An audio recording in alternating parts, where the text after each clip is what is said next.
The first thing I did after becoming an orphan was to gather formula and diapers because I adopted a human baby. What I didn't expect was that this baby would end up being the reincarnated human empress. In her past life, she fought across the world, enduring countless life and death trials. She killed many powerful beings from other races and ultimately died of exhaustion at the hands of the insect queen mother from space. Now, she has reincarnated at the beginning of the apocalypse 50 years ago, but as a powerless baby. Just as I arrived, I was attacked by orphans. When I opened my eyes again, I discovered I had become a bloodthirsty monster, a zombie. Yet I still retained my human consciousness. Every day, I ate frozen meat from the fridge to quell my hunger. Just as I was about to get food as usual, I noticed a baby about 5 or 6 months old in a room. I saw many toys and children's clothes around the house. On the nightstand, there was spoiled milk, and the blood in the living room seemed to indicate that the child's parents had probably suffered an accident. Shui, for a moment, was on the verge of tears. She couldn't believe that after so long she had reincarnated, but instead of being welcomed by joyful parents, she was attacked by a bloodthirsty zombie. In her past life, with just a flick of her finger, she could destroy everything, but now she was a powerless baby, unable even to lift a finger. She hadn't eaten for a long time, and the fear she felt at that moment made her faint from sheer terror and hunger. I looked at the little one who neither cried nor made a sound. Do I look so terrifying? Did I scare you to death? I quickly reached out to check if she was still breathing. Upon realizing she was, I calmed down. She was so hungry that she couldn't even cry. I felt an inexplicable sense of pity in my heart.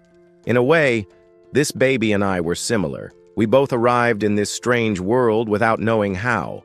On top of that, we both had the misfortune of encountering the apocalypse and the orphans. That's why I decided to raise this baby. At least in this desolate apocalypse, I would finally have some company. Even though I had already become an orphan due to the virus, I never thought I would turn into a bloodthirsty monster. Realizing this, I discovered that the owner of this house had been dead for at least 2 days. This little one hadn't eaten in a long time.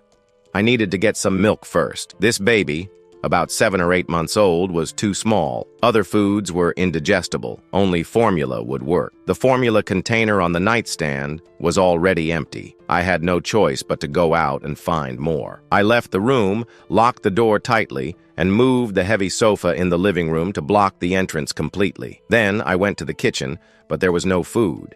It made sense. The zombie plague had been going on for a month, so all the food must have been gone. Maybe this child's parents had gone out in search of food, which led to their misfortune. With no other options, I had to go to the upper floors. I climbed to the 5th floor and used a lever to break the lock and open a security door. Upon entering the room, the scene left me frozen in place. Inside, there was a zombie woman. Her white dress was completely stained with blood. Hearing the noise, she rushed toward the door, but upon seeing that another of her kind was standing outside, she reluctantly withdrew. As I stepped inside, I saw the floor covered in blood and a human corpse about 1.5 meters tall. Clearly, after the zombie outbreak, the housewife had turned into a zombie, and the child she had loved the most in life had ended up being devoured. I stood there, immersed in deep silence. I thought of the little one I had seen earlier. If the baby hadn't been locked in the bedroom, she would likely have met the same fate. Perhaps it was a stroke of luck amid the disaster. Although the child was born into this apocalypse, at least she encountered a zombie like me, one that doesn't eat humans. I then went to the kitchen and finally found 2 unopened cans of formula. I also found raw meat that hadn't yet decomposed. The owner of the house had likely turned into a zombie at the beginning of the apocalypse, so the food remained intact. I packed everything into my backpack, glanced at the zombie still wandering near the door, and after a brief moment of silence, I approached from behind. With the lever in hand, I struck its skull in a single blow, freeing it completely. Shui, who had fainted, suddenly smelled a sweet, delicious aroma filling her mouth. The strong scent of milk left her momentarily entranced. Meanwhile, her starving body, which hadn't felt this sweetness in a long time, instinctively began to suck. slowly regaining a bit of energy. Finally, Shui managed to open her eyes with difficulty. She was surprised to discover that she hadn't died at the hands of a zombie. Even more shocking was that the fierce zombie was feeding her with a spoon. Am I dreaming, or am I so hungry that I'm hallucinating? She looked in disbelief at the zombie in front of her, who seemed like some kind of nanny. In her past life's memories, orphans were all mindless creatures that only knew bloodlust. After the orphan crisis, many of her friends and comrades had died at their hands. Even she had to eliminate several companions who had been bitten and lost their sanity. That's why, when she saw an orphan before her, Shui knew that her fate was already sealed. Those bloodthirsty monsters without humanity would not spare her just because she was a baby. But she did not expect that, instead of devouring her, the orphan was even feeding her. Could it be that this orphan plans to raise me only to devour me later? While feeding the baby, I saw that the little one opened her eyes again, which made me feel a little more at ease. When she finished the formula, I noticed that the little one continued looking at me with her bright eyes. She clearly had not eaten enough. Seriously, can this small body drink so much? I said something without thinking, but then I remembered that I am now a zombie and cannot speak. I could only emit some incomprehensible grunts. That scared Jiru Shui. This is bad. This zombie surely wants me to get full only to devour me later. Shui, who had just relaxed, tensed up again upon hearing the zombie's grunt. Just as she prepared to be devoured, she noticed that the zombie turned away and left. Shortly after, Irui heard a mixing sound. A little later, I returned with a new bowl of formula. Ui was surprised. She had never experienced anything so strange before. Although there was still some fear and concern in her heart, her body instinctively continued sucking. I had to prepare 3 bowls of formula before she was finally satisfied. Looking at the milk stains at the corner of her mouth, I could feel there was still a certain unsatisfied desire in her eyes. This little one really can eat a lot, even though I have never married or raised a child. From what I know, such a small baby should not be eating this much. It seems that if I want to adopt this little one, the pressure in the future will be much greater. Now I understand why, in my past life, so many companions worked so hard just to earn money to buy formula. Raising a child really isn't easy. But at least now we are in the apocalypse, and I can go anywhere to get things without paying. I am not worried about not having enough financial power. It seems that when I go out to look for supplies, I should bring more formula. This little one will probably eat more and more. Besides, formula is usually sealed, so it can be stored for a long time. After eating and drinking, Irusu lay comfortably in the crib with a satisfied expression. After going hungry for so long, finally drinking milk was no different from a precious elixir. Irui looked at me curiously. It was the first time she had seen something so strange. The orphan, who should have been a bloodthirsty creature, devouring flesh everywhere, had curiously repressed its bloodthirsty impulse. Not throwing itself at her to devour her immediately was already surprising, but beyond that, it was preparing formula and even feeding her with a spoon. This is completely absurd. Ui, in her past life, had experienced the apocalypse from beginning to end and managed to survive until the very last moment. She had faced countless dangers and overcome life and death trials to become an incomparable empress. What kind of orphan have I never seen before? I could even say that the number of orphans that have died at my hands is countless. Although these orphans continue evolving over time and gradually develop intelligence, that cannot happen now. At least the orphan in front of me has very low energy. Clearly, it is a newly transformed low-level orphan. A first-level orphan. This kind of zombie is everywhere. They are those who transform after being infected by the orphan virus. And this level of orphan is definitely incapable of developing intelligence. They are just a group of bloodthirsty beasts following their instincts. Irui looked at this orphan in front of her and could not understand what was happening. But as an incomparable empress, she had already gone through all kinds of life and death crises. So even when facing an orphan, she did not panic. In any case, for some reason, at least for now, this orphan had no intention of devouring her, so there was no reason to worry too much. Even if the orphan really wanted to attack her, at least she had filled her stomach. Before dying, she would at least not die of hunger in the crib. That was not a bad way to go. Thinking about all this, Irui began to feel sleepy. After several days of hunger and fear, her nerves had been extremely tense. Now, after eating, she finally relaxed. Irusu's eyes slowly closed. She could no longer avoid falling into a deep sleep. I looked at the adorable baby I had personally fed, saving her young life. Without knowing why, I felt a sense of accomplishment. Seeing the baby lying peacefully in the crib, with an expression of calm and beauty, I felt a warm sensation in my heart. From now on, in this city devastated by orphans, I will no longer be alone. Little one, we are companions in misfortune. We both arrived in this strange world and faced the orphan crisis. Don't worry, I will take good care of you. Irusu slept deeply. She did not even know that. Even though there was a bloodthirsty orphan near her, she was still safe. Of blood by your side slept so peacefully, not even knowing how long you had slept, only feeling that now you were floating in the air. It so happens that the orphan had risen. The successive actions of this orphan left Irusu even more confused, but at that moment, they were more concerned with knowing where he was taking them. I held the baby in my arms and left the room. The place where I had fallen after the orphan's explosion was an old neighborhood. The apartment building had 7 floors and no elevator, so I decided to move to the 7th floor. The night before, I had already eliminated all the remaining orphans in the corridor. Upon reaching the 7th floor, I placed Ui in the dormitory I had already prepared. This is the top floor. It offers great protection against the spread of odors and sounds. At least for now, it is a safe place to live. Faced with this baby, I truly tried to recover what had been of me as a human. So I decided to make this house a home for her and for myself. In the future, I must also start recovering my human life. The room, which was full of dust, I had already cleaned before. The most important thing is that in this room, I found many baby clothes, diapers, bottles, toys, and children's books. The owner of this room had probably also had children. It is very likely that after the orphan's explosion, the entire family had fled in a hurry. I stopped in front of the window and looked outside, then stretched slowly. I don't know if it was because of the baby, but even looking at this destroyed world through the window, I felt my heart fill with motivation and hope. Then I took a diaper and prepared to change Ui, absorbent, dry without getting wet. Disposable diapers are truly one of humanity's great inventions.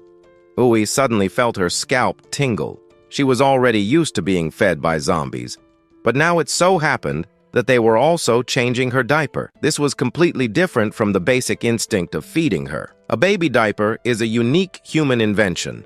It is not something one can do merely by instinct. Suddenly, a surprising thought arose in Irui's mind. Could this zombie be retaining human consciousness? Immediately, she remembered her first encounter with this zombie. Other zombies only knew how to bang on doors or perhaps scratch themselves with their fingers. But this zombie knew how to open the door. Since the dormitory was locked, he had used a lever to unlock it. Before, Ushu, due to extreme hunger and fear, had not noticed this. But now, recalling it, she realized something was not right. When had a zombie ever used a lever? Then, this zombie not only did not devour her, but also used a bottle to prepare formula and fed her. That was completely logical. Today, he even changed her diaper. Could there be anything more absurd than that? At that moment, Irui felt deeply moved, as if she had discovered a new world. But wait a moment. This zombie in front of me does not seem to be a woman. The Empress had been replaced by a man. Irusu opened her eyes in surprise, finally reacting and realizing that she had been observed naked. She felt extremely agitated. One must remember that in her past life, she had never even touched a man's hand. Even in the midst of the apocalypse, Irui had never had close contact with the opposite sex. And now, she could not believe it. Her purity had been destroyed by a diaper. Irusu felt completely desolate. She could not believe that after reincarnating, all kinds of things were happening to her. This zombie is really treating me as if I were his daughter. Thinking about this, her heart skipped a beat, and a tragic story involuntarily emerged in her mind. Perhaps this zombie, before the apocalypse, had a daughter he loved dearly. But in the apocalypse, Human life became insignificant in the face of the wave of bloodthirsty orphans. Humans almost no longer existed, especially at the beginning of the zombie explosion. For ordinary humans living in cities, there was no hope of survival. Probably this zombie's daughter had already died after the arrival of the apocalypse, but he still thought of his daughter, that love which goes beyond life and death. That love which goes beyond life and death made this zombie, who should be bloodthirsty, treat me as his daughter. That love, which goes beyond life and death, made this zombie, who should be bloodthirsty, treat me as his daughter. And everything he did for me, actually what he had done for his daughter. Even though he had turned into a zombie, he still could not abandon the love for his daughter. Irusu felt a mixture of emotions. Irui felt a mixture of emotions and also felt pity for him. Imagine a human who had a happy family. Imagine a human who had a happy family and suddenly faces the apocalypse. Everything he knew and loved completely changed. He himself became a bloodthirsty zombie and lost his dearest family. The saddest thing is that after losing everything, he retained his human consciousness. Although he was already dead, he continued suffering and living. He went on living alone in that destroyed city, which no longer had a single intact piece of land. He wandered among the orphans without a true companion to relate to. Due to his human consciousness, he could not live like the other zombies, leading a life of blind slaughter and chaos. But having turned into a zombie, he could no longer integrate into human society either. He could only see his former companions pointing their weapons at him, their eyes filled with contempt and hatred. Neither the zombies nor the humans had a place to belong. The entire city was engulfed in darkness. Before leaving, I blocked the entrance to the stairs on the 7th floor. Besides, the zombies in this building had already been completely eliminated. The zombies outside generally don't climb stairs without reason. The little one is still very young and won't make loud noises in the room. But what I do is, on one hand, to avoid the zombies, and on the other, to avoid the humans. Since I became a zombie, I have lived in the store for a month. Through the windows, I have seen many tragedies after the apocalypse collapsed. At first, in the face of the crisis, most people still maintained some level of calm and kindness. But as the deaths increased and food became scarce, the hidden darkness in human nature began to manifest. Those who were kinder and more willing to help mostly died early on at the hands of the zombies. I remember that in the first days after the collapse of the apocalypse, the cries of women were often heard in the streets. Just by hearing that sound, one already knew what had happened. After half a month, the city began to run out of water, electricity, and some even started bartering with meat just to get a little food. Some even pushed their companions toward the zombies just to escape alone. And this became common in the apocalypse. I saw with my own eyes that due to the lack of food, some survivors were already desperate with hunger. They did not dare face the bloodthirsty zombies, but they raised their knives against their own companions. Even after turning into zombies, I could still control my desire to hunt humans. But some still alive began to kill each other and devour their companions. These people had already lost the most basic essence of humanity. They didn't even deserve to be called human. They didn't even spare children. If those zombies find the little one, the consequences would be unthinkable. For a simple meal, they would do anything. Shortly after, I filled a large mountaineering backpack with food. What remained, I carried in my arms.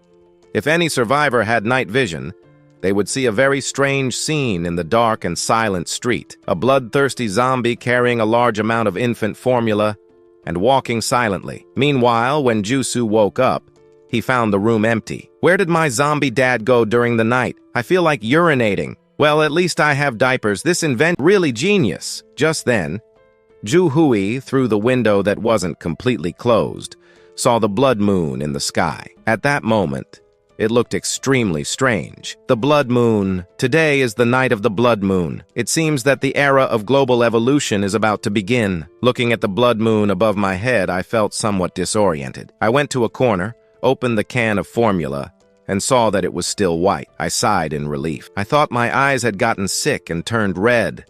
My eyes are normal, but that means the moon really has turned blood red. I paid no further attention to the changes in the sky. I spent the entire night frantically transporting formula, baby bottles, diapers, everything a baby needs. I also brought a variety of snacks and children's toys. I didn't even forget the children's books. Even though we are in the apocalypse, I still need to teach the little one to read and speak. Jusu looked at the 2013 university entrance exam simulation book I had brought and suddenly felt a chill down my spine. If I'm not mistaken, I think he's not even a year old yet, and I'm already making him solve university entrance exams. Isn't that a little too rushed? Besides, we are at the end of the world, and still, exams. It didn't take long for the nearly 100 square meter room to be completely packed. At that moment, I felt a strange heat in my body. I need to remember that I am a zombie. My blood stopped circulating long ago and has turned into a thick, dark brown liquid. But then I started feeling an itch in my brain, as if my head was about to explode.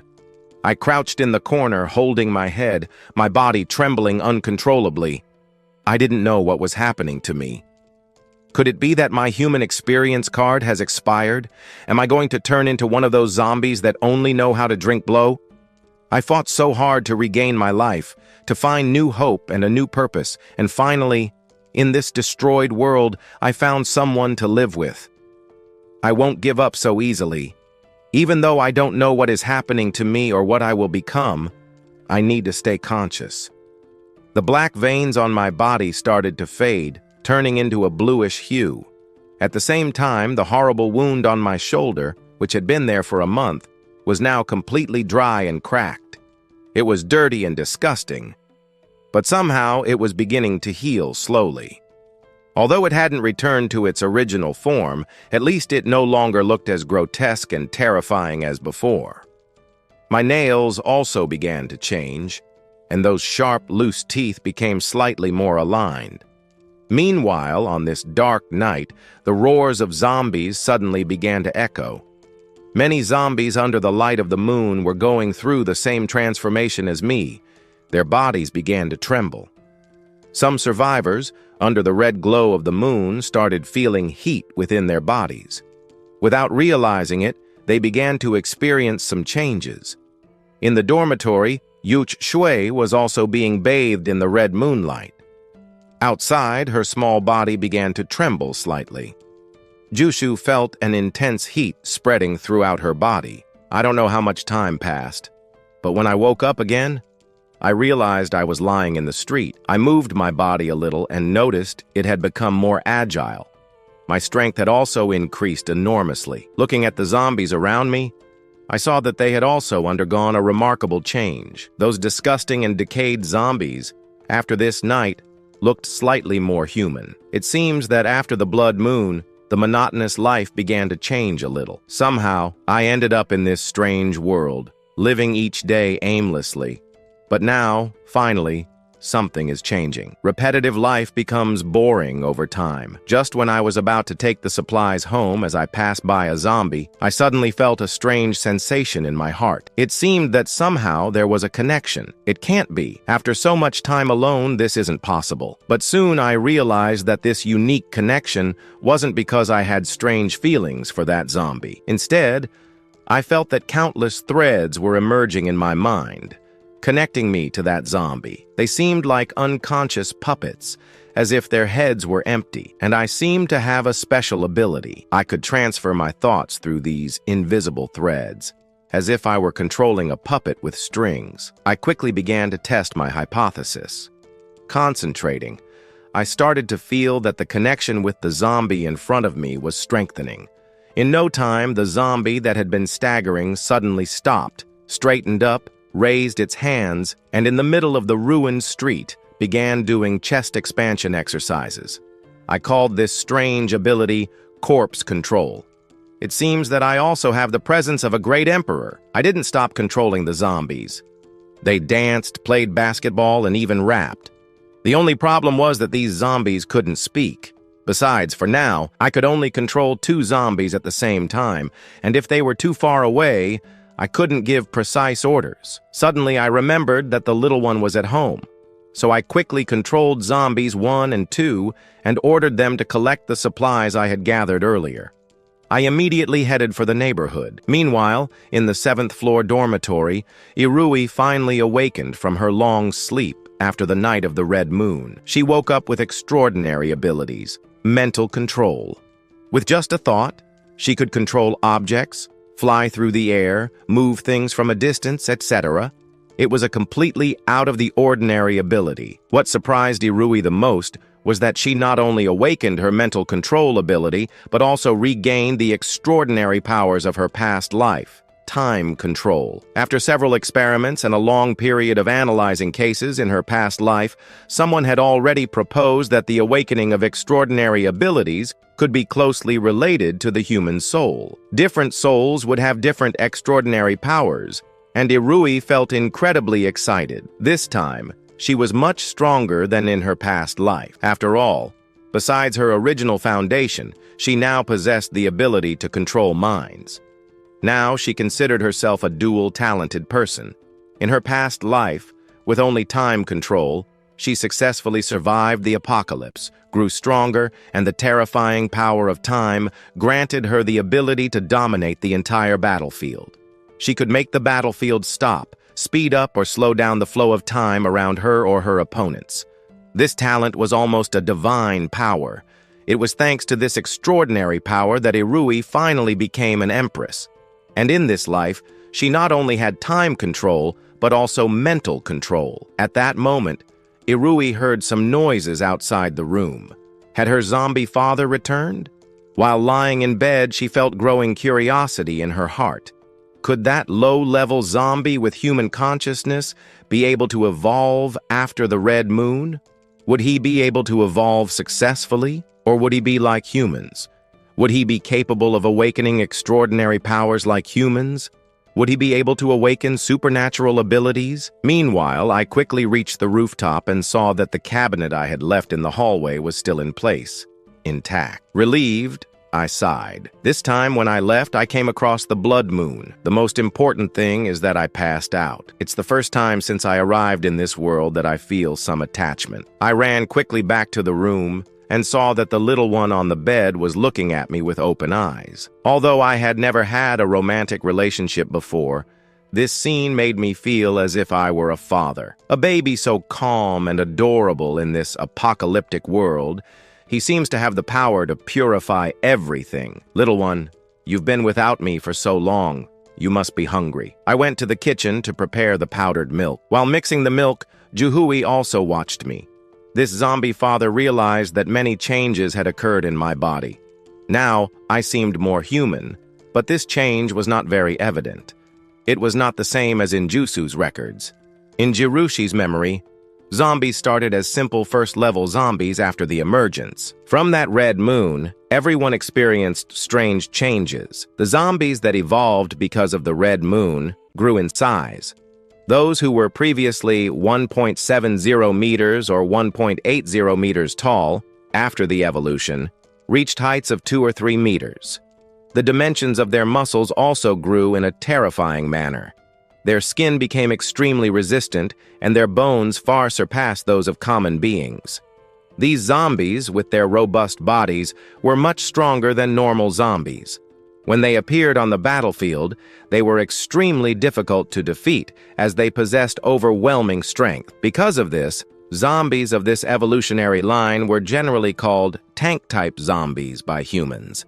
It could be said that they were the nightmare. They could be said to be the nightmare of most survivors, as many of the weapons survivors possessed simply couldn't hurt them. There were also zombies, whose primary evolutionary path was agility. In this case, they did not acquire large and terrifying bodies. Their evolution focused on their limbs and lethal claws. The most crucial thing about these zombies was that they could use their powerful strength in their limbs and curved claws like blades to climb walls and even ceilings upside down. Their muscles were like springs, giving them incredible jumping ability and speed. Thanks to their agility and unusual posture, they could move extremely easily in the air, making them difficult targets for humans to hit. But that wasn't the scariest part. The true terror of this type of zombie was its tongue, which also mutated.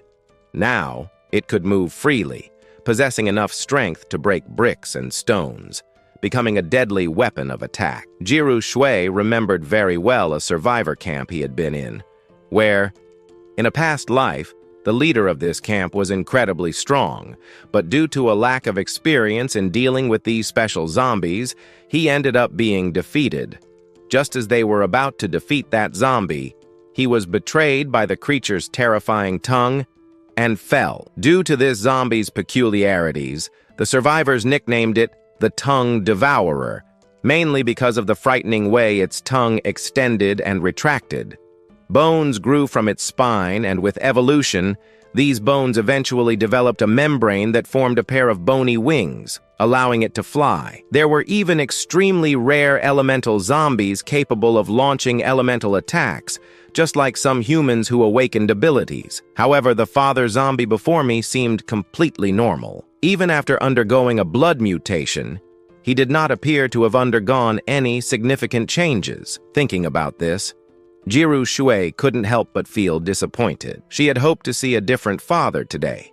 After all, everyone wishes for their loved ones to have enough power to survive in the apocalypse. This was an extremely difficult task. Jiru Shui actually had great confidence in her zombie father. After all, it was obvious that he was very special. He still possessed human consciousness, something extremely rare in the apocalypse. Even though she had been an empress in her past life, Jiru Shui had never encountered an existence like this before.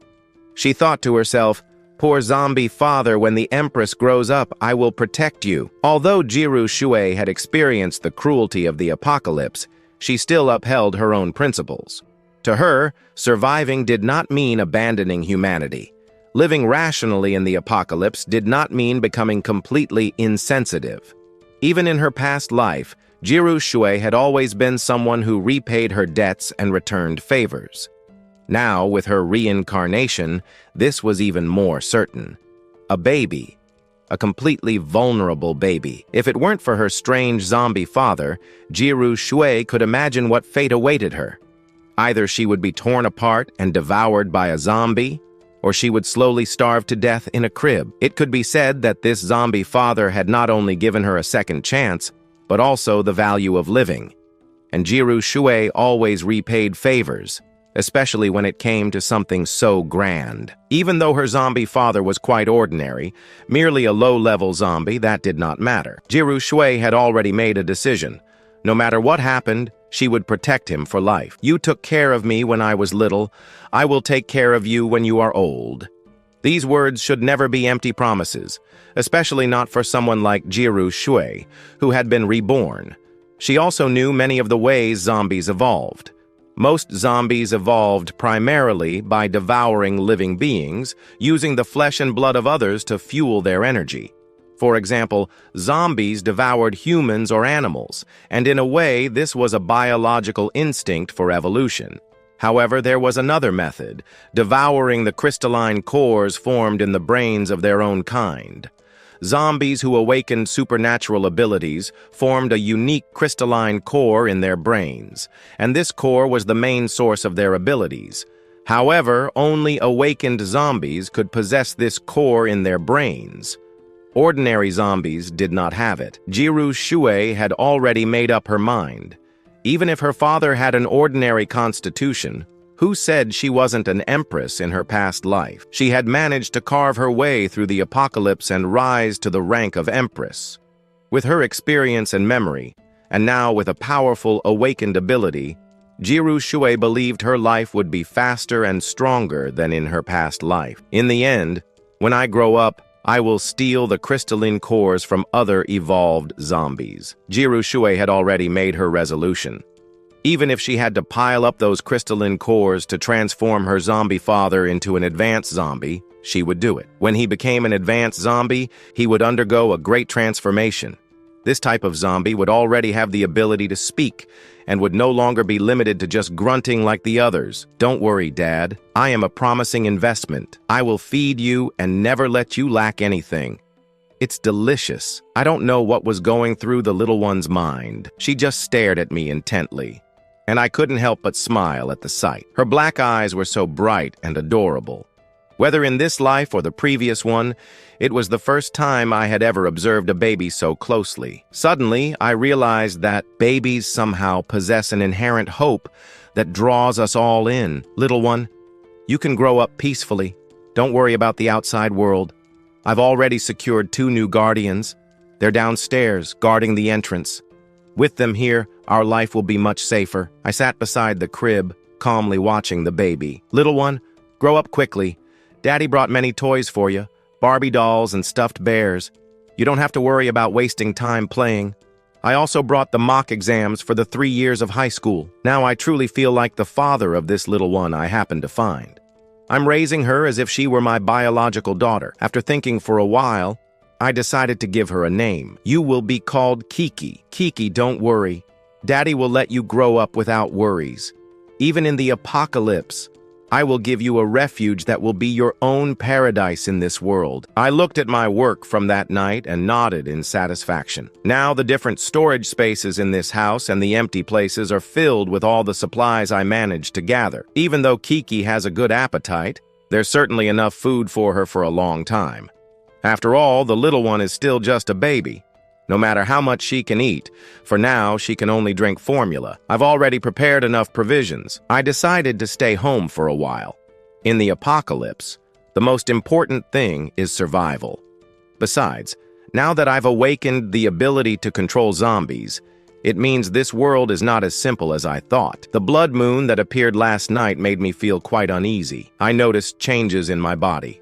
I can't be sure if the others, the zombies, will experience the same. No one knows what strange powers zombies might gain after evolving. I decided to stay in a safe place for a while. After all, I just reincarnated into this world and was already attacked by a zombie. After feeding Kiki milk, I stayed in the building, watching. I waited until I was sure the outside world was calm before considering going out. Either way, I've already gathered enough supplies, and I don't mind staying a few more days. This world is very strange. At every moment, surprising changes happen. If I were alone, I could simply accept this inhumane life, but now I have Kiki. I need to become stronger. I went to the living room and picked up a steel machete about 1/2 meter long. The blade was thick and straight, ideal for long cutting sessions. It was a typical blade for cutting wood. However, the old rules no longer apply in this apocalypse. After the transformation brought by the blood moon, in addition to controlling other zombies through invisible threads, my physique also improved considerably. My agility is now similar to that of a regular human.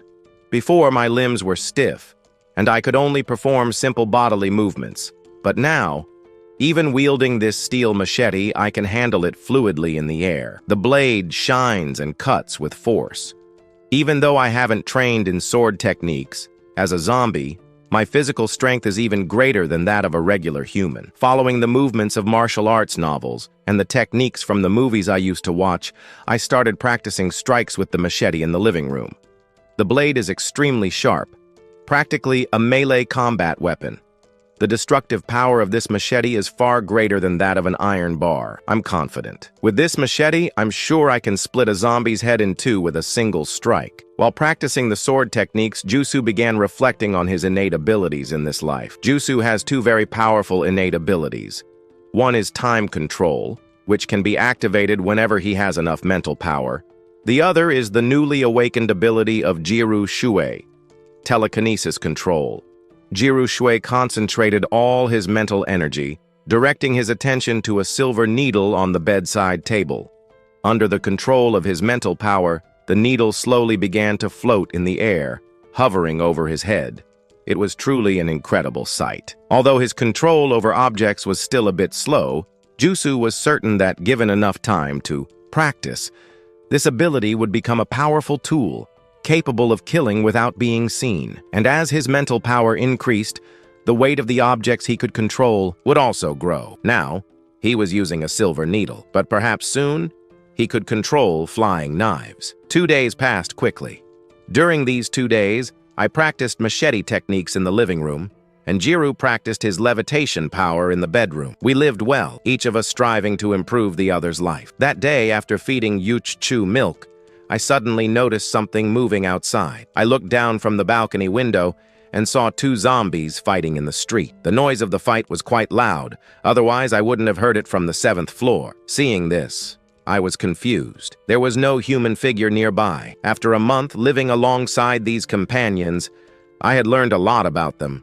Although zombies are insatiable and seem like emotionless killing machines, they usually don't attack each other, unless food is involved. It's rare to see zombies fighting among themselves, but there was clearly no food in dispute here. Something was not right with those two zombies. Suddenly I realized they were different. One of them was taller and muscular, while the other was smaller but much faster than a common zombie. There was no doubt that if I faced that muscular zombie, a single blow from him could break my bones. The other one had a thinner torso, but its claws looked like long blades, capable of leaving deep marks on cars. Watching the fight between these two powerful zombies from above, I felt great concern. I feared the effects of the last cycle of the blood moon. Now I see that my decision to stay home was very wise. The combat ability of these two zombies is far superior to mine. During these 2 days of practicing with a machete, I was confident that I could face common zombies and defeat them easily. But now, these two down there have given me a lesson in humility. If Jusu were here, he would undoubtedly recognize these two types of zombies. One is a tank-type zombie with a robust constitution, and the other is an agile zombie. These two types are common among evolved zombies and are also among the most problematic for survivors at the beginning of the apocalypse. Although I don't know exactly what kind of evolution they have undergone, I can affirm that both, regardless of their abilities, represent a real threat to common zombies. I feel grateful for being cautious. If I hadn't stayed home for so long, I probably would have been attacked and killed by these two zombies. Now I feel relieved by my decision. After all, if I had gone out earlier, what would have happened to me? Murdered by these two zombies. This world is much more terrifying than I had imagined. I wonder why these two zombies started fighting. Could it be that all the zombies out there are already so hungry? I don't think that's the case.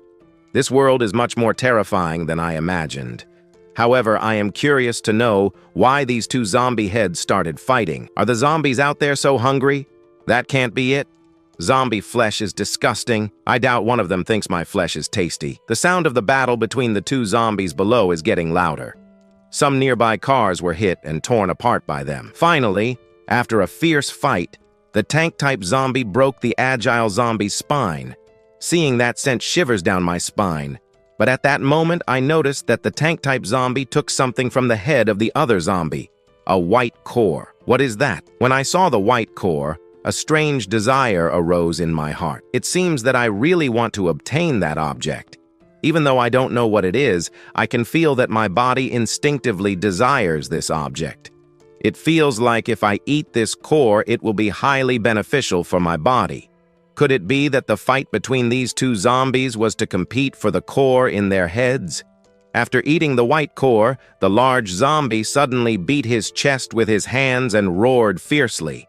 Some nearby common zombies, upon hearing this sound, approached, but then all began to back away. It seems they instinctively feared this robust-bodied zombie. Although I don't know what this white core is, seeing this scene makes me completely certain that it must be beneficial for the zombies. Perhaps this core can enhance the abilities acquired by zombies as they evolve. If I could eat the core of this large zombie, maybe I could control more subordinate zombies. My mental control power is still not very strong. My limit is controlling only these two zombies. If I engaged in direct combat, I wouldn't stand a chance of winning. For now, I can only rely on cunning. However, I must not act recklessly. The plan to obtain the core must be executed with caution. After all, I want to become stronger so that Kiki can grow up safely in this world. But if I make a mistake and die at the hands of the large zombie, then, if I die, little Kiki will have no one to take care of her. I can't let that happen. Meanwhile, Irui, who was lying on the bed, also heard the loud noise coming from outside. Although, due to her current body, she couldn't see what was happening downstairs. After her reincarnation, she could more or less guess what was going on. After the night of the blood moon, the entire world went through an evolutionary outbreak. Not only did humans awaken special abilities, but among the zombies, many powerful entities were also born. Even the other animals that survived the outbreak began to transform into fierce beasts. After the blood moon, zombies and fierce beasts began fighting each other to continue evolving and devouring one another. Surviving humans not only fled in terror when facing zombies, but after the red moon, they already had the ability to fight them. At the same time, humans began hunting zombies and ferocious beasts to obtain their cores, and thus investigate and develop a drug based on the extraordinary human gene so they could continue strengthening themselves. However, this extraordinary genetic enhancement drug was merely a product of the early phases after the global anomaly of the red moon. When Ui was reincarnated in her previous life, humans had already researched and used much more powerful cultivation methods. Based on these methods, humans could refine themselves and become more efficient in obtaining power to strengthen themselves. And Irui, as the supreme empress among humans in her past life, cultivated the most advanced art, the crystal breathing technique. In her past life, Irui endured a long and arduous struggle. Relying on her innate and extraordinary talent, in a sea of blood and mountains of corpses, she killed countless times to survive. Then, with this powerful cultivation technique, she step by step ascended to the rank of Empress. Now, the wave of evolution has already begun. Irui is fully aware in her heart that with her father's strength, a low-level zombie will find it nearly impossible to survive in this increasingly cruel world. She knows she must strengthen her power quickly. Irui knows that. As their flesh grew stronger, their body also became more refined, especially because Yeru Shu, being a baby, had very weak mental power. However, with the help of these energies and under this enhancement, her mental strength continued to increase steadily. When I returned to the room from downstairs, Yerushu was still immersed in her practice. I didn't know what she was practicing, but I saw little Kiki lying on the bed, trembling. At that moment, I felt great concern. Could she have caught a cold during the night? A baby getting sick is a huge problem. I quickly took a blanket from the side and gently covered her. In the previous world, if a baby got sick, I could take them to the hospital for treatment. But now, in this apocalypse, where are the children's hospitals?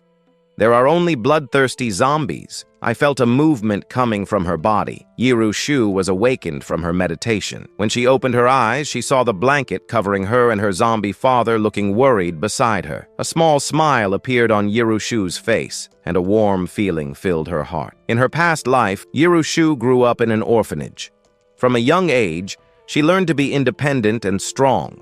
She finished university thanks to scholarships and subsidies. Now, after being reborn, the parents she was born to were eliminated when the apocalypse broke out.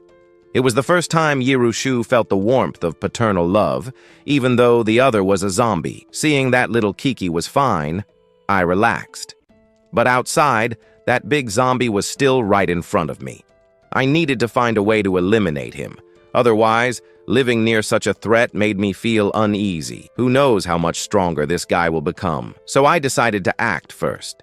At nightfall, in the dark store ahead, occasional zombie growls could be heard. The wandering zombies instinctively moved away upon hearing the noise, as if they feared something terrifying inside the store. The large zombie I had seen before had grown even stronger compared to the day. His height, which was previously close to 2 meters, had now risen to about 2.5 meters.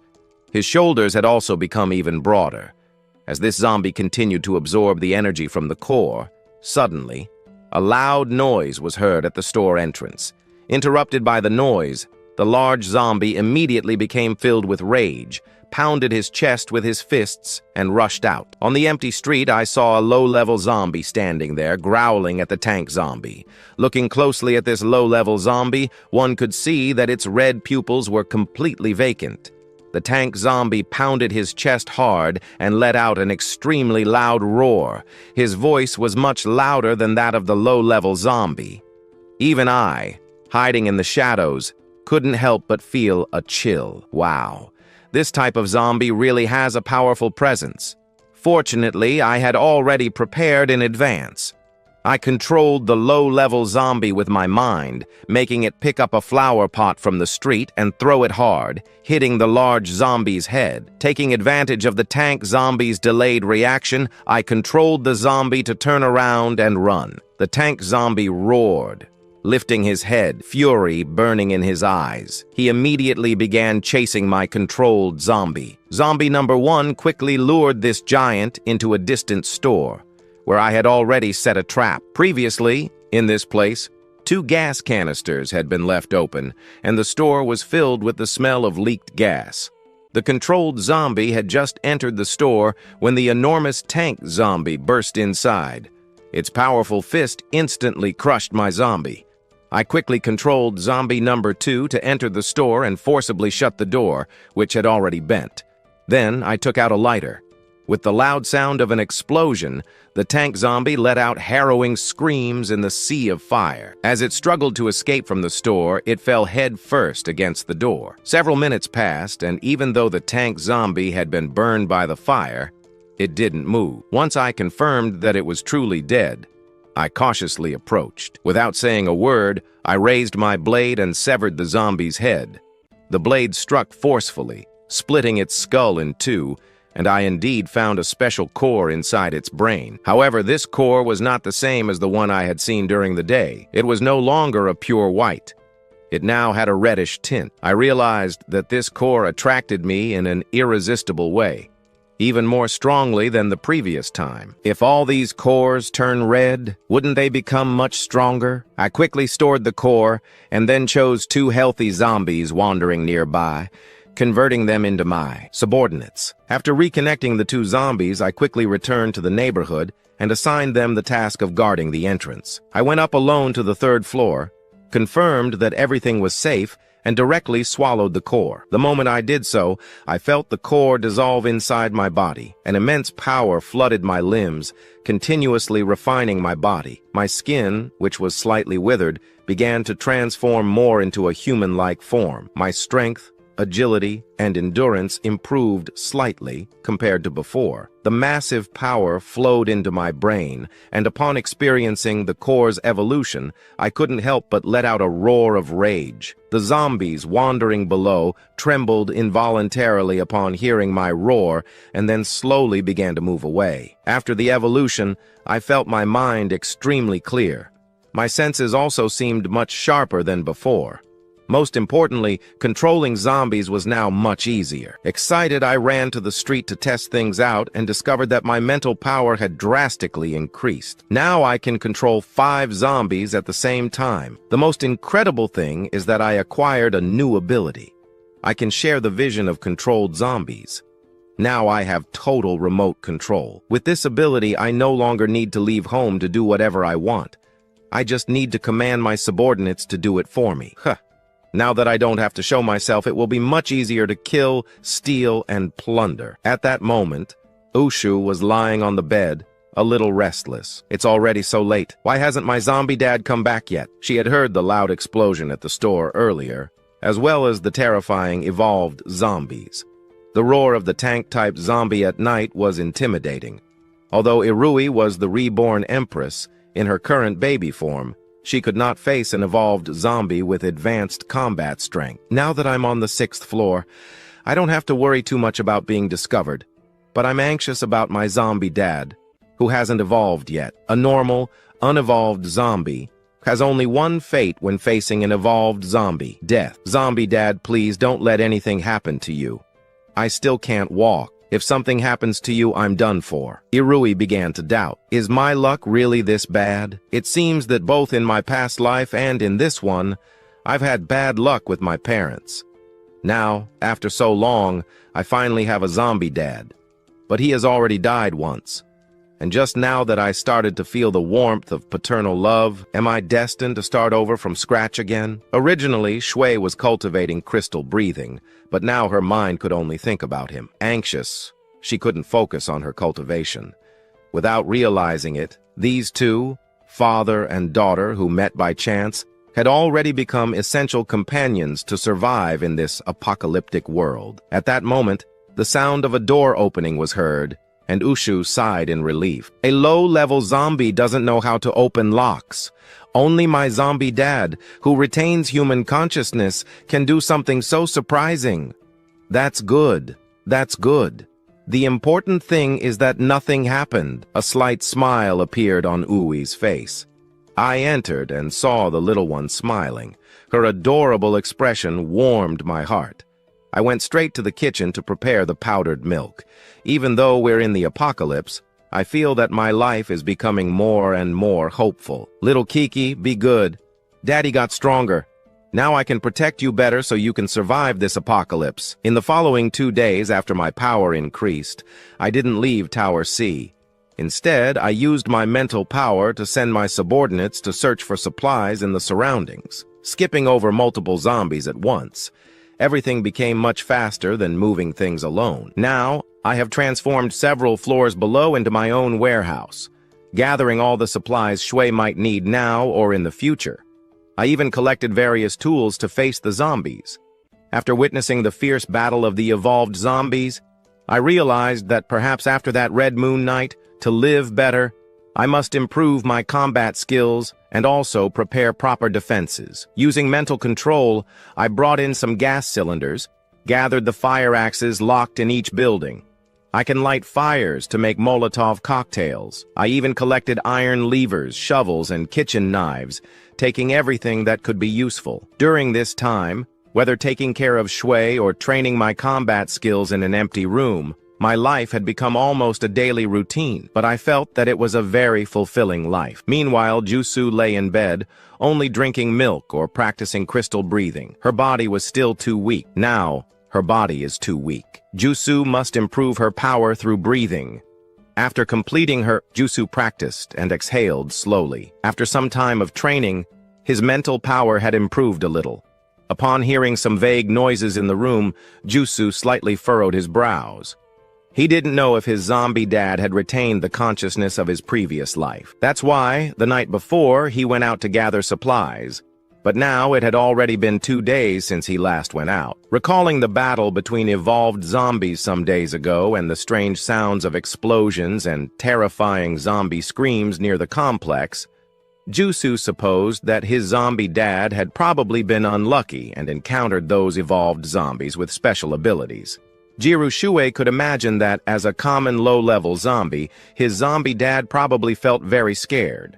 Now, he could not only be killed by human survivors, but also by his own fellow zombies, and even by wild beasts that had become stronger. As a low-level zombie destined to be cannon fodder, surviving in the apocalypse was already very difficult, and he still had to divide his energy to sustain himself, take care of his food, his life, and his safety. This was truly a heavy burden for him. Shui felt very moved. Despite the difficult circumstances, his dad didn't seem to have any intention of giving up. One must remember that in this apocalypse, life had become extremely valuable. Life was now a precious existence. Jusu calmly looked at the night sky through the window, his bright eyes revealing an unusual calmness and serenity for his age. It seems that I must also accelerate my training. As time passes, there will be more and more evolved zombies and wild beasts. With my zombie dad's abilities, it will become increasingly difficult to survive in this apocalypse. After so many days of training, Jusu had already achieved certain advancements. The intensity of his mental power had increased considerably compared to before. At that moment, under the control of his mental power, the silver needle on the bedside table quickly flew through the air. The silver needle moved at an extremely frightening speed. With his ability to control time, Shui was certain that he could kill without anyone noticing, even with such a fine silver needle. With the help of his mental power, he could pierce a skull. However, Jusu was not satisfied with that. To survive in this apocalypse, these methods were far from sufficient. I must become stronger to have hope of surviving. In the room, he was focused on reading a martial arts book. According to what the book said, he continued training while exploring the room. After learning some basic combat concepts and practicing for a while, he prepared himself and went up to the 6th floor. He made a zombie enter the room under his control, then released the mental control and used the zombie as a training partner. He continuously applied the various combat techniques he had learned over time to the zombie's body. The zombie knows martial arts, and no one can stop him. It was a constant improvement. His punching speed increased more and more, and the precision of his strikes became even greater. Looking at the zombie in front of him, already completely destroyed and covered in blood, he felt satisfied. Then he activated his mental power and prepared another zombie to increase the difficulty. But suddenly, something caught his attention. A rather surprising image appeared in his mind. He discovered that the 2 zombies he had sent to gather supplies in building number 1 of the Sunshine Complex had found something very surprising. He saw that on the 3rd floor of building number 1, 2 zombies were searching for supplies in a very human-like manner. But at that moment, within his field of vision, a bloody figure flew across the ceiling. Its speed was terrifying. He immediately controlled the zombies to follow it. The bloody figure kept running along the walls and ceiling. Not even the zombies he controlled could keep up with its speed. Perhaps upon seeing the strange movements of the zombies before it, the figure on the ceiling stopped and remained motionless. Finally, he could clearly see the bloody figure on the ceiling. What surprised him was the appearance of this monster. He never imagined that such an ugly zombie could exist in this world. This bloody figure seemed to have completely abandoned its human form. Through the zombies' bodies, he could feel a strong sense of fear. Clearly, this bloody monster represented a great threat to common zombies. He immediately controlled the 2 zombies and made them strike forward with sticks. However, the terrifying figure on the ceiling leaped forward with great force and instantly tore off a zombie's head with its claws. The other zombie, without time to react, saw a bloody line swiftly cut across its skull. The agility of this bloody monster was impressive. Not even the 2 zombies he controlled could do anything and were eliminated in an instant. What the hell is this monster? And what was it that killed my zombies? Could its tongue be that long? He never expected that this zombie had not only lost its form, human, but also used her weak tongue to attack. Bloody shot. And my zombies couldn't react in time. At that moment, I became very worried. It seems that the evolved abilities of the zombies greatly exceeded my expectations. From now on, I can't waste time. I need to continue practicing martial arts every day, fighting directly against the zombies to continuously improve my combat skills. Using this simple method, I seek to achieve the greatest possible improvement. After these days of experiments, I discovered that the nuclear crystal is probably only formed in the brains of evolved zombies. In recent days, I have killed several common zombies, but found nothing in their brains. Time passed quickly. A week went by in the blink of an eye. Now I am facing 3 large zombies attacking me at the same time. Dodging their bites with ease using my agile movements, I seize the opportunity and deliver a direct blow to their jaws. In an instant, the 3 terrifying zombies are lying on the ground, motionless, at the center of the room. Feeling satisfied, I reflect. These zombies I encountered were relatively strong, but even so, I killed them easily. Now I am very confident. I can go out, face zombie attacks, and still maintain a good defensive capacity. In the room, little Juhui, like a baby, did not neglect his training. While Juhui concentrated his mental power and applied it to his body, his small frame began to react. In fact, he began to float slowly. Although his body has not grown much faster, his mental power has increased considerably. After a period of immersion in training, Jusu's mental power now allows him to levitate a few centimeters off the ground. But this is still not enough. This is still not enough. Being just a baby, he can already lift his own body. Jusu's feat at this moment is truly terrifying. However, he does not show a single sign of not enough. Jirusue understood that from now on, there would be more and more evolved zombies and ferocious beasts. These types would face each other in increasingly frequent wars. If he wanted to survive in this city full of the undead, he would need to have enough strength for it. The most important thing was that Jusu knew he was not in a condition to protect his zombie dad. After the blood moon, there was no significant mutation. Clearly, His father was still a common zombie. In this post-apocalyptic world, low-level zombies are the most unfortunate. When encountering evolved zombies, they could be easily eliminated. If they met an extraordinary human, they could also be defeated. Without sufficient power, it was very likely that Zombie Dad would not survive much longer. Below, there was the constant noise of banging. What was his zombie dad doing all day? Even with a separating layer, the sound of zombies training in combat in the living room still reached Jiro Sui's ears. However, what worried Jiro was that his zombie dad hadn't gone out to search for resources for more than a week. With what was still left in the house, there was no problem for now, but sooner or later, it would run out. Jiruruzu understood this perfectly. After all, his zombie dad was just a common zombie, and given the enormous power difference, he had no way of facing the evolved zombies outside. He had no chance at all. It wasn't his zombie dad's fault. If anyone was to blame, it was this cruel world. Jiruruzu only hoped to be able to improve his strength quickly through the breathing technique. He wanted to grow up quickly, like the human empress. Jiro didn't like feeling like a burden to others, and also hoped to be able to protect his zombie dad's life with his own strength. The most important thing for Jiruruzu was not to lose this valuable family bond, even if the family bond he had was with a zombie. Jiruruzu continued following the breathing technique, absorbing energy factors. Meanwhile, he controlled silver needles that moved through the air, constantly piercing. As the technique continued to function, his expression became more and more determined. Just as he was preparing to go upstairs and feed Kiki, the zombies searching for resources outside made a new discovery. He saw, on a nearby street, a zombie with a slightly weakened body but with clearly evolved claws and significantly increased speed, chasing a human who was fleeing in terror. He recognized it instantly. This agile zombie chasing the survivor was the same one he had seen days before, the one that had been crushed by a giant. Before the survivor could react, the agile zombie sank its claws into him, ending his life. What an opportunity. His eyes shone immediately. He sent a zombie to follow and watch it. Ever since he devoured the crystalline core and experienced that overwhelming surge of energy, he couldn't resist the desire to become stronger. He left a zombie at a fixed distance, closely observing the agile zombie. The other 4 zombies abandoned their original tasks, grabbed heavy and sharp firefighter axes, and quickly advanced toward the location where the agile zombie was.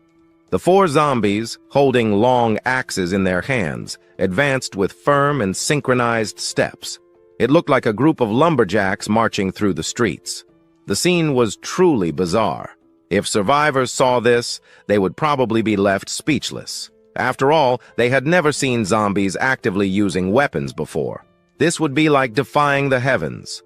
Soon, the 5 zombies gathered, 5 common zombies, each with an axe, ready. All ready for action, all with fierce expressions and blood-red eyes. At this moment, they were prepared to attack. I did not act impulsively, but instead organized the 5 zombies to walk as if they did not care, heading toward the agile zombie.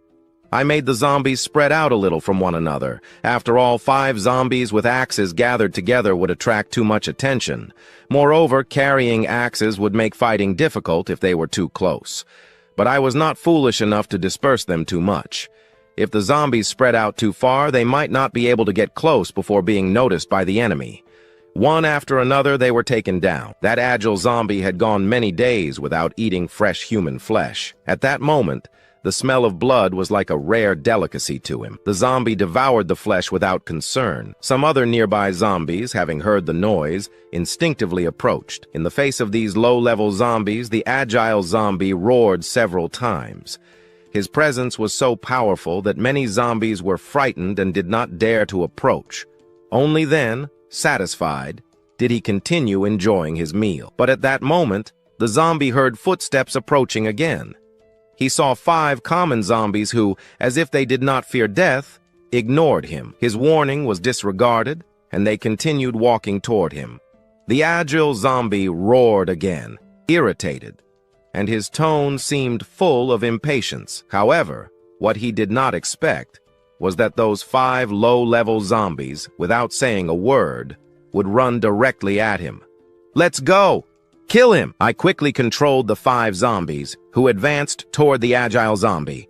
Earlier, I had made them simulate low-level zombies, wandering aimlessly toward the target. After all, the agile zombie was very fast and had claws capable of tearing apart a car. If I was not careful, I feared the zombies could be easily eliminated. So, when the 2 sides were only 10 meters apart, I launched the attack. The 5 zombies I controlled were strong, robust adults, all male. In an instant, they reached the agile zombie, their axes gleaming, and without hesitation, they attacked immediately. Seeing that 5 low-level zombies dared to attack him, immense fury flashed in the agile zombie's eyes. His body moved instantly. However, being at a disadvantage in hand-to-hand combat, in the very first clash, the agile zombie suffered an injury. Although his speed allowed him to dodge most attacks, I was already prepared. I had set up a semi-ambush. Unless he retreated and fled, he was doomed to suffer injuries. His right arm and back were cut in the first strike.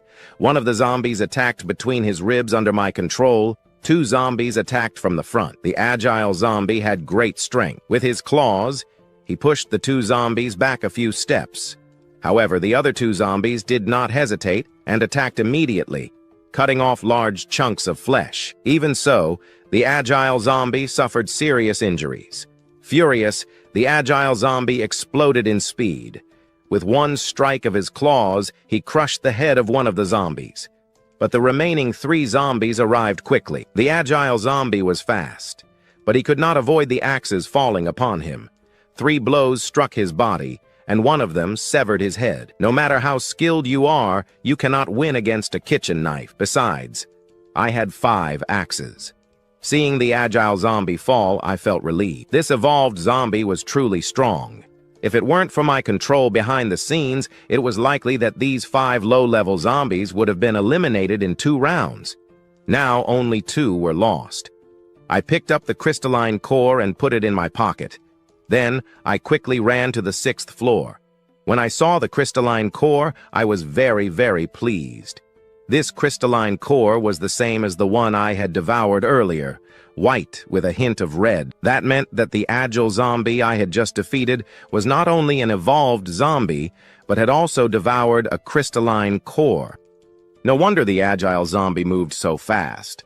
He had already undergone an evolution. With that in mind, I calmed my excitement and swallowed the crystalline core. Powerful energy began coursing through my entire body. It was the same sensation I had experienced before.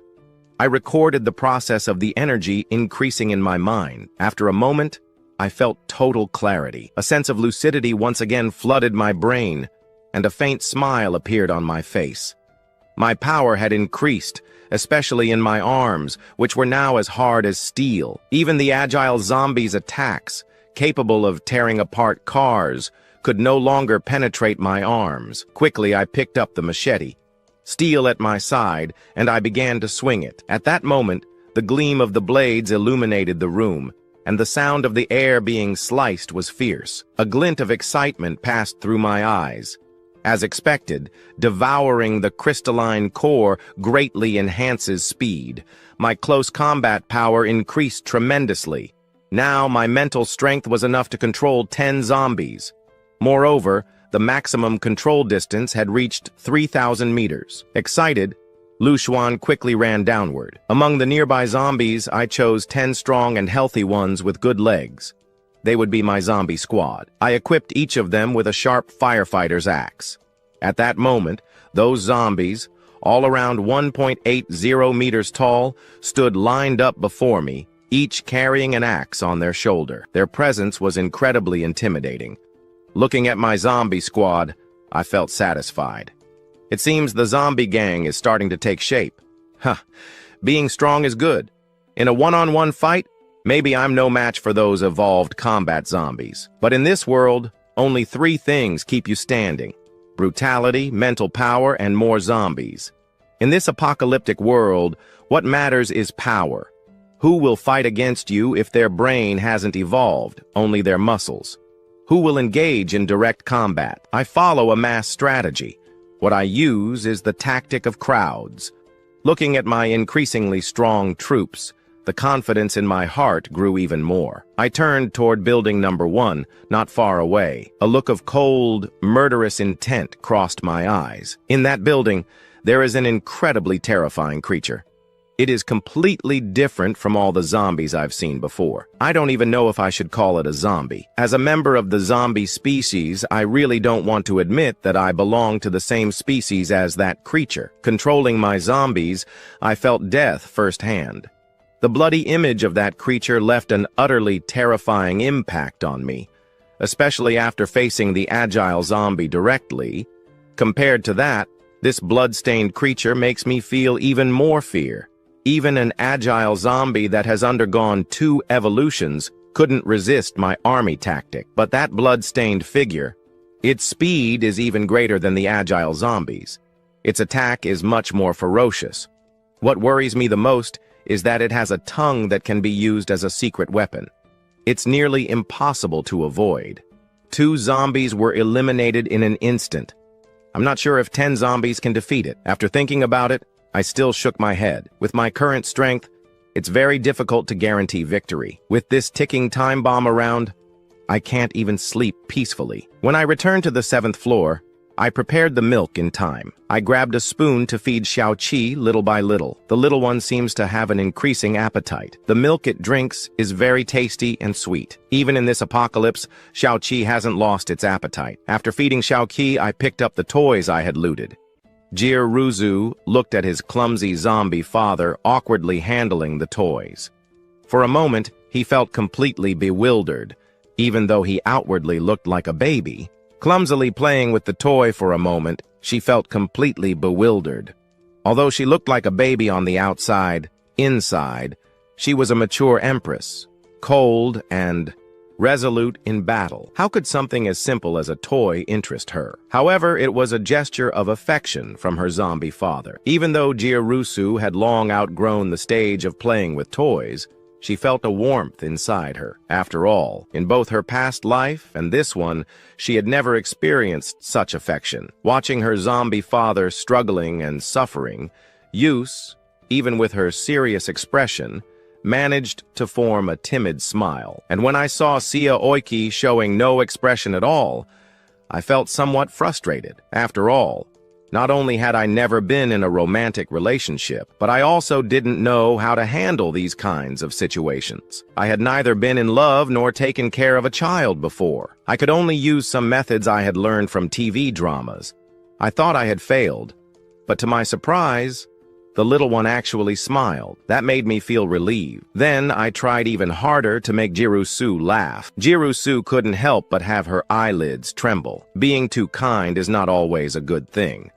Well, I considered it training for my mental strength. After playing with the little one for a while, I felt satisfied. I then walked toward the window, forming a cold smile. I'm almost ready. It's time to investigate that guy a little more. I selected a few wandering zombies to form my team. After a careful selection, I completed my squad with 10 zombies. Each one was tall, robust, and had intact limbs. They hadn't been bitten by other zombies. That bloody creature left such a strong impression on me last time. The 2 zombies barely put up a fight and were eliminated instantly. The huge difference in combat power prevents me from underestimating the enemy. Looking at these 10 strong zombies wielding firefighter axes, I nodded in satisfaction. These 10 zombies lined up really exerted great pressure. I think that even if we encounter large zombies, with these at my front, I still feel like something is missing. After thinking about it, I slapped my forehead. I had only equipped them with weapons, but at the very least I should prepare some armor for them. I remember that at the street corner there's an electric bicycle shop that also sells helmets. I then took my zombies and broke into the store. Afterward, I placed a fully enclosed motorcycle helmet on each zombie.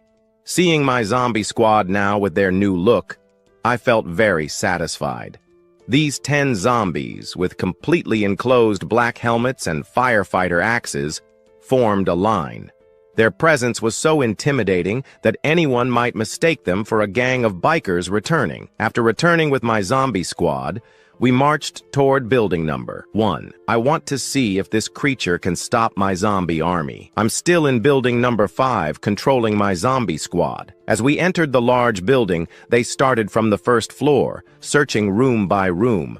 They quickly checked the 4th floor, and in no time, they finished searching it, but still found no trace of the bloodthirsty creature. They covered 4 floors without spotting the creature. Could it have escaped early? Soon, Uo's team reached the 5th floor and continued searching cautiously. However, Shiro's team didn't realize that, at that very moment, above the door of the room they were entering, a bloodthirsty creature with knife-like sharp claws was clinging to the wall like a spider. It lurked silently on the ceiling, observing Uo's group with a savage gaze. The position of this bloodthirsty creature was extremely difficult to detect. It was right in the blind spot of Uo's team's vision. Where could this creature have gone? Could it have escaped from the building? I began to worry. This bloodthirsty creature is very hard to deal with. If it leaves the building and hides in the shadows, the danger would increase significantly. It would definitely be a first-class assassin. At that moment, a sharp sound sliced through the air. A bloody figure suddenly dropped from above. The bloodthirsty creature attacked swiftly. The zombie closest to the door took a fatal blow. Its body was thrown backwards, slamming hard into the ground. Fortunately, I had taken precautions and provided the zombies with full helmets. The motorcycle helmet was almost completely torn apart, and the zombie's head was nearly crushed. But thankfully, the helmet offered some protection. The zombie wasn't completely dead. It could still fight. I reacted quickly, immediately controlling the group of zombies. They turned their bodies and swung their firefighter axes, attacking the bloodthirsty creature. I saw that this creature seemed enraged by Uo's team intruding into its territory. Despite the zombies' attacks, it paid them no attention at all and continued assaulting Uo's team without stopping. Seeing this, a cold smile formed on my lips. Zombies are just zombies. No matter how much they evolve, if they don't evolve their brains, they're still useless. The bloodthirsty creature moved swiftly among the zombies, its terrifying claws slashing rapidly. Several zombies were sent flying into the air. However, these zombies kept. As long as they were under my control and their brains weren't crushed, they would continue to attack. Even if their bodies were pierced, the hatchets continued to cut straight towards the head. With a single claw, the bloodthirsty creature pierced through the body of a zombie. However, I still controlled the zombies without hesitation. I used them to tightly grab the bloodthirsty creature's claws. Without saying a word, I struck its head with the hatchet. Several zombies also began to attack, swinging their firefighters' hatchets. They kept swinging their blades, pieces of flesh, without causing serious injuries immediately. I controlled 3 zombies and ordered them to attack a single point. With the last blow of the hatchet, they finally cut off one of the bloodthirsty creature's arms. After losing an arm, the creature finally understood how powerful this small team of zombies was. It leaped out of the circle of zombies and climbed onto the roof. Immediately, I controlled the zombies and ordered them to throw their firefighter axes toward the rooftop. The creature reacted quickly, dodged the axe, and shattered the window glass before escaping. My pupils contracted. Through the zombie's vision, I saw the bloodthirsty creature climbing the building's wall as if walking on solid ground. In the blink of an eye, it disappeared. Damn it, that bastard got away. Seeing it vanish outside the window, I couldn't help but mutter a curse under my breath. If we hadn't managed to eliminate it this time, it was highly likely the creature would become even more cautious. It might even seek revenge. Its strength in its limbs was terrifying. It could easily cling to anything and attack at any moment. This was the most difficult zombie mutation I had ever encountered. Letting this creature escape was like having a ticking time bomb. If it had fled the area entirely, it wouldn't have been so bad. What worried me was the possibility that it was still lurking nearby, posing a great threat to me. What unsettled me the most now was the chance that this bloodthirsty creature could reach the 5th floor without me noticing. After all, it didn't need to use the stairs. Even though I had positioned zombies to block the corridor, it would be useless. If it discovered me, it could simply scale the outer wall, and I wouldn't be able to stop it. However, I had no choice now. Who could have imagined that, by underestimating its power, I would let it slip through my fingers? But it's never too late to fix a mistake. I quickly regained my composure and began drafting a defense plan. Immediately, I assigned 3 strong zombies to patrol the 5th floor, fully armed. That way, if the creature infiltrated unnoticed, I could detect it in time and avoid being caught off guard. Observing the marks left by the zombie on the wall, I couldn't help but be surprised. Such a powerful creature. The energy contained in its core was probably far greater than that of the large zombies I had encountered before. If I could devour this zombie's crystalline core, my power would undoubtedly increase, and I could reach another level. In a room on the 7th floor, Irusu had made great progress in her psychic ability. Now she controlled 2 rag dolls that floated incessantly through the air. Originally, Yukshu, like an empress, wouldn't lower herself to play with such toys. But in trying not to hurt Onien, she discovered that controlling the dolls was not only fun, but also helped strengthen her psychic power. Suddenly, she started enjoying it. Noticing my arrival outside the door, Yukshu quickly interrupted her psychic concentration and hugged the rag dolls to her chest. When I entered, I saw her hugging a doll, playing happily. Seeing this small, pure, and enchanting creature, I felt my own state of mind calm. Little one, this world is too dark and broken. I hope that when you grow up, you won't be disappointed in it. I hope you can always grow up like this, without worries or sadness. I hope that both of us can survive this apocalypse. Looking at the little creature before me, I felt that whatever I did now had meaning. Even if chaos raged outside, this room was the last pure sanctuary. Looking out the window, my expression grew serious, and I quickly left. Irusu watched her zombie dad in confusion. In recent days, he had barely gone out to search for supplies and stayed home all the time. Now, he was going in and out of the room with a worried expression. Had something happened outside? Then Yushu saw her zombie dad returning quickly with a pile of wooden planks and nails. Soon after, he began nailing the boards one by one to the window. The bloodthirsty creature defied all logic. It was completely different from normal zombies. Although it couldn't walk upright, it could scale and run along walls impressively. Even the building's walls seemed like solid ground to it. The 7th floor, which had once been very safe, no longer was. Even though I had stationed zombies to patrol the corridor for security, this creature didn't follow normal paths. If it climbed through the bedroom window, it would be completely impossible to stop it. I couldn't monitor the window at all times, so the only thing I could do was seal it with wood. This way, at least I wouldn't be caught off guard. At the very least, I could partially guarantee Irusu's safety. Lying in bed, Irusu watched the scene before her with slight confusion. Her zombie dad had stayed home for several days without leaving. But today, he suddenly decided to seal the window. Seeing her zombie dad so focused, Irusu raised an eyebrow slightly. Did he sense the power of the evolved zombies? Is he so scared that he wants to hide from the chaos outside? She thought for a moment, and concluded that this was the only possibility. After all, who in their right mind would seal a window? But it didn't seem like he was so scared that he would actually do it. Irusu shook his head, somewhat resigned. My zombie dad really is a coward. Looking at his zombie dad as he examined the wooden planks, Uksho felt something different. Even though he was a zombie, he had already surpassed most people in this apocalypse.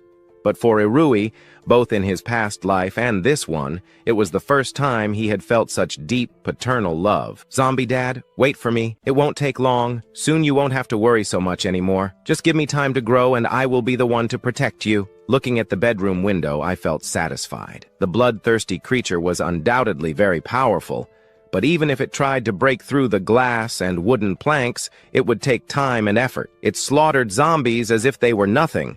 But in terms of strength, it was much weaker than the great zombies. At the very least, the window's protection would buy me time to react. 3 days passed quickly.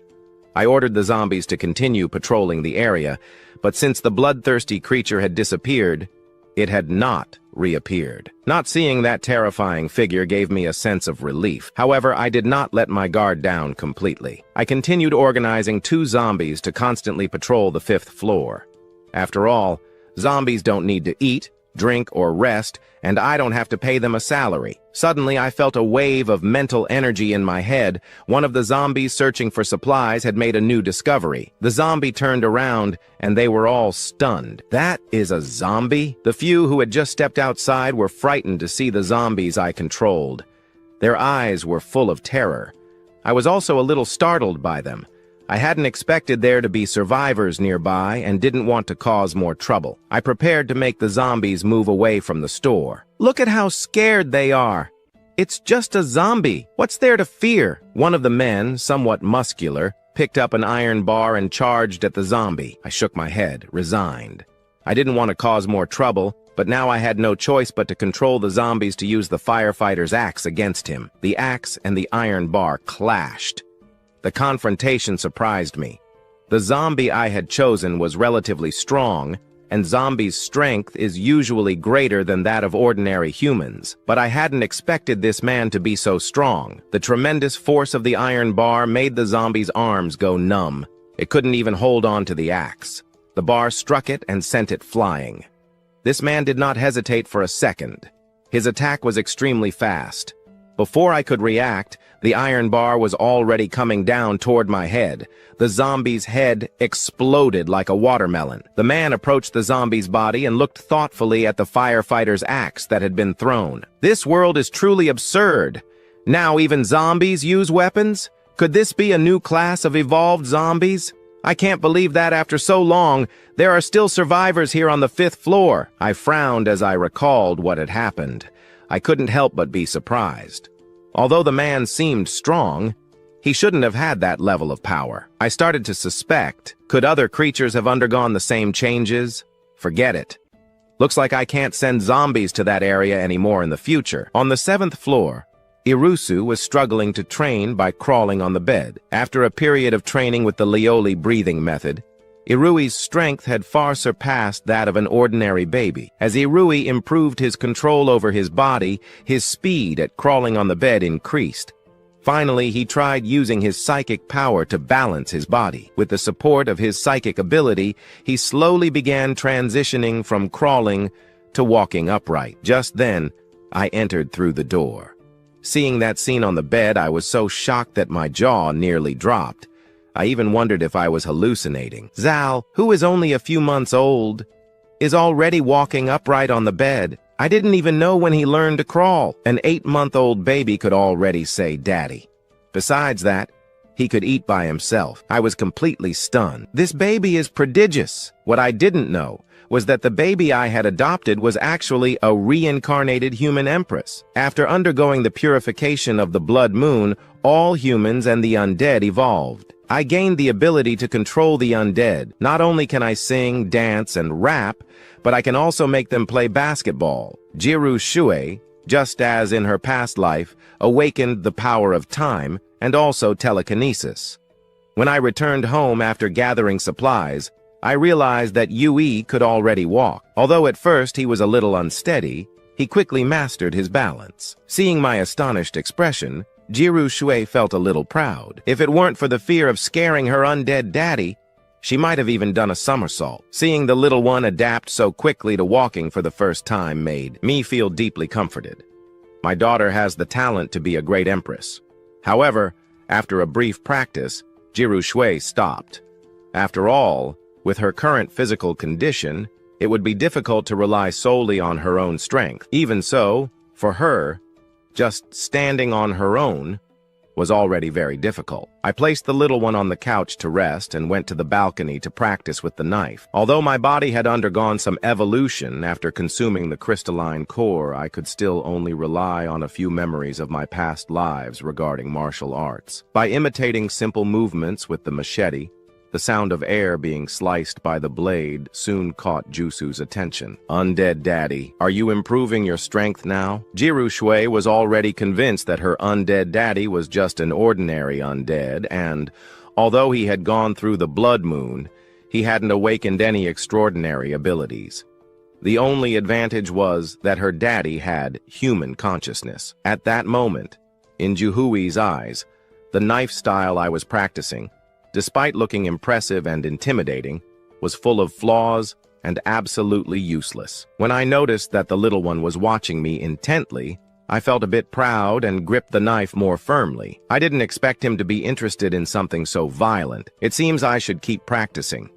When the little one grows up, I will teach him this knife style. In the following days, I practiced hand-to-hand combat and knife techniques on the balcony, while Jusu trained to walk upright in the living room. I was also training my ability to control telekinesis. As the end of the world progressed, Jusu began to feel a slight sense of crisis. After all, after the Blood Moon mutation, the whole world started to be in danger, and now this was just the beginning. The more it advanced, the more terrifying these transformations would become. Moreover, many other creatures had also joined the army of evolution.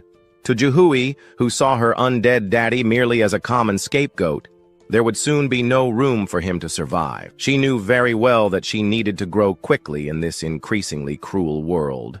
An ordinary undead with no evolution, and a baby who still couldn't move freely. To Juhui, this was like an apocalyptic beginning. As an empress, she knew that if she wanted to change the course of this situation, there was only one way: accelerate her training progress. At that moment, an enraged roar echoed from outside the building. I quickly controlled the undead to go to the location, but to my surprise, one of the undead I had killed before had not only revived, but also evolved. Now it was fighting against another terrifying undead. They were probably battling over crystalline cores. Thinking about them, I felt a burning sensation in my chest.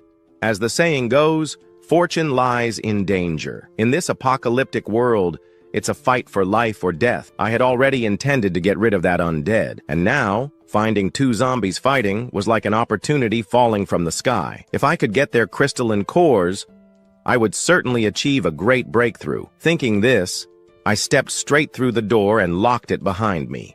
Jiru Shuei also noticed what was happening outside. What left her perplexed was seeing her undead daddy, who had always been so useless, suddenly stepping out the door. In recent days, he hadn't even dared to leave, and now he had decided to go. The roars of the undead outside indicated that they weren't ordinary creatures. Going out now to see what was happening practically meant certain death. Jusu was completely stunned. She couldn't understand what was going on. Left alone with her undead daddy, all she could do was silently pray inside the house. This undead daddy really was a constant concern. He had spent days practicing a useless knife technique, and now he really thought he was an expert. Meanwhile, I had already gathered my group of undead, and we silently approached the two monsters in combat. After a long battle, the fight reached its climax. With a loud crash, one of the monsters fell heavily to the ground. The battle between the two evolved undead had finally ended with the victory of the bloodied monster. Just as it was preparing to take the crystalline core, I gave the immediate order. The group of undead that had already infiltrated quickly surrounded the monster and, in no time, completely tore it apart. I held the two crystalline cores in my hands and, without hesitation, swallowed them. The terrifying force of evolution coursed through my limbs and bones. My flesh, blood vessels, and bones began to undergo a massive transformation under this overwhelming power. However, the process of refining two crystalline cores, one red and one white, exceeded the limits of my consciousness. Before long, this energy caused me to lose my senses. Juhui, she waited anxiously inside the room, growing increasingly impatient. The roars of the undead outside had already ceased. This probably meant that the battle was over. But her undead daddy, after leaving, still had not returned. After so much time, the worry growing inside her intensified. So much time had passed. Had something really happened? What should she do now? Evolved undead fighting, and you, a simple undead? Why do you get involved? Everything is lost. This is the end. After such a long time without any noise, Irui truly began to panic. To her, her undead daddy was probably already dead, After all, those two newly sighted undead definitely had the ability to easily destroy low-level undead. It was an apocalyptic beginning, and now it seemed that everything was ruined. I don't know how much time passed, but finally, I slowly opened my eyes. At that moment, my mind was incredibly clear. The sense of pressure from before, when I was evolving, had completely disappeared. This mental clarity was something I had never experienced before. After all, those two zombies were so powerful. Without a doubt, her undead daddy had completely fallen. Although Uchu knew that surviving in this apocalyptic world would be extremely difficult, that unevolved undead could die at any moment, in any place, she did not expect this to happen so soon. Thinking about the time she spent with her undead daddy, even though they never exchanged words, they could feel each other's moods.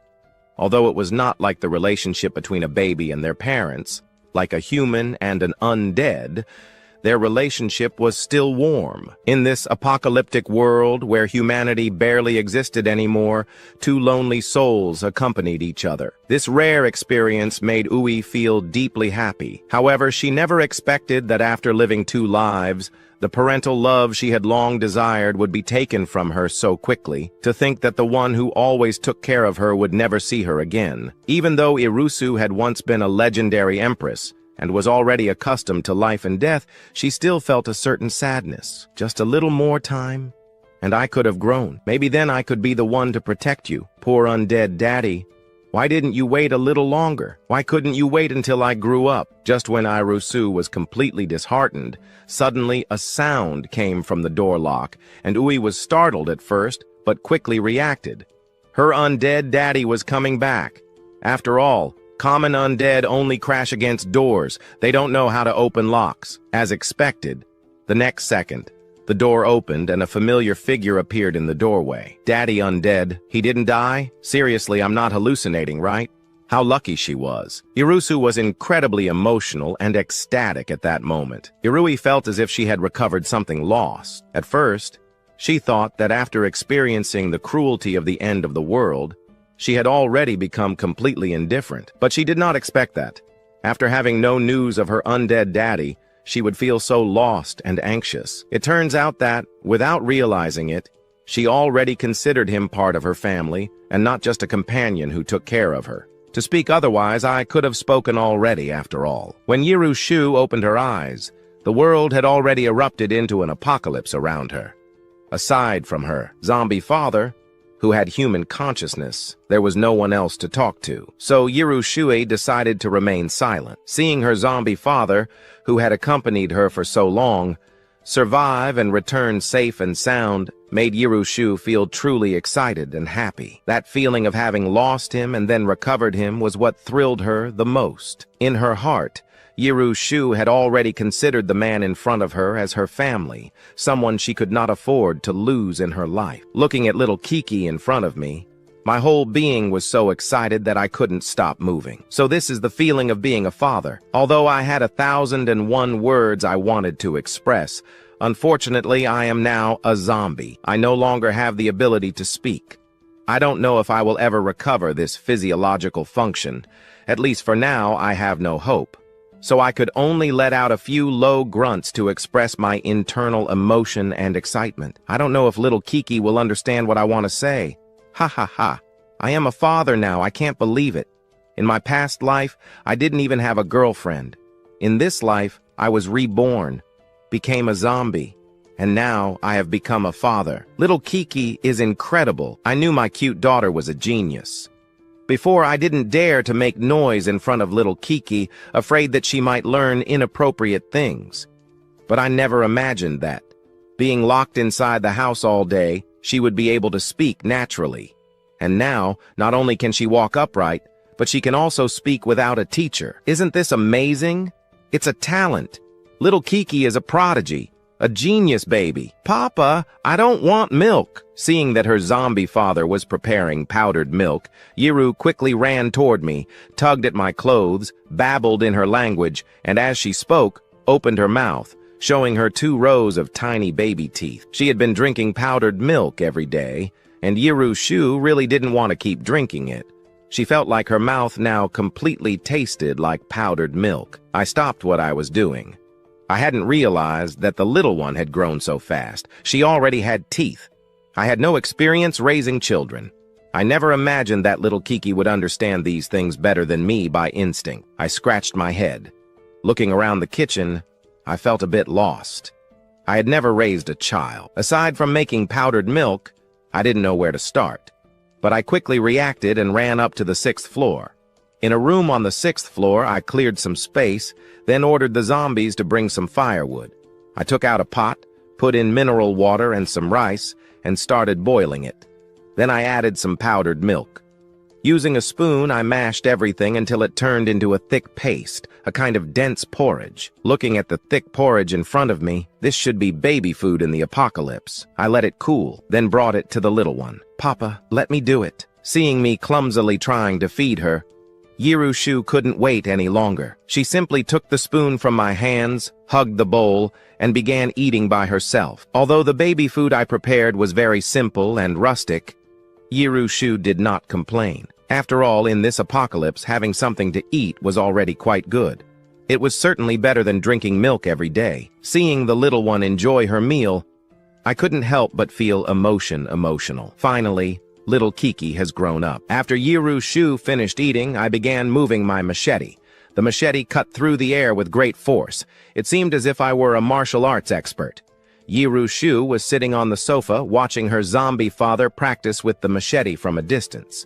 She felt very confused. Why did it seem like Papa had gained a lot of strength? Remembering the first time they met, her zombie father had seemed no different from the other zombies. The only thing was that he had a little less blood and wounds. His body was still thin and weak, filled with a rotten smell. But now, her zombie father wielding the machete, his figure now looked much more muscular. Yirushu, observing the wrinkles in my clothes and the general shape of my body, could deduce that beneath my clothes, beneath the clothes of her zombie father, my body was definitely muscular now. It even seemed like the color of my skin had changed. If one didn't look carefully, if one didn't observe closely, they might think I was a human. What is happening here? Could it be that zombies, just like humans, can improve their bodies through training? Thinking about it, Yirushu felt at ease with the idea. After all, in my past life, I also never encountered low-level undead who could retain human consciousness. Looking at his undead father, who kept swinging the machete, Yirushu couldn't help but recall some of the body-strengthening techniques he knew from his past life. If training could make someone stronger, would it be possible to teach these techniques to his father so he could practice them? His father was not an advanced undead, and with the apocalypse progressing, sooner or later, he would turn into a mere pawn. If he could increase his strength even a little, then his chances of survival in this apocalypse would also rise. At the same time, Jiru was also very curious about how the undead would turn out after training with these techniques. Could their combat power reach that of evolved undead? At that moment, I suddenly felt that I was receiving new information from the undead under my control. Changing my perspective, I realized that one of the undead had encountered an evolved undead. Without hesitation, I immediately headed in the direction of the evolved undead. Upon arrival, I began to concentrate my mental power and tried to control the other. The tank undead sensed the threat and let out a growl before becoming one of my controlled undead. Looking at this large controlled undead, I nodded in satisfaction. With the addition of an evolved undead, my combat power had increased considerably. With a large body beside me as I walked down the street, I felt my back straighten. On the way back home, I also passed by the neighborhood hardware store. With the big guy, I found 2 large hammers for him to use as weapons. Meanwhile, upstairs, Yirushu continued practicing the crystal breathing technique, training her control over mental power. The crystal breathing continued inhaling and exhaling, absorbing energy electrons in the air while simultaneously strengthening her body and increasing her mental power. After this continuous practice, Yirushu could already walk with more dexterity. She no longer stumbled like before and could even jump a little. Additionally, while I was away, Yirushu collected some iron nails elsewhere. During this time, she kept practicing her mental power. With a strong sound of air being cut, the iron nails were swiftly launched by Jirushu's mental power, embedding themselves directly into the dining table. With such force, they could definitely pierce a person's head with ease, ending a life. The talent for controlling mental power, combined with Jirushu's talent for controlling time, already granted her formidable combat strength, capable of taking lives effortlessly. In the apocalypse, even a baby could kill a person. Just thinking about it was truly terrifying. Looking at the iron nails embedded in the table, Jirushu felt satisfied. As long as she didn't encounter strange beings with special abilities, she should at least be able to protect herself. Gazing at the destroyed world outside the window, Jiru's eyes grew more determined. She was sure that in no time, she would be able to protect her undead father while going out to search for supplies. Even though she was just a baby now, the future. Empress would not be a burden. Jiru truly did not want to experience the feeling of loss again. Just when I was returning home, I encountered a giant mutant dog. I immediately controlled my big fat to attack. With a single blow, I crushed its dog head. After obtaining the core of the giant dog, I quickly ran home with the corpse. However, at that moment, an undead the size of my big fat appeared in front of us. It was clearly eyeing my big fat's core. I controlled my big fat and other undead, and without hesitation, I used the war of attrition tactic. Friend, you don't know who you're messing with. In less than 2.5 minutes, the core of that undead was already in my hands. Today is a lucky day for me. I obtained 2 mutant cores in a single day. My strength also increased considerably. Upon reaching the first floor, I processed the 2 cores. My mind became much clearer. Big Fat also ate the flesh of the giant dog, and his wounds were already healed. Meanwhile, in the living room, Ui had no idea that my team of undead and I were causing havoc outside. She had already started practicing crystal breathing. A large amount of energy particles in the air began to flow rapidly into her body, constantly strengthening her. Her body's strength increased, and after 2.5 seconds, she managed to advance to the 2nd level. It is important to know that humans, undead, and ferocious beings are classified into 9 levels according to their strength. The 1st level is the weakest, and the 9th is the strongest. The 7th level is the king, the 8th is the emperor, and the 9th is the imperial level, the strongest of all. In her past life, Ushu went through many battles, fighting tirelessly in the apocalypse. Now we are still at the beginning of the apocalypse, and some human techniques have yet to be discovered. But Yukshu possesses many powerful techniques from her past life, which allow her to grow stronger quickly. She felt satisfied. Now, she could completely protect herself in the apocalypse, and even protect her undead father. At that moment, I entered through the door, and Irusu grabbed a nearby stuffed doll, pretending to be a normal child. She approached me, took a Barbie doll, and started playing with it. However, Irusu noticed the smell of blood on my body. She was certain it was fresh. Meanwhile, Iru also found some strands of hair. When I went to the kitchen to cook, Irusu carefully observed the hairs in front of her. Whose hair could this be? They are completely black and a bit stiff. Furthermore, they are long and thick. Could they belong to a mutant beast? My undead father is not an ordinary undead. As she began to doubt, Irusu's heart grew uneasy. She started feeling a little excited and carefully watched each of my movements. This further confirmed her suspicions. Undead that did not evolve even after the blood moon cannot evolve. However, their bodies do become stronger to some extent. But even so, they cannot be as agile as humans. Yet Ukshu could not notice any special abilities in her undead father. Aside from being stronger, more agile, and a little more handsome, there was no other difference.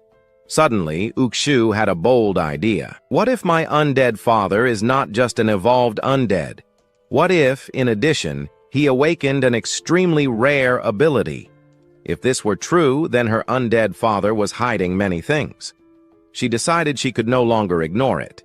She was determined to uncover my special ability. She thought her undead father was not an ordinary being. He might even have the potential to become a king of the undead. Irusu couldn't help but smile. Seeing Iru smiling curiously while observing me, I felt in a good mood. However, I noticed that her clothes were already covered in dust. I immediately took out a new outfit and helped her change. Daddy, I will continue to grow stronger. Even in this apocalypse, I will make sure you live like a princess. A week later, Ushu was holding a learning machine while listening to a children's song. Suddenly, I felt a headache. This little one is growing up too fast. She's almost a prodigy. I never imagined that after the start of the apocalypse, a learning machine would actually be useful. Amita, you don't need to worry about my studies anymore. It seems that this slogan is not just a catchphrase, it really works. But what I didn't know was that before the apocalypse, Ukshu had already been accepted as a postgraduate student at a prestigious university. During this time, Irusu had already adapted to this childlike body. She could already speak normally, but she did not dare to reveal her identity. That's why, while holding the learning machine, Uchu appeared extremely focused. She studied each word, each phrase with great seriousness. Even though, with her experience from 2 lives, saying such simple words felt uncomfortable, she still made a great effort to pretend she was learning to speak. She looked at her undead father, who stood beside her, visibly moved. Ukshu sighed helplessly. My undead father, I'm doing all this for you, to make sure you learn primary education. Thanks to you, I even managed to get a learning machine. Why didn't you get me a stroller instead? Self-learning and the efficiency with which I learned surprised me. It made me very happy. However, during this time, although I have not encountered evolved undead, I did find some human survivors. Even though I did not act against them, upon hearing their laments, I felt like calm water in the midst of the apocalypse. They depend on fate. Wealth is in the hands of the heavens. With the eruption of the apocalyptic crisis, humanity's selfish nature will begin to reveal itself in this world. Betraying companions is something absolutely normal. I will not let the so-called virgin's heart guide me to help these people I do not even know. During this time, I also discovered that there are 2 large groups of survivors nearby. One is in the northwest zone of the Sunshine Complex, and the other is at the nearest police station to the complex. But I do not want to become an enemy of these 2 groups. As long as they do not bother me, I will not go through the trouble of dealing with them. I arrived in this world inexplicably, and was infected in the same inexplicable manner. I have accumulated enough anger already. Now that I finally have a peaceful and beautiful life, if anyone dares to break this peace, I will definitely make them pay for it. Jusu felt that the temperature around her was dropping rapidly. She could sense the murderous intent in me. Had something enraged Papa Zombie? Jusu was even more certain. Her Papa Zombie must be an evolved undead, and probably would not be easy to deal with. At that moment, I felt the undead begin to move, so I went downstairs under Jusu's confused gaze. At the same time, S. Lin and some police officers were gathering supplies. Although the police station had some stored resources, the quantity was limited. As time passed in the apocalypse, food was no longer sufficient. Suddenly, everyone heard a faint sound. What was that noise? Did you hear it? A police officer furrowed his brow and asked in a low voice. S. Lin took a look. It was probably the undead passing outside. Gather the supplies quickly and return to the police station. Don't let the undead block you. As expected, a thin undead appeared at the door, but those enormous canines betrayed its identity as an evolved undead. S.A. quickly ordered a retreat. The officers immediately opened fire, but this undead moved extremely fast. Several shots missed their target, and some officers lost their lives. S.A. fired 3 times at the mutated undead and shouted loudly to draw its attention. Go quickly! There are more survivors who need you. As she said this, Sun Lin even threw the supplies she had gathered to her companions. Even having reached this point, Sun Lin still thought of the survivors. I will attract the zombies' attention. With S. Lin's continuous gunfire and shouts, the evolved zombie really launched itself at her. Taolin saw the zombie chasing her, and his heart stopped. His gaze became empty. S.A. could not believe it, but there was no time to think. She quickly dodged the zombie and ran to the police station. Shortly after I came out from the corner, I never imagined that the zombie plague had lasted so long and that there were still people with compassionate hearts like hers. All this time, I have witnessed many fights between humans. In 1 second, they help. In the next, they stab each other in the back and hand their companions over to the zombies. This is the first time I have seen someone willing to sacrifice themselves for their companions, voluntarily staying behind. Even when she is about to die, she still thinks of the survivors she does not even know. In the police station, this kind of person is truly respectable. But the problem is that kindness and justice in the end of the world are the most useless things. Survival is all that matters. This kind of sacrifice in the apocalypse is very rare, but unfortunately, good people like her usually do not meet a good end in this world. I looked at the zombie in front of me. From today on, you will be called Chispas. Then I returned to the Sunshine Complex and ordered Chispas to stand guard downstairs. Now I control more than 20 low-level zombies and 2 evolved zombies. In this apocalypse, I feel like I could walk anywhere. However, just when I was about to review my troops, Jusu had already stealthily entered my small storage room. When she opened the door, she was surprised. She saw that the room on the 6th floor was filled with all kinds of supplies. These large and small supplies completely filled the storage space. Originally, the room had been prepared for something else. Now, not a single empty space remained.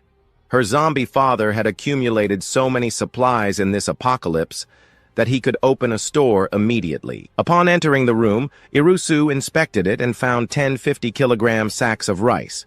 As for the formula to make powdered milk, there was an enormous amount. There were well-known brands, and the cans of powdered milk filled the cabinets. They were stacked outside, looking like mountains of products. Even on top of them, there were bags of powdered milk, along with a large quantity of accumulated mineral water, reaching 3 meters high, filling up to the ceiling. Additionally, there were many daily use items, although they were mostly baby products, diapers of all types, baby bottles, bibs, etc. Looking at the variety of objects, Irusu was surprised, but at the same time, she felt a warm sensation in her heart. Her zombie father had clearly gathered all those supplies for her. After all, being a zombie, he would not need baby products. In such a chaotic world, gathering so many supplies and bringing them home must have been a great effort for Papa Zombie. Normally, Papa does nothing but take care of himself or practice combat techniques, going out very rarely. Being a zombie, moving so many supplies would definitely take a long time, but I have never seen my Papa Zombie in person. Thinking about this, Ue could not help but lose herself in her thoughts. But then, her eyes suddenly lit up. It is very likely that Papa is not an ordinary low-level zombie. That would explain everything. So many supplies. Could it be related to his evolutionary ability? But what would his evolutionary ability be? After so much time, I still haven't noticed the slightest clue. He started searching his mind for the abilities of the rare zombies he had encountered in his past life. He thought for a long time, but found no answers. Looking at the supplies in the room, could he have the ability to adapt to the terrain? Maybe he could move freely underground, which would significantly reduce the time needed to transport so many supplies quickly into the house. It was also possible that he had awakened a spatial ability, allowing him to move different types of supplies directly into the room through the power of space. But he quickly dismissed that hypothesis. Although that ability had great potential, using it in the early stages would require an enormous amount of energy. At that moment, he heard a small noise downstairs, and Irue quickly ran to the room on the 7th floor. As she pushed the door open to enter, she was surprised. Zia had started using the notebooks she bought. Although the characters Zia wrote were crooked, it was still vaguely possible to distinguish the word. The characters that Xiaokiki wrote were crooked, but one could still vaguely distinguish what the words were. Of course, even though the characters were so twisted, even though I have been single for years without having a relationship, I also have not had children. But I also know that at Xiaokiki's age, babies generally still crawl on the floor. When I met Xiaokiki, she didn't even have the strength to cry. The little one not only learned to stand up and walk, but also learn to speak.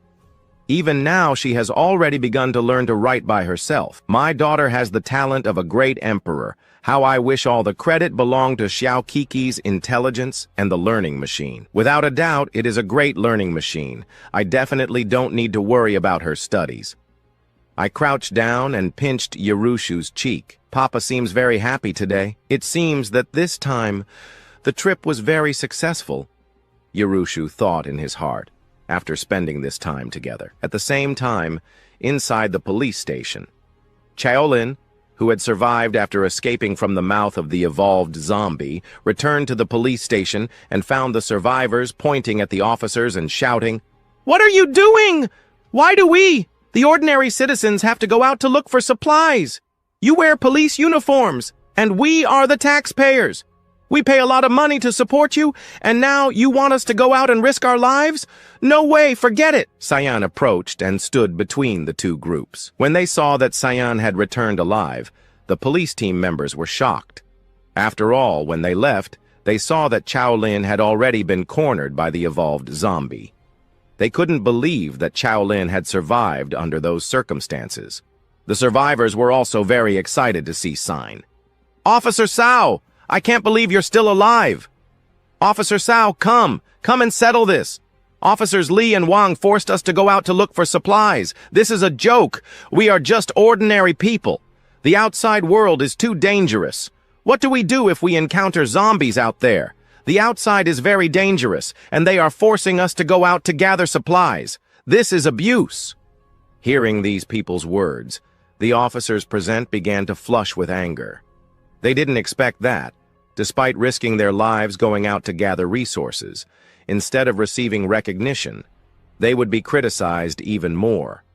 Officers Li and Wang recalled what had happened at the Ho store, and an unnamed fury arose in their chests. "Shut up! Don't our lives matter? Should we just die then? Why is it always us who have to go out and risk our lives to gather resources while you just stay inside waiting for the supplies, not even making the slightest effort?" Hearing their colleagues' complaints, Shaolin couldn't help but frown. "Enough! Stop making noise! Let us handle gathering the supplies.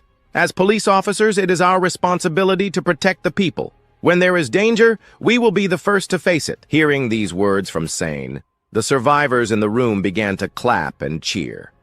Officers Wang looked extremely angry, but remembering that Shaolin was the one who had lured the zombie, they just looked at each other and after a snort, said nothing more. The officers began distributing the supplies.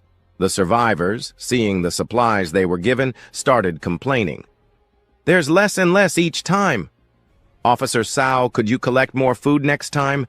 What you brought isn't enough to eat." Yes, every night I go to bed starving. The food you bring is too little." Hearing these people's complaints, San couldn't help but frown. But seeing everyone's situation in this apocalypse, San couldn't help but feel moved. The food in the room was already running low. San had always believed that she should take care of others, so she always assigned herself the smallest portion of supplies. The others could still eat twice a day, while San only ate a small bag of... After becoming a zombie, I adopted a human baby. I never expected this baby to be the reincarnation of the human empress, but she thought I was just a weak zombie, Dad. So she decided to train me to become the strongest zombie. At that moment, Yarushu took advantage of my absence and began wandering around the room. She found a pile of documents and discovered that we were in the city of Hangai. According to her memories, Jamai was known for two powerful individuals. One of them, on the human side, was a strong cultivator in the imperial realm. The other was known as the Demon Police of the Nine Dead. Jirushu had heard that this Demon Police of the Nine Dead used to be an officer. During the early days of the apocalypse, she suffered betrayal from her comrades and died multiple times. However, this woman was very special. She possessed a strange resurrection ability. Each time she died, her power increased several times upon revival. However, she could only resurrect 9 times. Her original passion for her country and people gradually froze in the apocalypse, where humanity became ruthless. She transformed into a cold, murderous goddess and eventually grew into one of the strongest fighters. The other evolved monster was a giant bear from a zoo. It was a mutant bear that controlled the power of lightning, known as Thunder Roar. Yiru Shu didn't know much about this bear, but she had encountered the demon police of the Nine Dead several times, even personally killing her once. Recalling the memories of her past life, Yiru Shuen couldn't help but smile slightly. She didn't know if, after her reincarnation, she would meet that woman with the strange resurrection ability again. If she could find her first, she might consider capturing her. With such a powerful ability, the demon police of the Nine Dead should have achieved much more. But perhaps due to her personality, she wasted too many resurrection opportunities in the apocalypse and ultimately failed to reach the imperial level. To better protect her zombie dad, she needed to gather more people. So Yiru Shue trained for another 2.5 hours but did not see her zombie dad return. She quietly left and went downstairs. When she reached the 5th floor, she discovered that the door had been forced open. She opened the door and was stunned. Just like on the 6th floor, there was a large amount of stored supplies. More food, water, and baby products. Yiru Shui felt deeply moved. It turned out that her zombie dad had done so much for her in secret. She checked the lower floors, and as expected, they were all filled with supplies. Everything her zombie dad had built was for her. But when she reached the 2nd floor, she sensed an intense aura of aggression. Looking through the window, she saw a zombie wielding a pair of hammers standing in front of the building's entrance. This confused her even more. A zombie that strong was guarding the ground floor? How did Dad get out? Oh, that's right, I almost forgot. Dad is also an evolved zombie, now that I think about it. The ability Dad must have awakened is the power to move underground. It seems I must find a way to hunt more evolved zombies so that Dad can devour their crystal cores and evolve. I'll eliminate the great zombie on the ground floor soon. With something that strong guarding outside, it'll be inconvenient for Dad to move around. Then she thought about the fierce beast king. If I kill it, its crystal core will surely help Dad. Meanwhile, as I practiced with lightning, I had no idea that the great general of my army was already on my dear daughter's hunting list. After some time in battle, my combat skills improved considerably. I then returned to the lower floor with lightning. I had him keep watch alongside Big Fatty, while I went upstairs to take a bath. Even though I'm a zombie, I still live with the little one, on one. Hand, it's to prevent bacteria. Little Xiaokiki is still very young, and her immune system is not like an adult's. So hygiene and safety are important. On the other hand, I don't want the bad smell of my body to affect little Xiaokiki. When I came back upstairs, I noticed that Xiaokiki had fallen asleep on the sofa. I also made a decision. Since Xiaokiki could now walk, it was time to take her for a stroll. Besides, the surrounding zombies had already been eliminated, and with the protection of 2 evolved zombies, I had no reason to worry about dangers. In the following days, everything proceeded peacefully. Xiaokiki practiced walking, raised every day at home or playing with her learning machine, learning to speak and write. Just as I reached downstairs, I heard a loud rumble in the sky. I saw a green military helicopter flying through the air. Then I saw a bunch of papers falling from the sky. Picking them up, I saw that not only the city of Hangai, but the entire world had already fallen. The Yangi army had already established a survivor base in a town outside the city. The leaflet called for survivors from everywhere to voluntarily go to the survivor base. I threw it away immediately. After all, I am now a zombie. The human survivor base has nothing to do with me. If they really find me, they will probably first invite me to a barrage of bullets. Yiru Shue, in the room on the 7th floor, also heard the noise of the plane and quickly used her telekinesis to obtain a leaflet. Upon reading the information on it, Jiru smiled coldly. She remembered that in her past life, because she still had hope in humanity at the beginning of the apocalypse, she joined a human survivor base. But after entering, she discovered that the evolved ones were the superiors. The stronger one was, the more benefits one obtained, while common survivors were considered the lowest workforce. The most critical thing was that even in the apocalypse, humanity could not unite to resist the zombies. They still deceived and betrayed each other. In her opinion, those humans were not even better than her zombie father. At least her zombie father would not betray her. Meanwhile, the survivors at the police station thought the plane had come to rescue them, but after dropping the leaflets, it simply flew away. What is happening? Why did the plane leave? After so long, we finally saw a plane, and it didn't even stop. It just flew away. Solin also showed a look of resignation. However, everyone picked up the leaflets and began to check them. Great! It's the survivor base. We're saved. I knew humanity couldn't completely disappear. Obviously, they still have the strength to establish a survivor base. However, these common people were unarmed and completely weak. Then, the survivors turned their attention to Sign and the other police officers. Officer Sao, you are police officers. Protecting our safety is your responsibility. You have to escort us to the survivor base. Exactly. We don't have weapons. You have to protect us. Upon hearing the survivors' words, the other officers present were not pleased. Are you crazy? If you want to commit suicide, don't drag us with you. Have you even seen where the survivor base is? It's so far from our police station.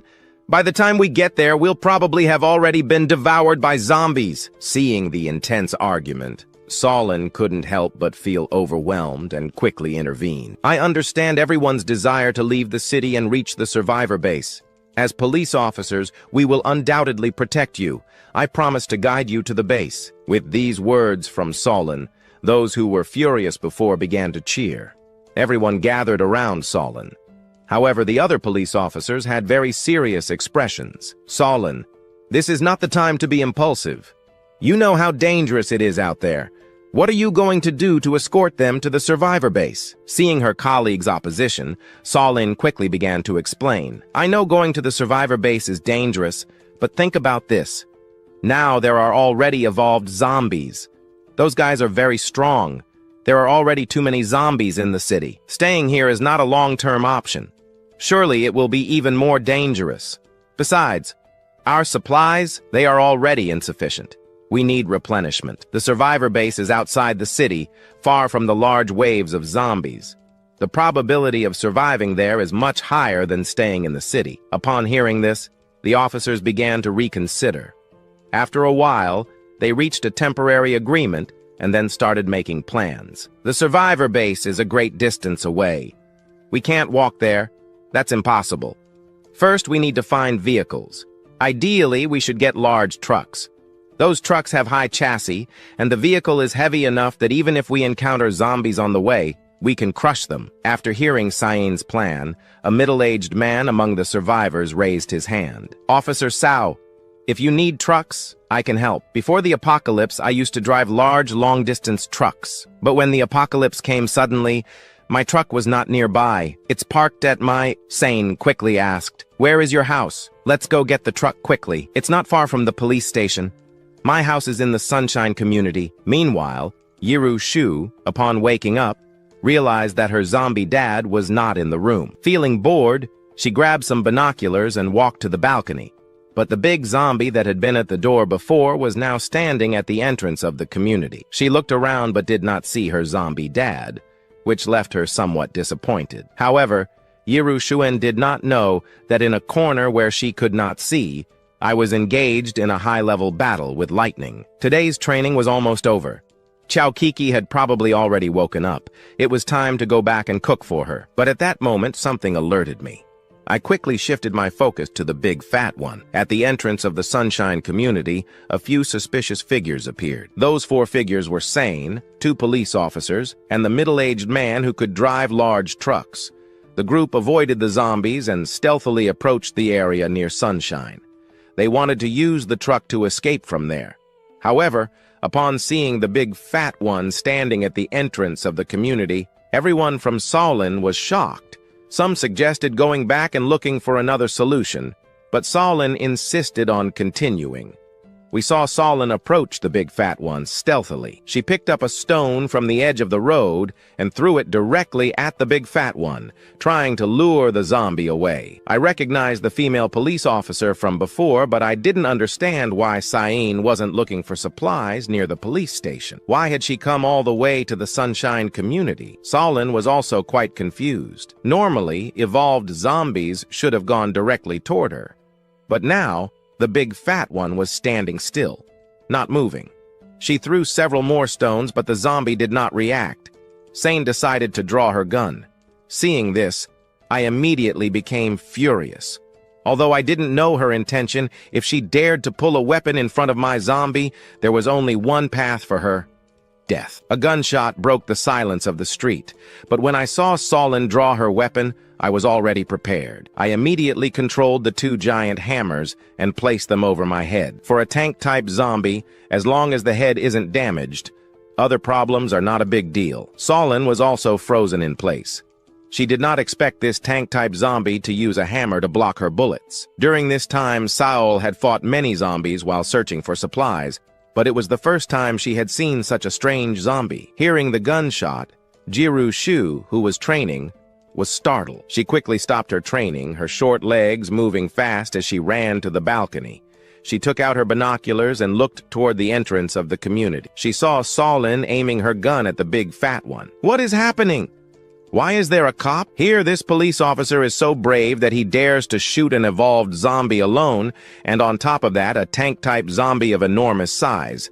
Yiru Shu, observing the scene through binoculars, was very surprised. However, that police officer seems familiar to me. Jiru Shui adjusted the distance of the binoculars, and upon zooming in, recognized Solin's face. He felt that he had seen him somewhere before, but couldn't remember. After the shot, I was really furious. Last time, I happened to save his life. I didn't expect this police officer with a defective brain to dare to challenge me this way. I don't care who you are. If you dare to attack me, you will have nothing but a fatal fate. I controlled Gran Gordo, who was holding a double hammer, and sent him to chase Solin. Solin, calm upon seeing that her plan had worked, smiled. She turned around and began to flee, planning to lure Gran Gordo into an isolated area. But just at that moment, Solin heard a sharp sound behind her. Instinctively, she turned and was shocked by what she saw. A massive hammer flew through the air toward her. Damn it, this zombie doesn't follow the rules. Before dying, Solin only saw darkness before her eyes. Blood began to gush from her mouth, and in her mind there was only one thought. Solin didn't understand why the zombie she encountered today was so different from the previous ones. The hammer thrown by Gran Wo was as heavy as 1,000 kilograms. With Solin's frail body, she couldn't stop it. She was hit directly and died instantly. I controlled Gran Wo and approached Solin's body.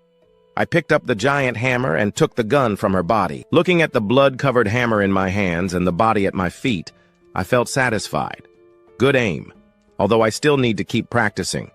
Anyone who dares to shoot at me, I will kill them without mercy, no matter who they are.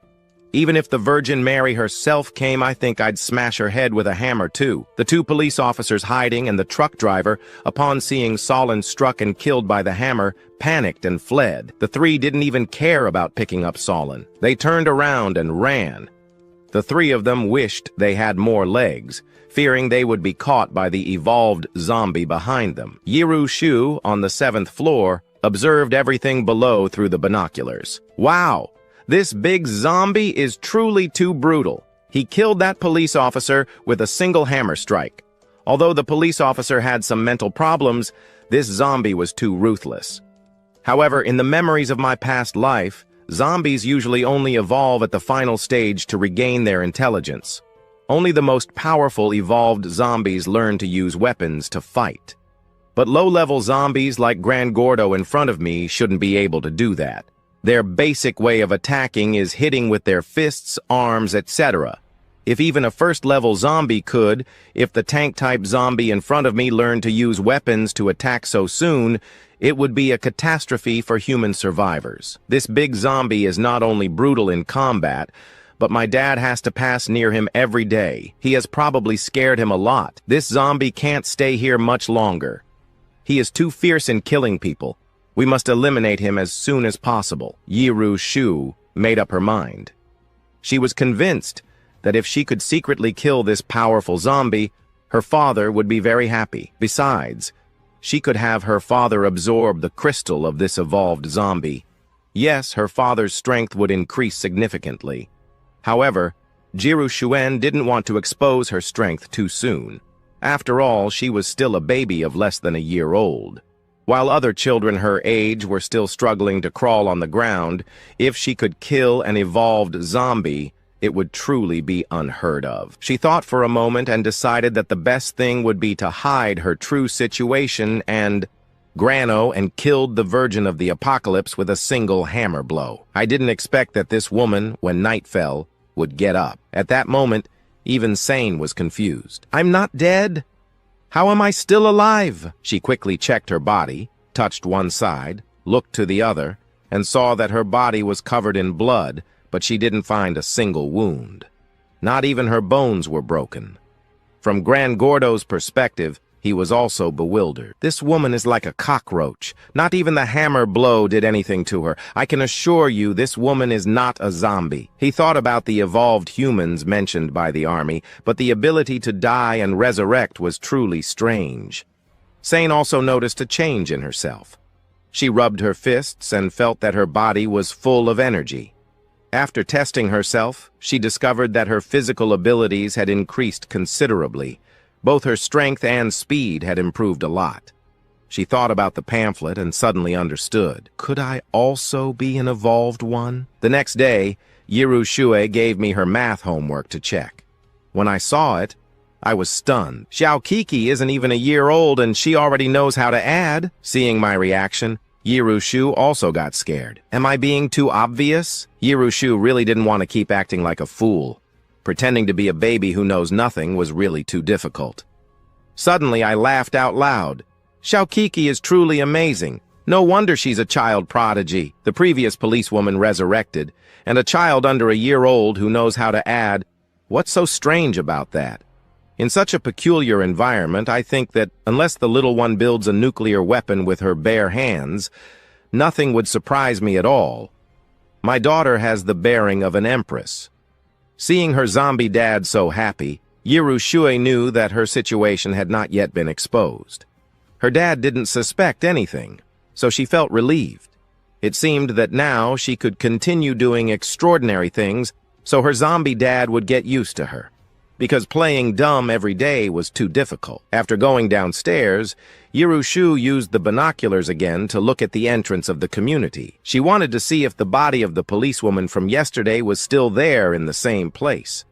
But at that moment, something even stranger happened in the community. Something that caught Yiru Shu's attention. She saw that a group of large zombies had gathered from different corners of the community.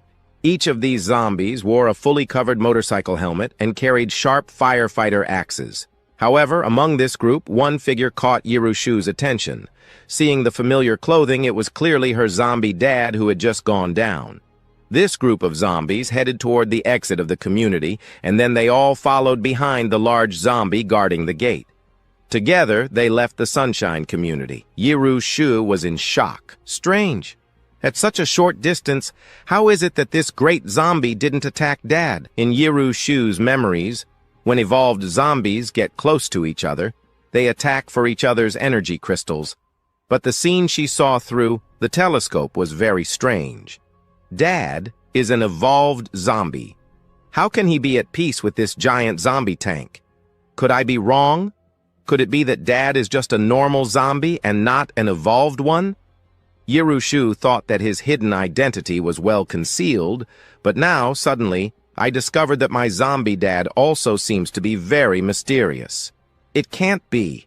I need to find an opportunity to investigate thoroughly, to see if Dad is really an evolved zombie and what kind of special ability he has awakened. I didn't know that my daughter had already discovered several clues. When I arrived with my squad of zombies at a shopping street, a zombie suddenly ran towards us.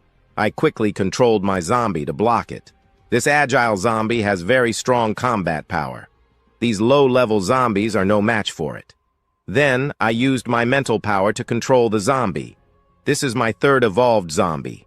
Since it is a second category agile zombie, I will call it Lightning number 2.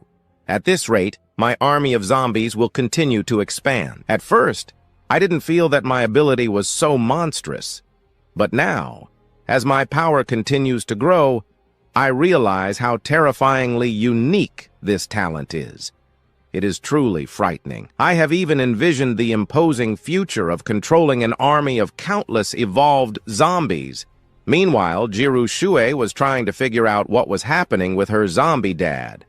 What is going on with my zombie dad? That's why she waited on the balcony until he returned. But soon, Jiru Shu made a new discovery. She saw that the group of zombies that had left came back, and in addition to the original zombies, another agile zombie had surprisingly appeared next to Dad. What is happening here? How did another evolved zombie appear? This scene caused a great impact on Jiru. She furrowed her brow, and upon recalling memories from her past life, Jiru Shu finally thought of a possible explanation. Being able to gather several brainless evolved zombies, control their desire to devour each other without them killing one another, and live in peace means that within the Sunshine community, there exists a king of the zombies. Upon thinking this, Jiru Shu couldn't help but feel incredulous. Knowing that zombie kings are extremely rare, that it is very difficult for one to emerge among 100,000 zombies. Could it be that my zombie dad and I are so unlucky that a zombie king appeared right in the Sunshine community? Could it be that Dad and the other evolved zombies are under the orders of this zombie king in the community? Or maybe Dad is the king of the zombies? But as soon as this thought appeared, Jiru Shu dismissed it immediately, because the king of the zombies usually hides in some corner, making the other zombies follow his orders. Even when a zombie tide breaks out, the king of the zombies only hides in the depths, but today, her zombie dad went out directly with the horde of zombies. This is a great taboo for the king of the zombies. Out of precaution, the king of the zombies would absolutely not allow himself to be exposed to danger. It can't be. I have to find out. Of zombies, this is a great taboo for the king of the zombies. The king of the zombies, out of caution, would absolutely not allow himself to be exposed to danger. It can't be. I have to find a way to help Dad break free from the control of the king of the zombies. Jiru Shue looked down at the crowd of zombies, and a cold look shone in his eyes. What the hell is this king of the zombies? And Dad Jiru is also someone that a type like you cannot control. You better hide well in a small area. If I find you, I will kill you without hesitation.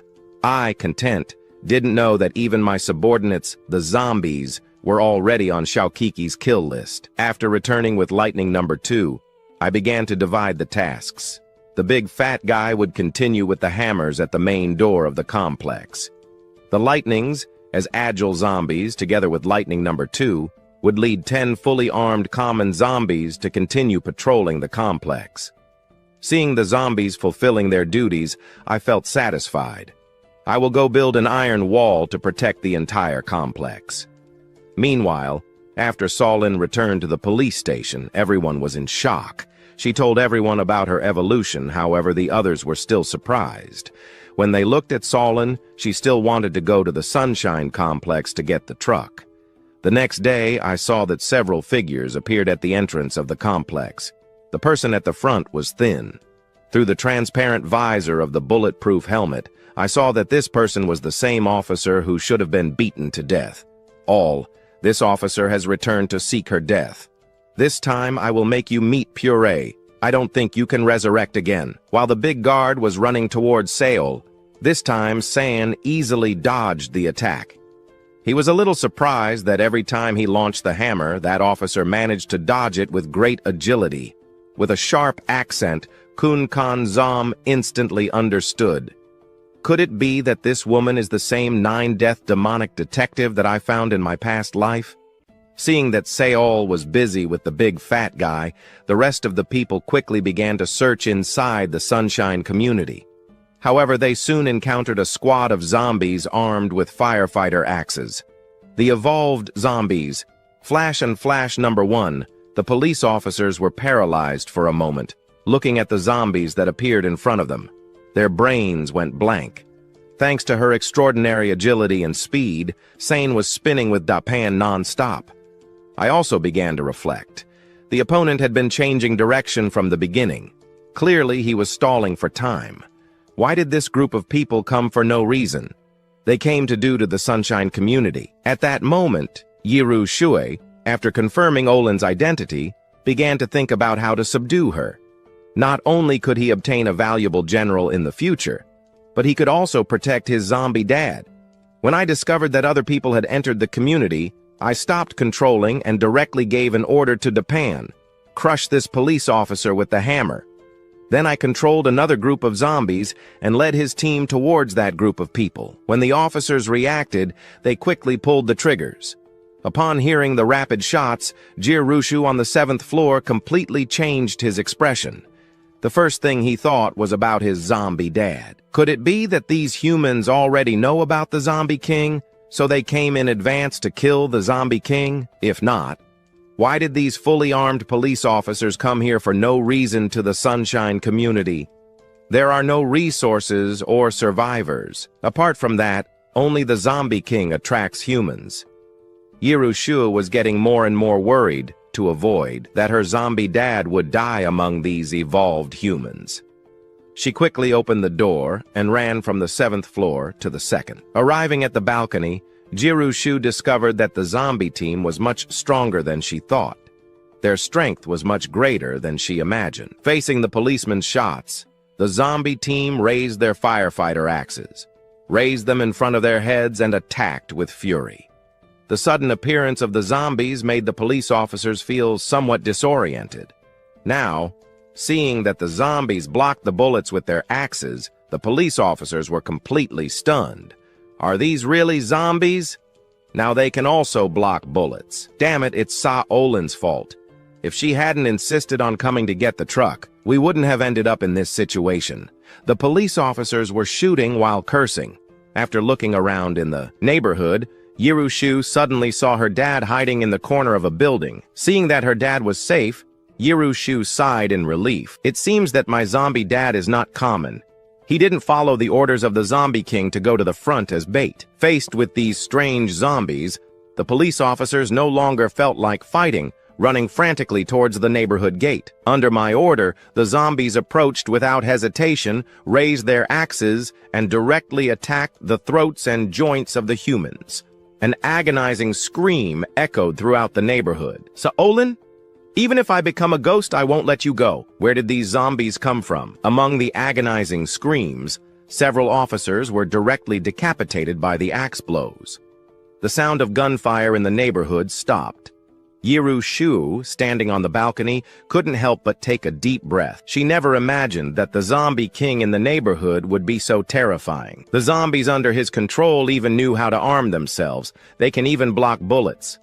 Such a terrifying Zombie King must be hidden somewhere. Jirushu frowned. She thought silently about whether she should take this opportunity to eliminate the king of the zombies immediately. Jirushu thought for a moment, then finally shook her head. The king of the zombies has probably already reached level 2.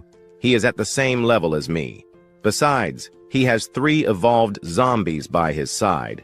It will be better to wait until I reach level 3 before acting, to avoid involving my zombie father. Yirushu quickly returned to the 7th floor. I saw the bodies of the officers torn apart by the zombies' axe blows. I felt somewhat confused. What is here that attracts them? I took their weapons and ammunition immediately. I felt safer. The power of these weapons is really strong. Could it be possible that later I can also supply these zombies with weapons, zombies that shoot guns? Who could resist that? After solving this, I changed my perspective towards the big fat guy for a moment. Neither of them could do anything to the other. San was only thinking about stalling for time. She wanted her companions to enter the neighborhood to look for the truck keys. With the truck, everyone would have hope of leaving the city. But Sauline didn't know that her fellow police officers had already been killed by the zombies inside the neighborhood. Of the entire group that came from the police station, only she, the evolved one, was still alive. After I personally controlled the big fat guy, his combat ability increased enormously. Sane suddenly discovered the speed with which the big fat guy swings his hammers became much faster. Taolin could only rely on her evolved body to dodge the attacks by a hair. What's going on? How did this fool suddenly become so intelligent? With the combat pressure increasing, Solin was sweating profusely. I saw an opportunity, and with the giant hammer in my left hand, I turned it to stab directly. I pushed Solin back right after when Solin couldn't react as she approached. I launched the giant hammer with my right hand with force, directly breaking Solin's spine. The sound of the bone breaking was crystal clear. Since I had seen with my own eyes how this woman died and resurrected, this time I began to swing the two hammers with fury as if I were hitting meat dumplings. I broke all of Solin's bones. Her internal organs were shattered. Everything around was soaked in blood. I saw how Solin stopped breathing completely. It was only then that I stopped attacking. For someone who comes looking for trouble, I'm never going to have mercy, much less after say Olin resurrected yesterday. Today she has come with more people. Who knows if next time she will bring an army. Destroy IC if you have the courage. Resurrect again. From the upper floor, Jiru Shuen couldn't help sighing at seeing this scene. Can this woman be even more foolish? Such a valuable resurrection opportunity. And she used it like that, wasted it like that. What an idiot! Did you know that you only have 9 lives to resurrect? And you have already wasted 2 of them so easily. Taking the police pistol from Solin, I was thinking about whether I should also destroy the police station. Surely there are many weapons and ammunition in the station. Normally, police stations are well equipped with weapons. If possible, maybe I could equip the zombies with these weapons. I could form a squad of zombies with firearms. Thinking this, I made a decision. Tomorrow, I will send an evolved zombie to investigate the situation near the police station, mainly to see if there are other evolved ones in the police station. This woman who can resurrect surprised me a lot. She resurrected in one night and healed completely. This is even more incredible than a zombie. The knight waits 10 years to arse, but I am a zombie. If I have an enemy, I kill him on the spot. If someone offends me, they must be completely exterminated. This police station has come several times to cause problems. As long as it threatens my and Xiao Kiki's safety, no matter who it is, I will kill him without mercy. At night, after watching Xiao Kiki sleep peacefully, I went to the living room to think about the following plans. Now, the growth rate of Xiao Kiki is clearly faster than that of a normal baby, and this daughter of mine is a true prodigy. How could I provide a Xiao Kiki with a better environment for her growth? First, the Sunshine Residential Complex is definitely not a place to stay for long, although I now have enough food stored. But you can't live only on reserves. Eventually, the food will run out. Even if it doesn't run out, it could decompose due to the temperature change. I can't keep the food for a long time. Maybe I should cultivate the land. Anyway, I have so many zombies they are free labor. But at that moment, something suddenly surprised me. My eyes filled with amazement. When I changed the view of Big Fat, I saw that the officer that I had destroyed in the morning was now standing completely intact. Wow, this woman has a secret trick, and being part of the funeral family, I adopted a human baby. I never imagined that this baby was the reincarnation of the human empress, and she even managed to attract the immortal demon from her past life, all because she thought he was controlled by the funeral king. Without knowing it myself, I am the funeral king she is seeking. At this moment, Yiru Shui sees Solin arriving at the agreed place. From the 7th floor, she throws a paper airplane towards Solin. When he opens the letter, he discovers that in the end, there are only 3 words, the invisible, but upon reading the content of the letter, he is completely astonished. In the Sun Residential Complex, Ha-Uno-san recalls all his experiences at the entrance of the complex. His mind cannot calm down, and he firmly decides that he will not allow the funeral king to remain alive. So he agrees to join the invisible. At dawn the next day, Jiru Shu eats the breakfast she prepared herself, a smile appearing on her lips. The collaboration agreement to eliminate the funeral king is already in place. As she looks at her funeral father, Yiru clenches her fists with enthusiasm while eating. Dad, don't worry. You just need to hold on for 2 more days, and you will be freed from the Zombie King's control. With the Funeral King's core and the evolved zombies from the complex, the combined cores will surely increase her father's strength rapidly. She eagerly anticipates how much her father's strength can grow. I never imagined that this filial daughter would want to extract my own core to give it to me. 2 days earlier, by consuming the core of a level 2 tyrant, my strength increased considerably. If I controlled a level 2 evolved zombie, I would be unstoppable. Unfortunately, expanding the search area was not enough. 2 days passed, and we found nothing. As night slowly falls, Yirushu's heart begins to race. Tonight is the appointed time with the immortal demon to kill the Funeral King. Meanwhile, Cyan has already infiltrated the Sun Complex. I don't know, with my current strength, what kind of situation I would face against that king of the undead. But thinking that he had been resurrected twice in a row, the infiltrator had already been arranged beforehand. Then, he walked directly to the main entrance of the complex. Sane's eyes shone with battle intent and bloodlust. He had been killed twice in a row by that monster. Even a calm person can become enraged. Monster, I'm coming for you. Upon approaching the tank-type undead, Sane shouted loudly. This was part of the prior agreement with the mysterious master. He had to draw the undead's attention. Meanwhile, on the 7th floor, recovering my mental energy, I was instantly alarmed. Huh? It's you again? You never stop, do you? If you insist on seeking death, then today, no matter what, I will make you stay forever, immortal. Hearing the noise outside, I immediately got up. The plan has begun. Now the hunt begins. Yirushu stealthily descended the stairs, then sneaked to the 2nd floor of Building 1. It was the same place where she had helped Sane before. When she arrived, the great battle outside had already begun. Due to an advancement in her mental energy, amid the fight, I could also control Big Fat more efficiently. Consecutive strikes one after another, the combined use of the hammers was impeccable, leaving almost no room for Sane to breathe. San frowned, constantly dodging. The tank-type undead in front of him taunted him. Sane felt a chill run down his body. Without time to think, he performed several backflips to evade. As he barely landed, Saulene saw 2 agile undead appear, each wielding 2 steel knives in their hands. If he had been a little slower, his hands and feet would have been severed by these blades. Do you really think that being evolved makes you invincible? Today, I will make you pay for your arrogance. When the giant hammer was about to hit Solin's abdomen, Dapan's body suddenly froze in mid-air for a second in a strange way. When I fought against this cop a few days ago, something similar had already happened. What kind of power is this? How can it affect my movements? I hid in the darkness, controlling the zombies to attack Saulin while looking around non-stop. But this sensation of continuously failing is starting to frustrate me. I directly called the zombie sniper squad. Several zombies raised their weapons.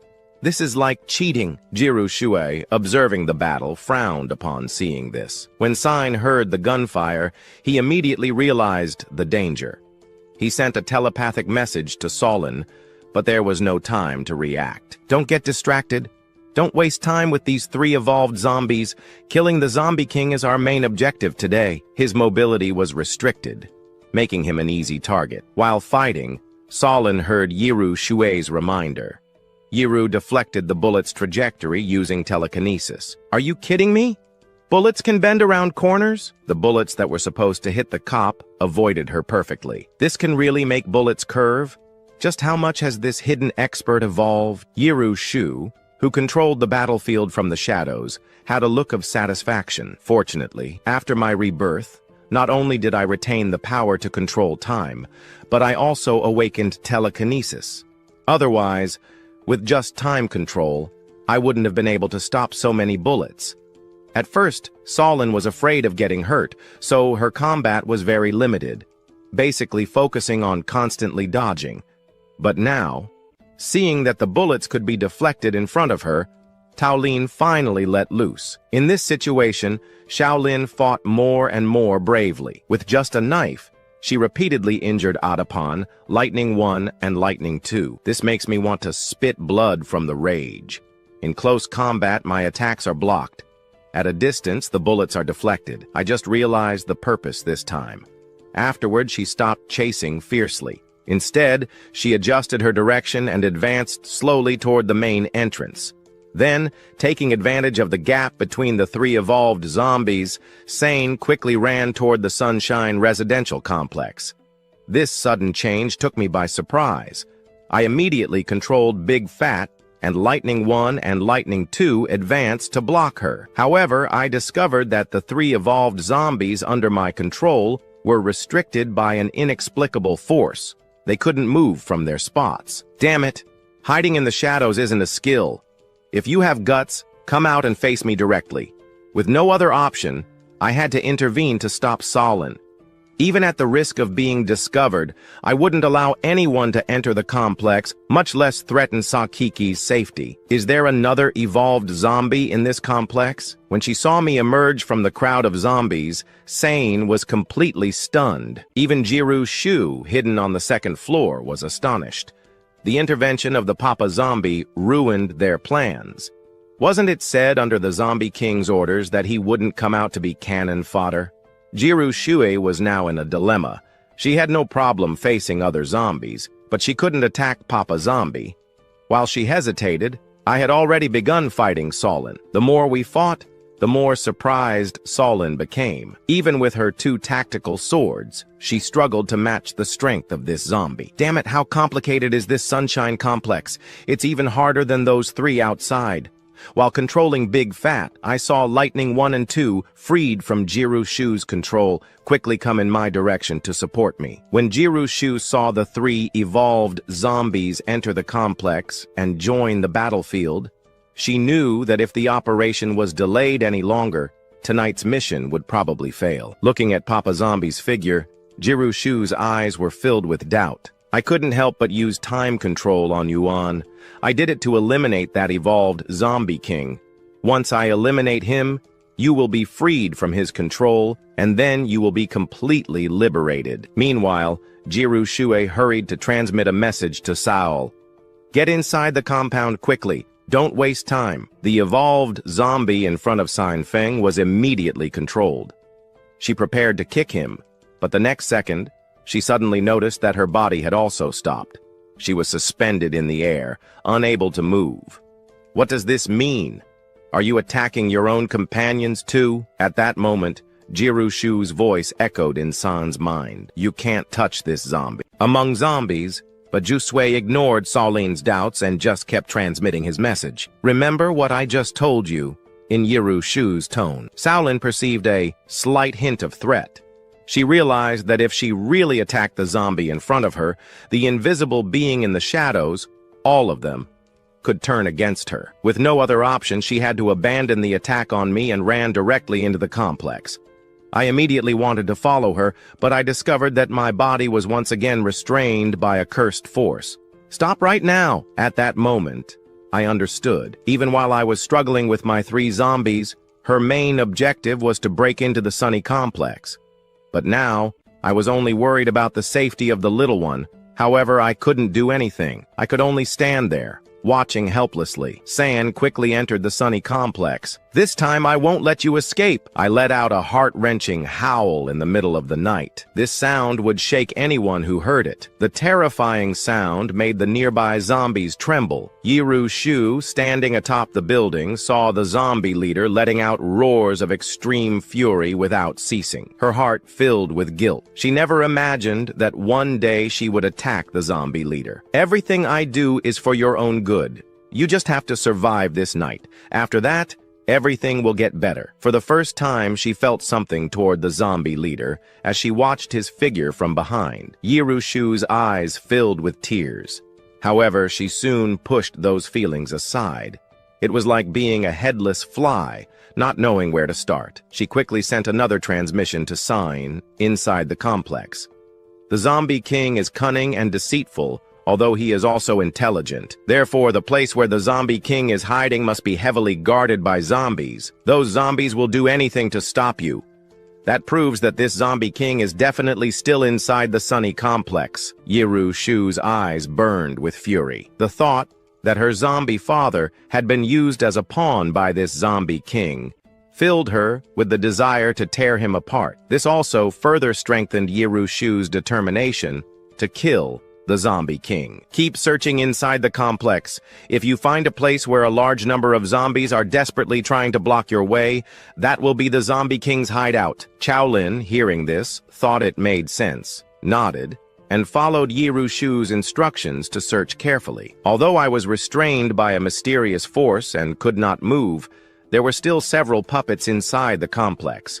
I immediately began to control those puppets to move. Some of them ran toward Shaolin, while others were directed toward building number 5. After destroying several puppets controlled by Luan, Shaolin was somewhat confused. While in the center of the complex, she had searched everywhere, but still could not find where the zombie king might be hiding. It's strange. The information provided by the informant matches. Why can't I find the possible hideout of the zombie king? Sane looked at the residential buildings around her, scratching her head, very confused. Meanwhile, Yiru Shu also continued to observe the situation from above. Her capabilities were limited. She could not control so many zombies for long, so she had to speed up the process. She needed to finish off the zombie king as soon as possible. Suddenly, Yiru Shu was astonished to realize that there was a large group of zombies gathered in one place. But that place where they were gathered was building number 5, where she had spent much time with her zombie father. What is going on with these zombies? Why are they all in front of my building? Seeing the zombies in front of building number 5, Yiru Shu was puzzled. Inside the Sunny complex, whether evolved zombies or normal zombies, they were all basically under the control of the zombie king, hidden in the shadows. In this situation, many zombies should be protecting the zombie king. Yiru Shu remembered clearly, even though the zombie king could control the zombies, his combat ability was not particularly strong. If the zombie king were attacked up close by an evolved human, he could be in danger. This is very strange.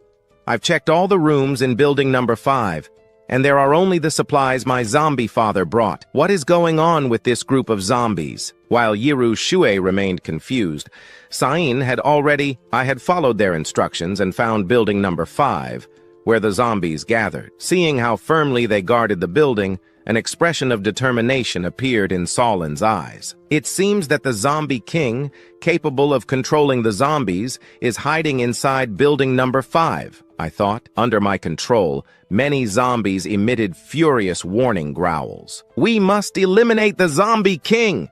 Sain shouted angrily, and then, brandishing her tactical knife, she ran toward building number C. I stood in front of building number C, watching as Sain ran quickly in my direction, filled with fury and surprise.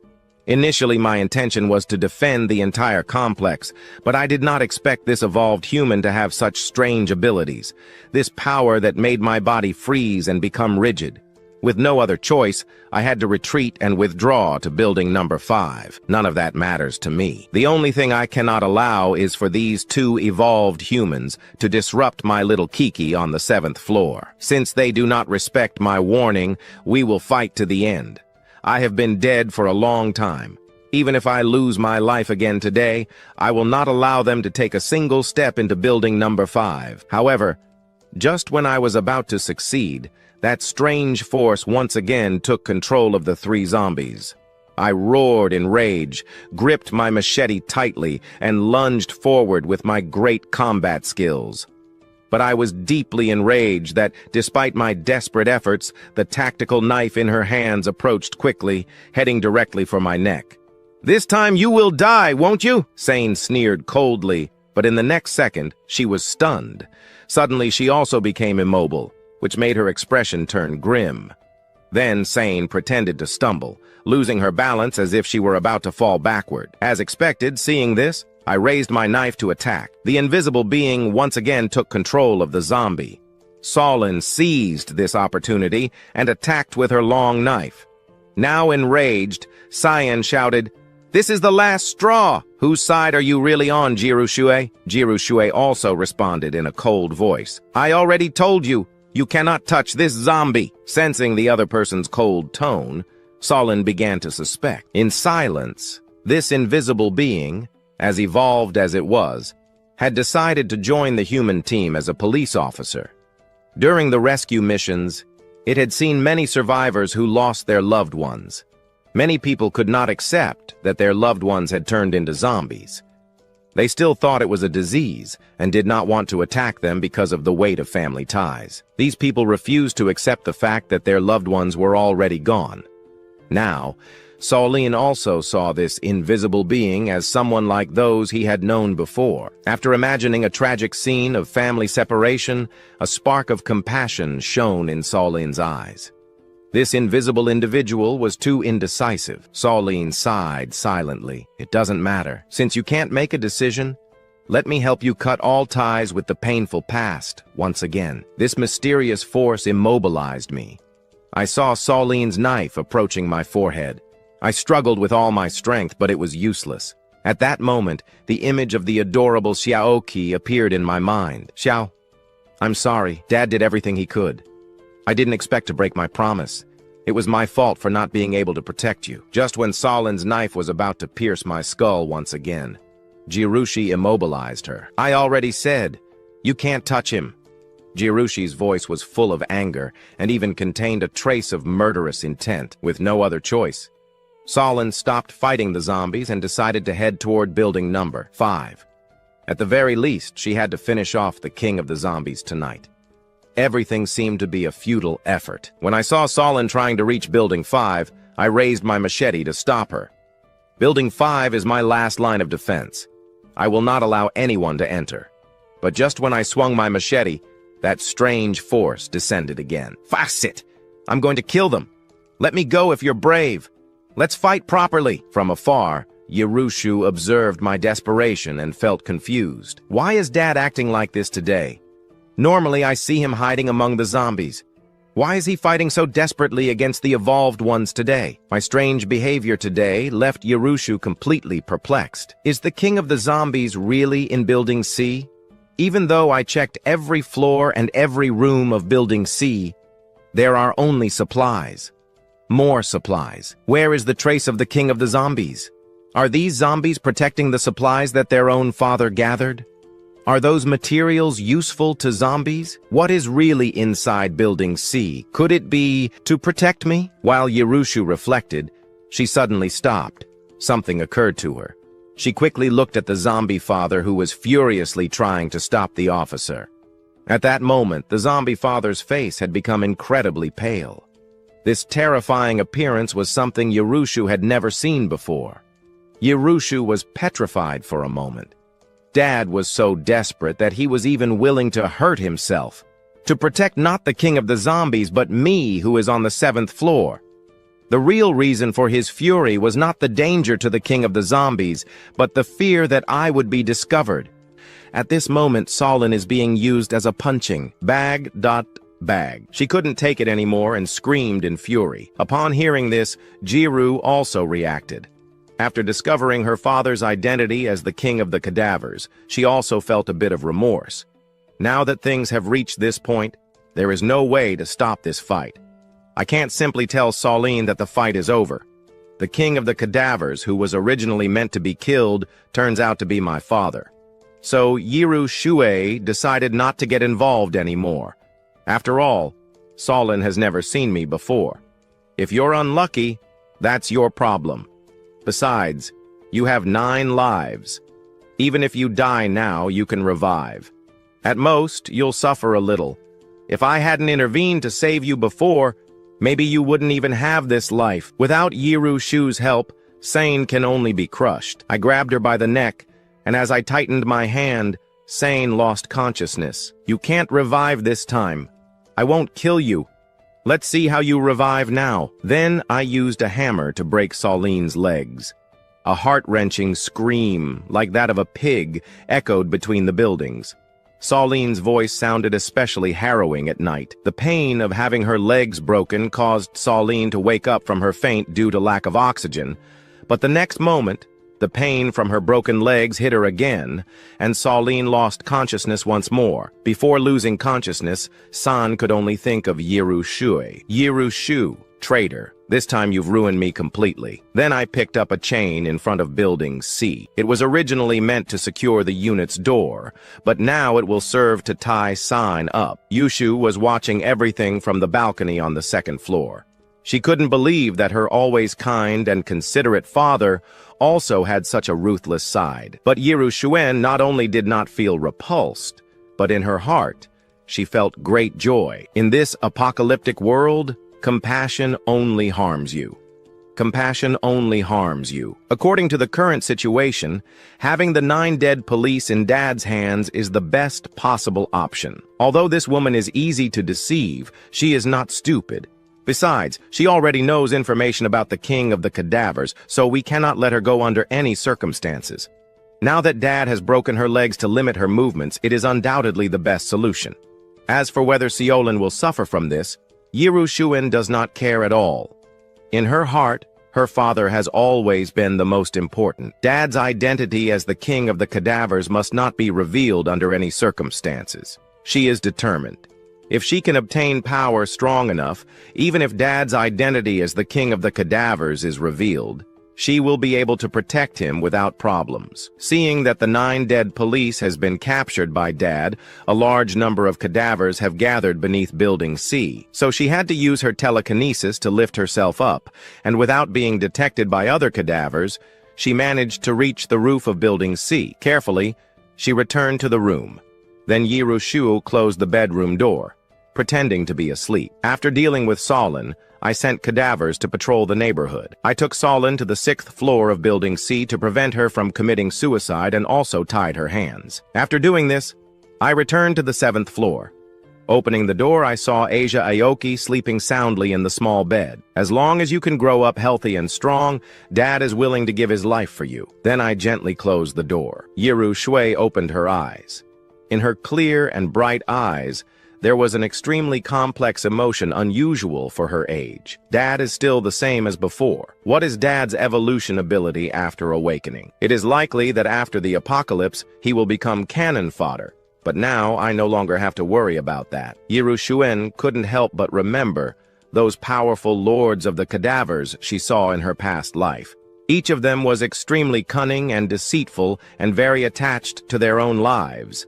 Around the king of the cadavers, there was always a crowd of evolved cadavers to protect him, fearful of the slightest danger. But so far, by my side, there is only Dad. No other cadaver has approached since then.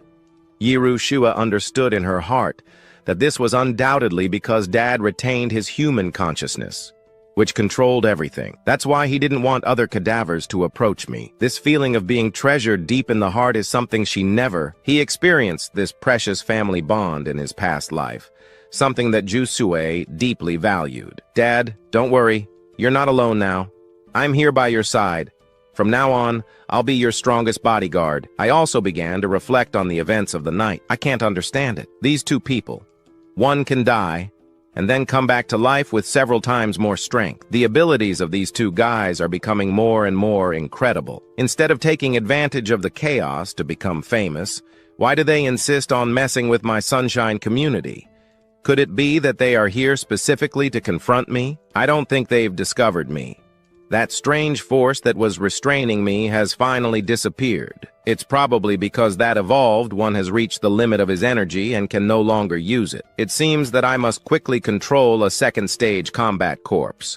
Otherwise, these human survivors will become stronger and harder to deal with in the future. The next morning, after a night of suffering, Sao Lin slowly woke up. Seeing the unfamiliar surroundings before her, her mind felt confused. What's going on? Am I not dead? She had barely regained consciousness when a sharp pain struck her. She quickly looked down and discovered that her legs had been crushed and were still bleeding, a scene so gruesome that even she could not look directly at it. At the same time, she recalled how the corpses had used her as a punching bag the night before.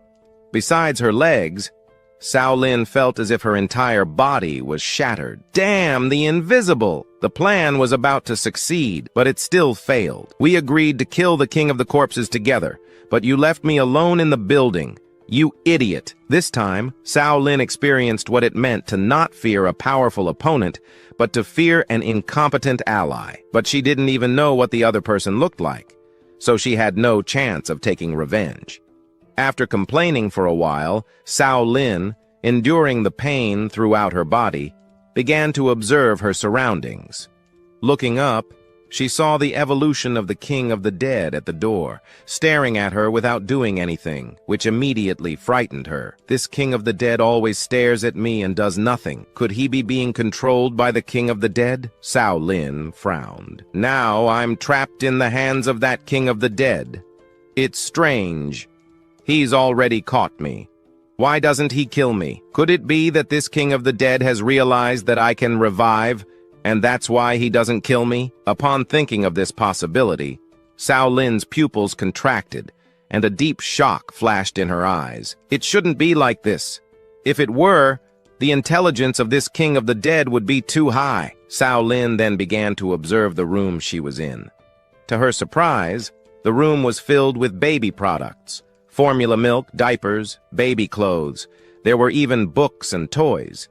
If you didn't know better, you might think this was a storage room for a specialized baby store.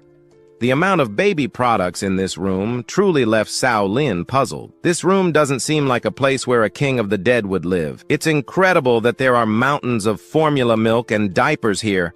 What the hell is this King of the Dead trying to do? Cao Lin had only heard that the dead devoured human flesh, but had never heard of a King of the Dead also drinking milk. She really didn't understand what was going on in this Sunshine residential complex. Not only does it have things like these, but the King of the Dead who controls others even acts so strangely. Seeing Cao Lin wake up from Lightning's perspective, he feared that this officer might suddenly commit suicide. If she revives and her power increases even more, it would be a big problem for me. It's really annoying. I don't know how to handle this woman. I can't let her go, but I can't kill her either. Stopping her suicidal thoughts won't be easy. After all, if this woman really wants to die, it would be difficult for me to stop her. So annoying. You like being a saint so much? Then I'll fulfill your desire to save the world with justice. Let's see if you can keep being so righteous all the time. I took the paper and pen that Xiao Kiki used to practice and began to write clumsily. Dad, what are you doing? Live well. If you die, everyone at the station will follow you to the afterlife. Yiru Shu reacted immediately. This is a message from Dad for that police. Dad knows that police, Dax, can revive and become stronger, so he's worried that she will choose to commit suicide and cause even more problems later. He wants to use the lives of the people at the station to completely cut off the Death Demon's suicidal thoughts. Currently, in the early stages of the apocalypse, the Death Demon is still somewhat naive, fully believing in goodness and beauty. She's the kind of person willing to sacrifice herself for the lives of others. As expected, that damn King of the Dead is really despicable. Where Lightning One was staring at her fixedly. It's better if you don't do anything to them. Otherwise, I will kill myself in front of you. Hearing these words, I couldn't help but laugh. As expected, the best way to deal with a saint is like this. It seems that Dad has locked her up on the 6th floor. If I have the chance, I might go see her later. After all, if it weren't for me, she wouldn't have come to the Sun Complex. Maybe this Death Demon wouldn't be in this situation now. Yiru Shu remembered this and felt somewhat uncomfortable. This Death Demon is also a result of my actions. Now she is being held captive by the Father of the Dead. She even has broken legs. She cannot die or escape. Her state is truly pitiful. If it hadn't been for the backstabbing yesterday, this person wouldn't be in this situation now. Remembering last night's scene when Shounen was surrounded and beaten by the dead, I couldn't believe that I, Jiru, had caused such a ridiculous situation. Thinking about this, Jiru Shu approached me, pretending not to see anything, and innocently asked, Dad, I think I heard a noise. What is that sound downstairs? I thought for a moment and then took a piece of paper writing on it, "It's a pet that Dad has." When Yiru Shu heard what I said, she couldn't help but laugh internally. She would have never imagined that the famous and feared Death Demon police, so determined and ruthless, would now be treated as a pet by her own father. The appearance and figure of the Death Demon are truly outstanding, and she also possesses great combat abilities. In this post-apocalyptic world, she is quite a famous figure. Moreover, after darkening, the Death Demon has a cold personality and is very decisive in combat. In a world where humanity has already collapsed, she awakened the desire for conquest in many human evolvers. Many tried to subjugate her, but in the end, all those attempts ended the same way, whether they were attacked, escaped, or simply died at the hands of the Death Demon. If the powerful figures of humanity from the past life knew that the Death Demon had been turned into a pet by her own father, their jaws would probably drop in shock. Yiru Shui was somewhat curious. If she told Dad about the identity and status of the Death Demon in her past life, how would Dad react? How surprised would he be? "Hey, King of the Dead, can you hear me? I'm hungry. Can you give me something to eat? If you care so much that I don't die, you wouldn't want me to die of hunger, right?" Shaolin looked around frustratedly, her stomach already growling with hunger. I looked at Shaolin's face. As expected, the woman was already pale, her lips dry and cracked. The 6th floor only had baby products. Controlling Lightning 1, I lifted her up. When we arrived at the 5th floor and I opened the door, Shaolin immediately widened her eyes. She had thought the supplies stacked on the 6th floor were already ridiculous, but the supplies in the room were even more absurd. She hadn't expected that even the 5th floor would also be filled with all kinds of supplies.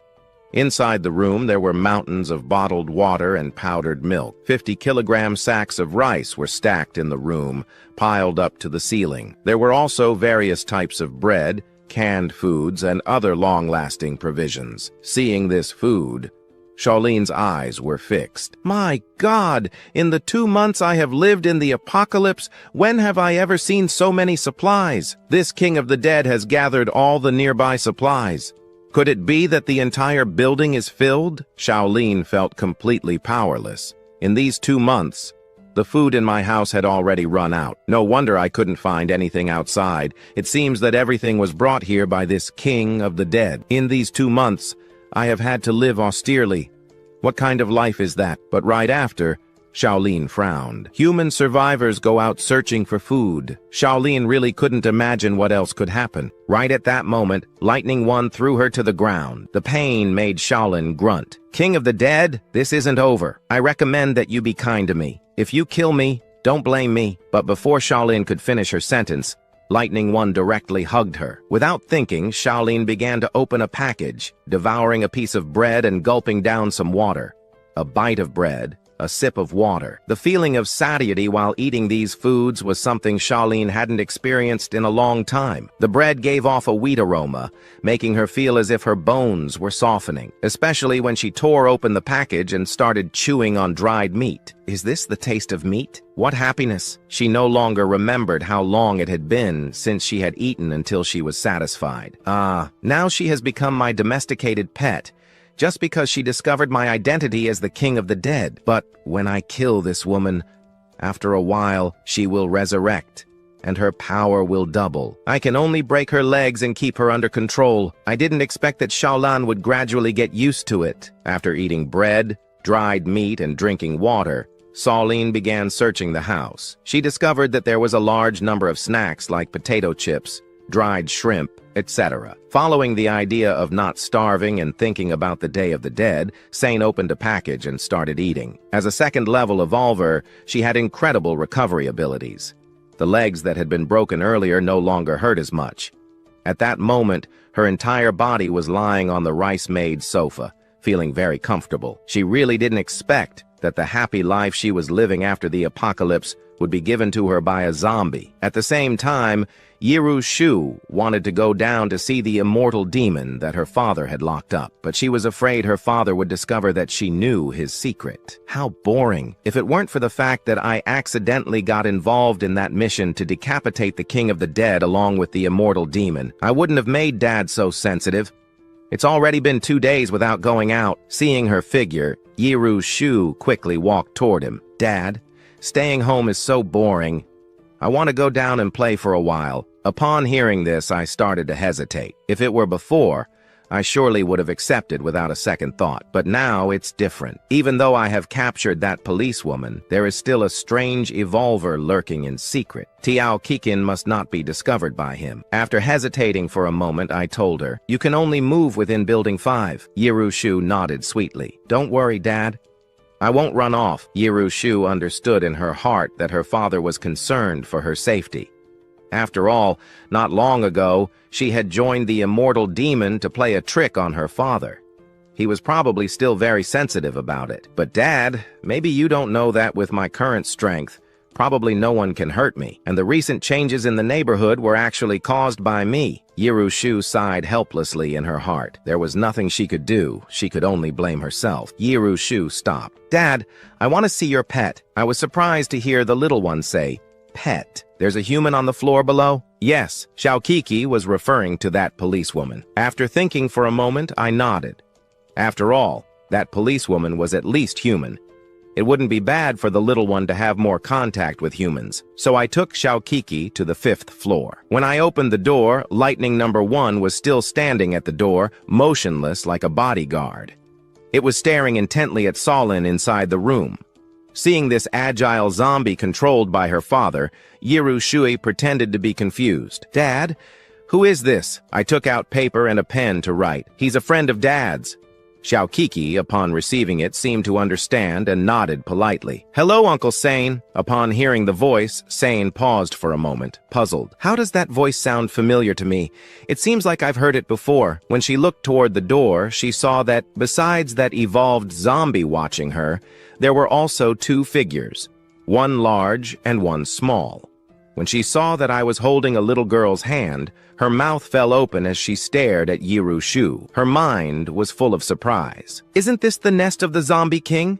Where did this girl come from?" Solin was completely stunned. She had never imagined that in a zombie's nest, she would see a human being, and a child no less. It had already been more than 2 months since the apocalypse. Saiyan had lived through countless life-and-death moments and had witnessed all kinds of terrifying zombies. She knew very well how terrifying the attraction of a living human was to zombies. These bloodthirsty creatures would tear a human apart in a frenzy, filled with an almost mad desire for human flesh. Zombies' eyes were normally completely changed, either blood-colored or completely black, but the girl's eyes in front of her were perfectly normal. Clearly human. However, what shocked Solin the most was that this pure and beautiful girl was holding the hand of a zombie. What kind of combination is this? Sain looked at Yiru Shui and then at Lu Chuan beside her. At that moment, she felt like her head was about to explode. What is going on with this girl? It can't be that he wants to raise her to eat her later, right? That would be way too high a cost for just one meal. While Sain kept observing Yiru Shu, Yiru Shu was also carefully observing her. That would be way too high a cost for just one meal. While Solin kept observing Jusui, Yiru Shui was also observing her closely. At that moment, Solin was tied with iron chains. Although she wasn't completely immobilized, her movements were clearly very limited. In that room the whole time, she seemed completely broken. Recalling how she once looked in her police uniform, so beautiful and captivating, and seeing her now so miserable and pitiful, Yiru Shu also felt somewhat embarrassed. The 2 women, one big and one small, looked at each other in silence. Jusui was the one who broke the silence. Looking at this policewoman who was once so fierce and ruthless in the last days of the apocalypse, Yiru cast her a slightly mocking look. "So you're the pet that Dad keeps on the lower floor? Pet? You're calling me a pet? I'm a police officer, an evolver. When did I become a pet?" But soon, Solin realized something even more important. The words of Yiru Shui. "Dad?" Sane frowned and asked with some doubt. "Little one, who is your dad?" Upon hearing this, Yiru Shu looked at Lu Chuan beside her but did not directly clarify their relationship. She only stared at Cao Lin. She showed an innocent and pure smile. "My dad is just my dad." Upon hearing the little girl's words, I couldn't help but admire her in my heart. Xiaokiki is so intelligent. At such a young age, she already knows what it means to be cautious. Daughter, you are truly a prodigy. You definitely have the potential of a great emperor. At that moment, Zolan also recognized me. Isn't he one of the evolved zombies under the King of the Dead? And besides, isn't he a familiar of the invisible? His body was struck by a bunch of zombies. How can he be so calm in front of this little girl? Why does he seem so calm in front of this little girl, yet in front of me, he is so fierce and violent? Yiru Shuei observed the police officer, who now looked quite disheveled, and then gently asked, "Daddy's pet, what is your name?" "My name is Solin," Solin instinctively responded politely. But then she quickly realized, "I am not a pet, so your name is Solin. Seeing the uniform you're wearing, you must be a police officer, right?" Yiru Shuei asked, with a very innocent expression. Seeing Yiru Shu's tender expression, at that moment, Solin didn't feel much distrust, and immediately responded with pride. "Of course. As a police officer, I have saved many people since the apocalypse." Seeing Solin's proud face, Yiru Shu shook her head in her heart. This police officer is definitely, as they say in past life legends, easy to deceive. "Little one, can you tell me what your name is? And where did your dad go?" Yiru Shi looked at Shaolin. "Dad says my nickname is Xiaokiki. You can call me that too." After saying this, Yiru Shi smiled innocently at Shaolin, leaving her speechless. Solin thought that the little girl was simply too naive and adorable. But she didn't know that within Yiru Shu's small body lay the soul of an empress. "Xiaokiki, can you tell me why there are so many zombies here?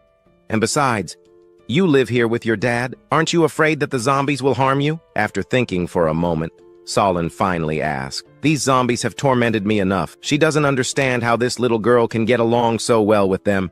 However, Yiru Shu acted as if she hadn't heard anything and changed the subject. Solin, on her part, also felt helpless. "Auntie, at your age, do you have children?" Yiru Shu approached Solin and, tilting her head, changed the topic. "What did you say?" Solin was completely surprised. She didn't expect such an adorable little girl to hit her with such a direct blow. "What do you mean, at my age? I'm 24 years old, please. Little one, don't you think you're being a bit cheeky? And besides, I've always been single, never been in a relationship. Where would I get a child from?" Solin was truly upset at that moment. Although she now looked quite disheveled, before the apocalypse, she was the police flower of J. You know, I was standing to the side watching Solin chatting happily with Xiaokiki. This police officer turned out to be just as I thought, definitely big breasts and little brain. In just a moment, she had already revealed all her personal information. At that moment, I suddenly received a message. A huge zombie was chasing a weak human.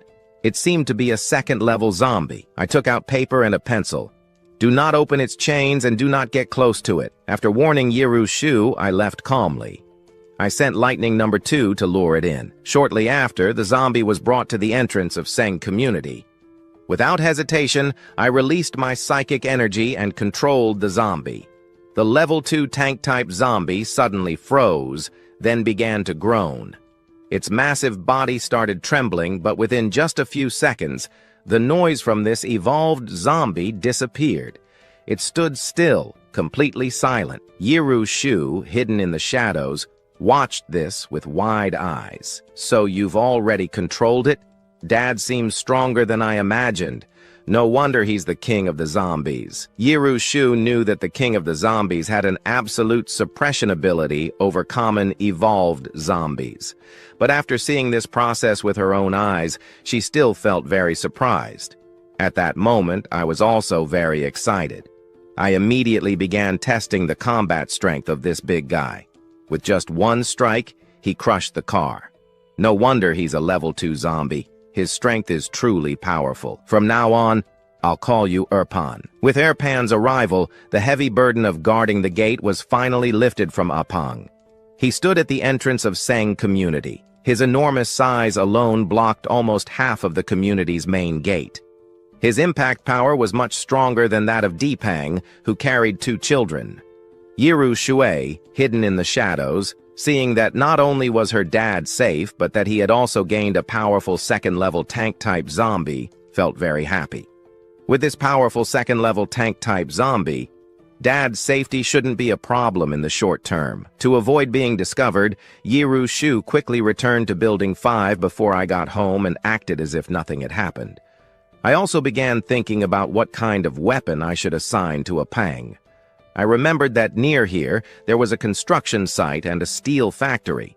I immediately controlled Airpan and Lightning No. 2 to go there. Finally, they chose a giant metal pole, almost 3 meters long and approximately 30 centimeters in diameter.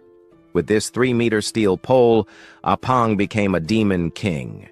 With such terrifying power, he could destroy gods and Buddhas with no problem. As time passed, evolved beings and mutant zombies were becoming more numerous. I must also speed up my evolution process. Now that I have Apang with his great power, it is time to continue hunting other second-level zombies and mutant beasts and devouring crystal cores to increase my power. In Building 5 of Sang Community, in the room where Solin was imprisoned on the 5th floor, Yiru Shu, who looked very adorable in a princess dress, was feeding Solin bread piece by piece. Because I recently discovered that Xiaokiki really enjoys chatting with Zolin, I let the little one feed her. Zolin ate the bread. It had a wheat aroma while observing the supplies in the room. "Xiaokiki, all this baby milk powder in the room must be for you, right?" Recalling the previous battle and the strange circumstances in Building No. 5, Shoin showed a slight doubt in his eyes. "Xiaokiki, tell me the truth. The king of the zombies must be your dad, right?" However, upon hearing Solin Yiru Shue's question, she only displayed an innocent and pure smile and continued stuffing bread into Solin Yiru Shu's mouth. Yiru Shu smiled to herself. It seems this police officer is not so dumb. But getting information about my dad out of me is impossible. After giving bread to Solin with great kindness, she brought a straw and gave her mineral water. Looking at the supplies piled up around her, Sane couldn't help but smile bitterly. I never expected the most comfortable days I've had since the apocalypse to be in the territory of the king of the zombies. After these 2 days of frequent contact, the 2 women, one big and one small, talked a lot. Their relationship became much closer. After all, Yiru Shue's current appearance was that of a small baby. Sane, seeing the adorable Yiru, practically had no defenses. Upon knowing Yiru Shu's real age, Sane felt like her worldview was about to collapse. What kind of child under 1-year-old can run up and down the stairs and still communicate normally with people? Is this even reasonable? However, immediately after, Solin looked at Yiru Shu, and a hint of compassion and pain appeared in her eyes. If I ever get the chance to get out alive no matter what, I must take Xiaokiki with me. Looking at Sane, Yiru Shu lifted her head and showed an innocent smile. "Auntie Solin, if you could leave, what would you like to do?" "Call me sister." "Sister, I'm a police officer. Naturally, in this apocalypse, my duty is to protect the survivors with my abilities, to protect ordinary people from the dangers of the zombies." Solin said this as if it were the most natural thing in the world. Upon hearing this, Yiru Shu couldn't help but smile bitterly. No wonder she's been deceived so many times. This woman is really adorably dumb. In this apocalypse, where everyone does whatever it takes to survive, she still thinks about sacrificing herself for others. Then Yiru Shu, pretending disinterest, asked, "But what if those people don't even deserve your protection?" Hearing this, Solin was stunned. She couldn't help but recall the previous scenes at the police station. Clearly, she was risking her life searching for supplies outside, but those survivors not only didn't appreciate it, they even criticized her for bringing fewer supplies. At first, there were many officers at the police station, but with the constant searches and the need to go out for supplies, the number of officers dwindled. However, her and the others' efforts were not appreciated by the survivors. They received no gratitude from those survivors, and not even their own lives were valuable to them. Yiru Shue's words awakened Solin's memories and also immersed her in deep silence. But when Solin looked down and saw the emblem on her uniform, she remembered the oath she took when she joined the police force. That made Solin's resolve strengthen once again. "I am a police officer. As a police officer, I must protect the safety of ordinary people. I must keep danger away from them. Seeing the determination in Solin, Yirushu sighed resignedly inside. As expected, this police officer is so naive. At the beginning of the apocalypse, then, Yiru showed an innocent and adorable smile. Sister Saulan, I am also an ordinary person. Would you protect me too, if one day you discover that this world is not as beautiful as you thought? And when you feel like you don't want to protect others anymore, remember to come and protect me. Seeing how adorable Xiaokiki was, Saoline immediately smiled and responded calmly. Sister, I promise you, if that moment ever comes, I will come to find you. Seeing the smile on Solin's face, Yirushu couldn't help but feel pity for this foolish woman with big breasts. I hope you can keep smiling so happily when you really see the harsh reality of this world. In my past life, if in this life I can train my ability in the early days of the apocalypse, what achievements will I reach in the future? Not only have I successfully ascended to being the king of the third-level zombies, but now I can control hundreds of zombies. And besides, I discovered a second-level zombie Tyrannosaurus. However, this zombie is being attacked by a group of evolved humans. After a period of fighting, this small team was coordinating and fighting more and more bravely. This zombie Tyrannosaurus was beginning to struggle to resist. Immediately, I controlled Herpan to head there. Attack them. The more intense their attack, with more bravery, this zombie Tyrannosaurus began to not resist anymore. I immediately controlled Herpan to head over there. Hit it. The more intense the attack, the better. I'll show them what it means for the mantis to hunt the cricket and the nightingale behind. And Rushu saw me sitting on the sofa without moving. Dad, have you encountered some special problem? Yerushua quickly ran to the balcony and looked toward the complex through the window. Indeed, originally the second-level tank-type zombie that almost blocked the entire entrance of the Sunshine Complex was no longer there. Meanwhile, after suffering the continuous attacks from the whole team, the second-level zombie Tyrannosaurus finally could no longer resist. If they could kill it and obtain the crystal core of a second-level zombie, then upon returning to the survivor's base, it would be enough to obtain 5 bottles of basic evolution potions. They could even exchange it for an intermediate evolution potion, which would allow an evolved person to ascend to the second level. Currently, for the survivors, the way to strengthen their power is through... Herpang advanced across the battlefield toward the nearby area. Upon seeing this fearsome second-level tank-type zombie approaching, the team of evolved ones and the others were greatly surprised. These few had already been confronting a second-level Tyrannosaurus for quite some time. If another second-level zombie appears, they probably won't have any way to escape. Why did another zombie have to appear just now? Although they were displeased, the team quickly moved toward the location, and their forged steel metal rods began to move rapidly. The sound of the heavy metal rods made one's skin crawl. The already unstable second-level Tyrannosaurus, the team leader who was secretly observing, saw this scene. Since when do zombies use weapons? The team members had astonished expressions. They all came from the survivors' base in the city of Jai. What kind of zombies haven't we seen along the way? He pulled the crystal core from its head. The evolved team that had been observing from afar felt frustrated upon seeing this. However, reporting this new type of zombie would also earn them a large amount of contribution points. I don't know what this zombie is called. Since it can use weapons, let's call it a zombie with a weapon. Meanwhile, I was controlling Air P to return quickly. Then I took out a paper and said, "Okiki, Dad is going to leave for a while." I told him not to run off without permission, and Yiru quickly nodded with an obedient smile. "Don't worry, Dad. I'll stay home safely." After giving the instructions, I went down to the first floor and took the second-level core from Erpan's hands. After preparing, I could feel my body improving significantly.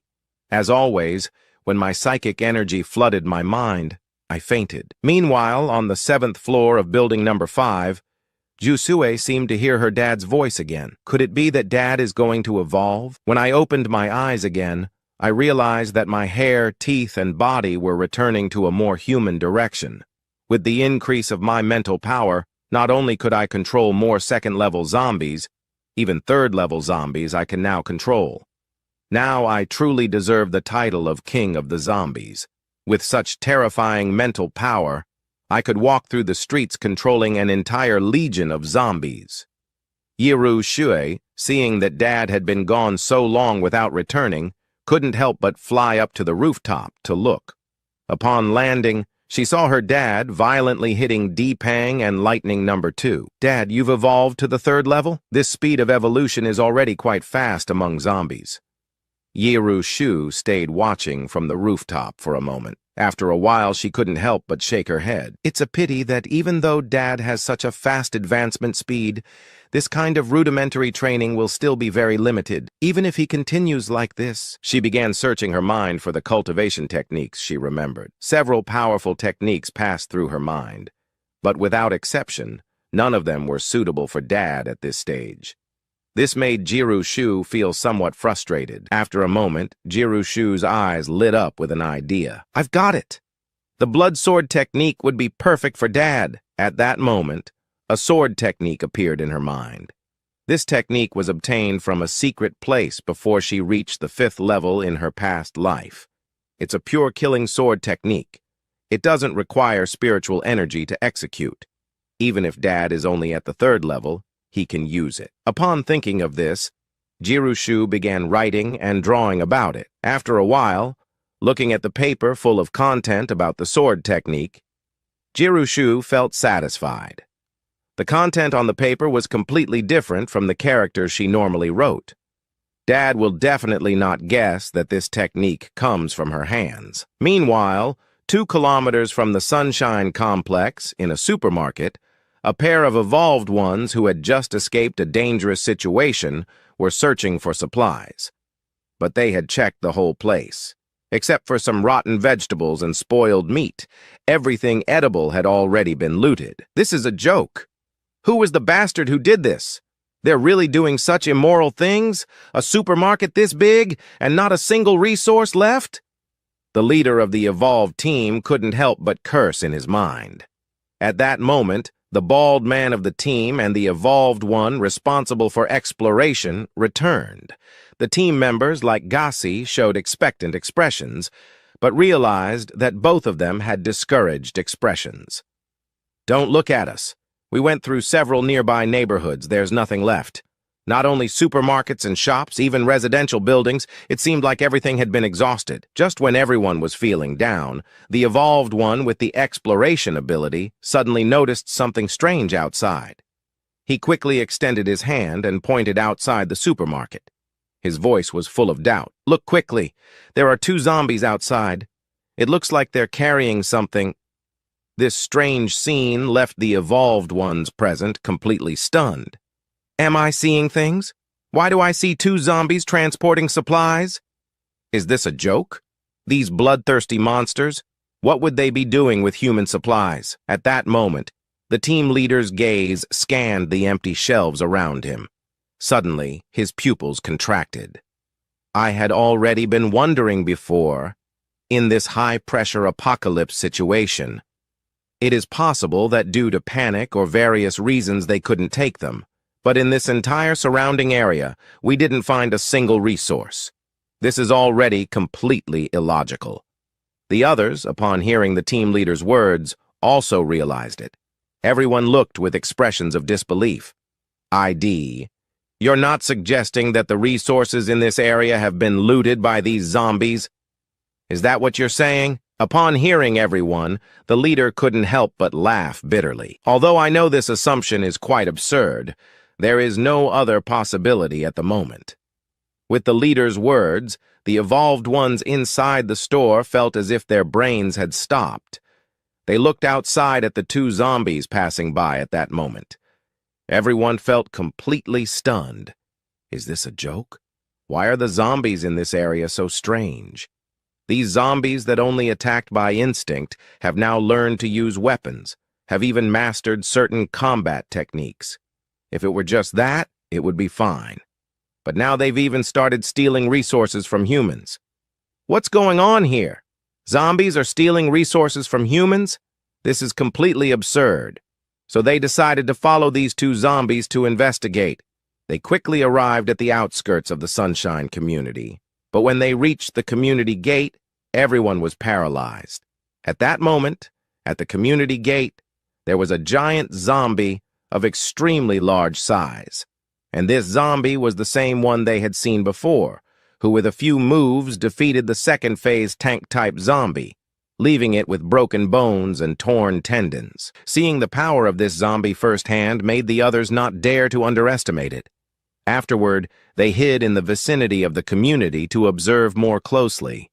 At that moment, I was training with Lightning Number 2 and the Big Fatty. At that time, Jirushu appeared again on the roof of Building 4.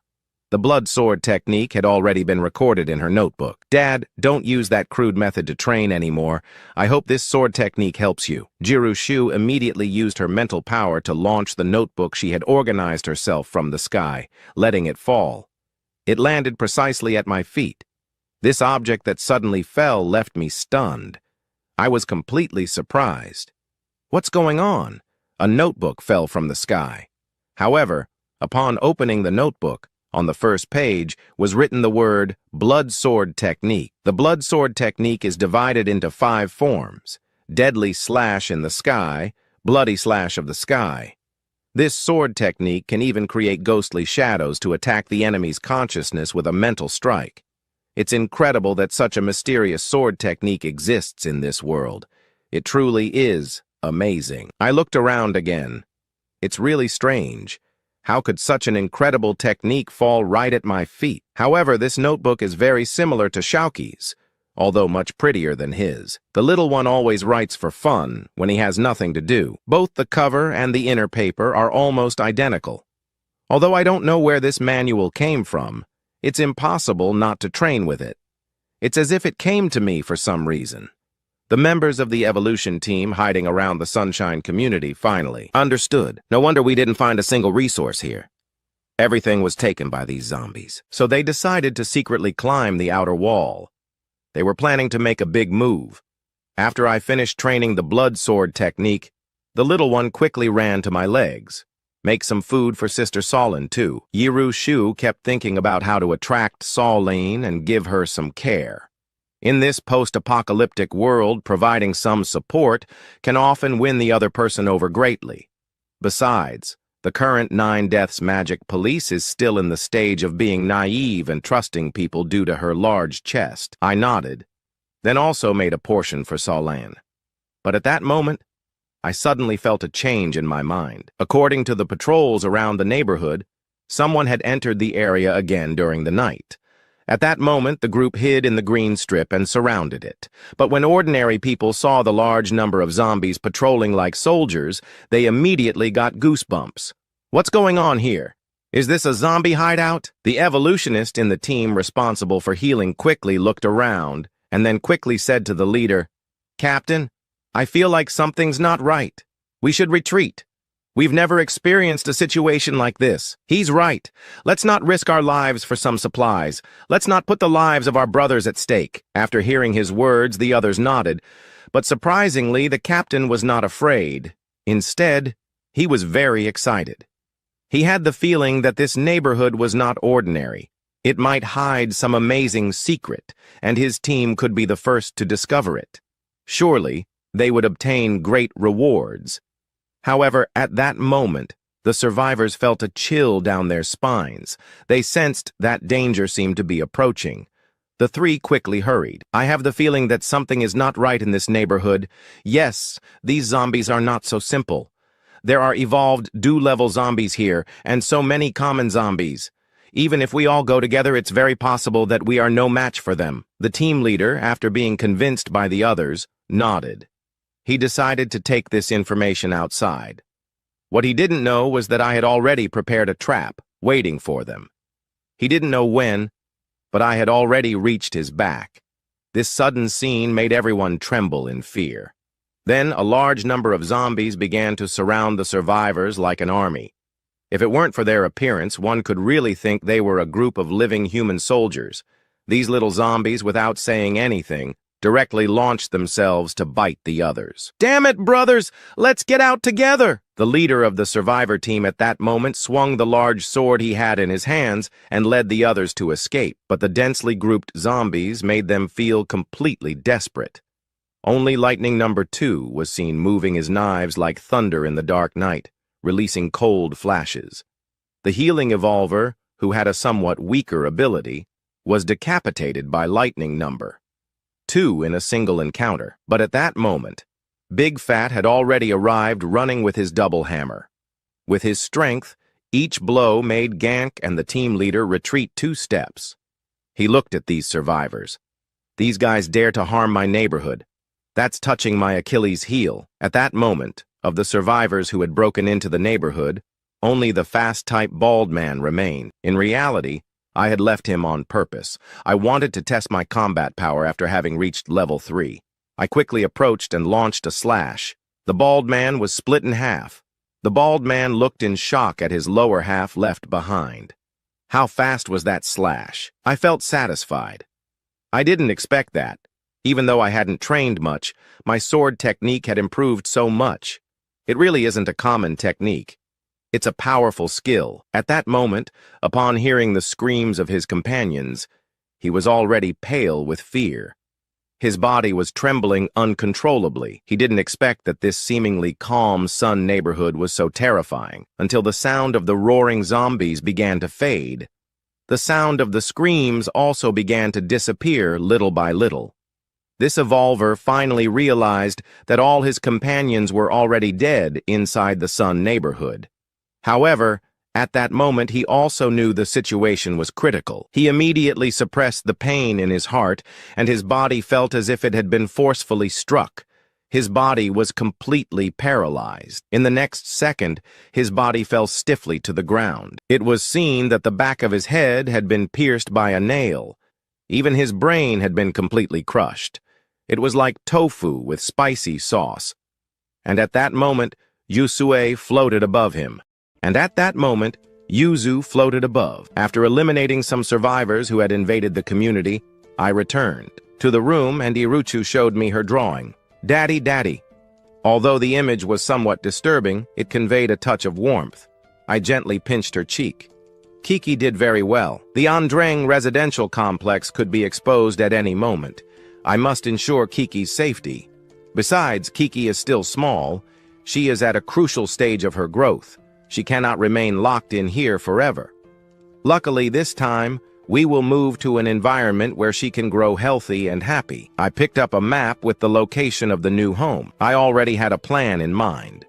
Human survivors usually choose a remote place with little foot traffic to live, but I am different. I must look for a place that, before the apocalypse, had many people, because the greater the number of zombies, the more chances there are for them to evolve. For me, whether controlling them or devouring crystal cores to evolve, I also need fertile land around. After all the factories have stopped production. If I really want to raise her until she grows up, I need fertile land where I can produce food. Otherwise, relying only on resources collected in the city will not be enough to support her growth. Having land of my own, cultivating and producing sustainably, this is the key. After all, I have a zombie army to work for free. Besides, since she was born, Kiki has never eaten fresh vegetables. I finally managed to identify on the map a place that met my requirements. It was a farm located not far from the urban area of Yangai, a place with a wide and open territory that could accommodate a large zombie army.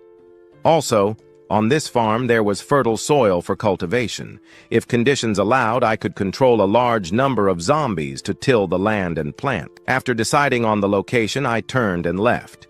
Iru hurried over to look. Why is Daddy suddenly looking at the map?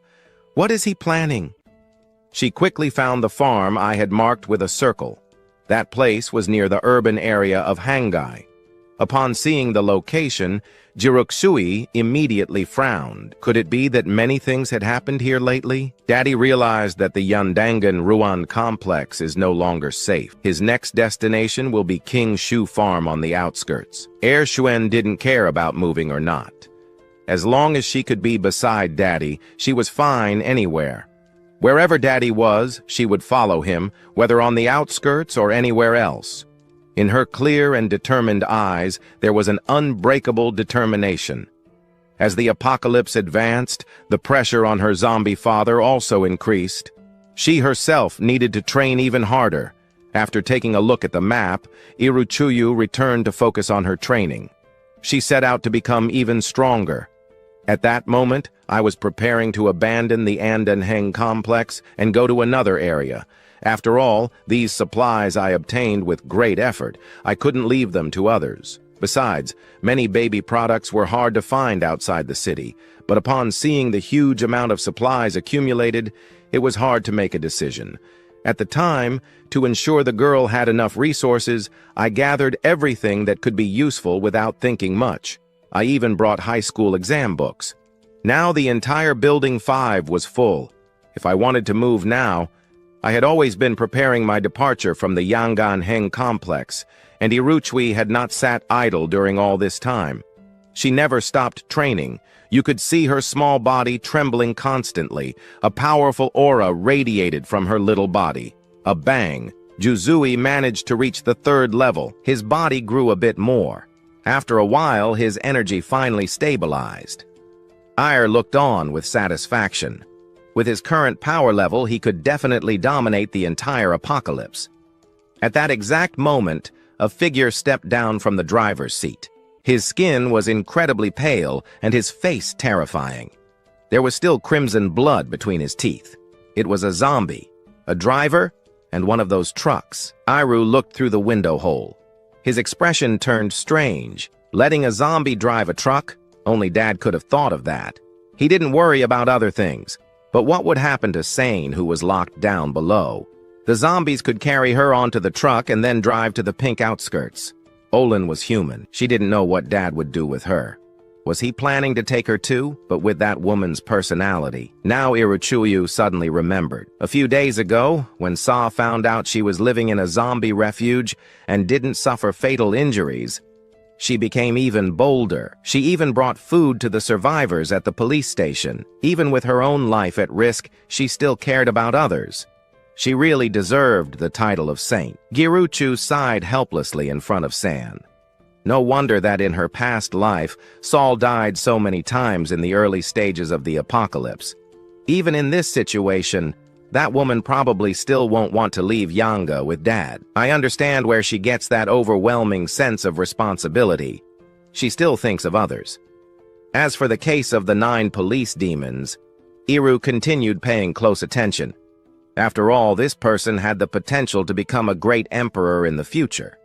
If he could get Iruchu to swear loyalty to him. But Sign only had breasts and no brains. Once she made a decision, she clung to it firmly. Getting her to change her mind would be extremely difficult. The most problematic thing was that I couldn't kill her nor let her commit suicide. After thinking about it, Juzui decided to speak directly to Dad. When Dad returned to the 7th floor, the little one immediately ran to his side. Iruyu looked with her big, innocent eyes and asked curiously, "Dad, every day you drive so many trucks, what do you want to do?" "No hiding anything," I wrote on a piece of paper. "Dad is going to take you to live somewhere else. These trucks will be used to transport supplies. Zyaiki, do you want to leave here with Dad?" Iruine had no objection to this. She smiled and nodded. Yes. Wherever Dad goes, I go. What will the world outside be like?" Immediately, I felt a warm sensation in my chest. I was filled with joy. It seems that all this time taking care of my dear daughter wasn't in vain. The little one accepted to follow me without hesitation. That meant she really valued me as her father. And Chu took the opportunity to ask a question. "But what's going to happen to Saul? Will Dad take her with us too?" I nodded. "Of course. That woman is Dad's mascot. Obviously, she has to come with us. Everything else can be left behind temporarily. But Sai, definitely not. I wouldn't feel at ease if I left her. That woman can resurrect after dying. Her power doubles each time. If she escapes my control, who knows what she might become. I broke Solan's legs and kept her locked up for a long time. If one day she regains her strength, she might want revenge on me. Taking her with me is the best option. But Dad, what if she doesn't want to come with us?" Hearing that from Ear, I couldn't help but let out a cold laugh. "So what if Solon doesn't want to? In her current state, does she even have a choice?" If she refuses to come, I can simply use hands and feet and take her by force. As for the survivors Solane worries about, what do they matter to me? I'm a zombie. I almost forgot about that woman's evolutionary ability. If I drag her by force, what happens if she decides to commit suicide? I can't understand why someone would have such an absurd ability. Dying and reviving is already too much. But on top of that, she gets stronger. Such a ridiculous ability, combined with Solene's personality. This duo is an absolute disaster. Anything that threatens me or Kiki must be eliminated completely, without leaving loose ends. But with Solene, I simply can't do anything. With her ability, I can't kill her, nor let her go free. Just thinking about it made me frustrated. This woman is a real problem. I finally made a decision. Anyway, I was already ready to leave this place. The farm was quite far from here. Maybe in the future we wouldn't cross paths again, so why not just let her go free during this time? Kiki often came across someone who no longer had intentions and was willing to talk to her. That wasn't easy. Although Sa isn't very smart, her heart is truly kind. I wasn't worried about Kiki talking to her. Since I had already made my decision considering the relationship between Kiki and Zolan, I decided to inform Little Ear. She nodded. She also understood the logic behind it. Shortly after, on the 5th floor, upon seeing Iruchuyu's arrival, Sain, although she had enough food every day, couldn't help but feel guilty. In her heart, there was always a hint of remorse. All this time, she couldn't stop thinking about all the survivors who were starving every day. This made Sa uncomfortable. That the supplies near the police station were disappearing. Last time I went out, there was only one evolved there. Now that I'm locked up here, the survivors at the station. Surviving in this world full of zombies was already a difficult task, let alone going out to gather supplies. Thinking about that, she was really worried about the station. Had those survivors died of hunger in recent days? Every time Saoli spoke, she mentioned the same thing. Despite her own life being at risk, she still kept worrying about the survivors at the station. This woman really has no cure, sighed Iruchu with resignation. My daddy decided to let you go. What? What did you say? Saulinia widened her eyes. It seemed completely unbelievable. She even thought she had heard wrong. She had been a prisoner of the Zombie King. Solon even thought she would never escape alive. She never imagined she would actually hear the news that she could leave. She looked at Garuchu in disbelief. When she saw her nod again, she said, So, if I can really go, can I take some food? I want to bring it to the people at the station. It's getting harder and harder to collect supplies in this apocalypse. If they don't get something soon, they'll probably starve to death. Even so, she gathered courage and asked. She really couldn't stop worrying about the survivors at the station. As a level 2 evolved, Solon's body had a great recovery capacity. Although her legs had been crushed by Dapanga before, they still hadn't completely healed. But under my captivity, she ate well. Only her figure was still unstable when running, and her walking remained clumsy. Eruen couldn't help but feel speechless upon hearing this. She's doomed.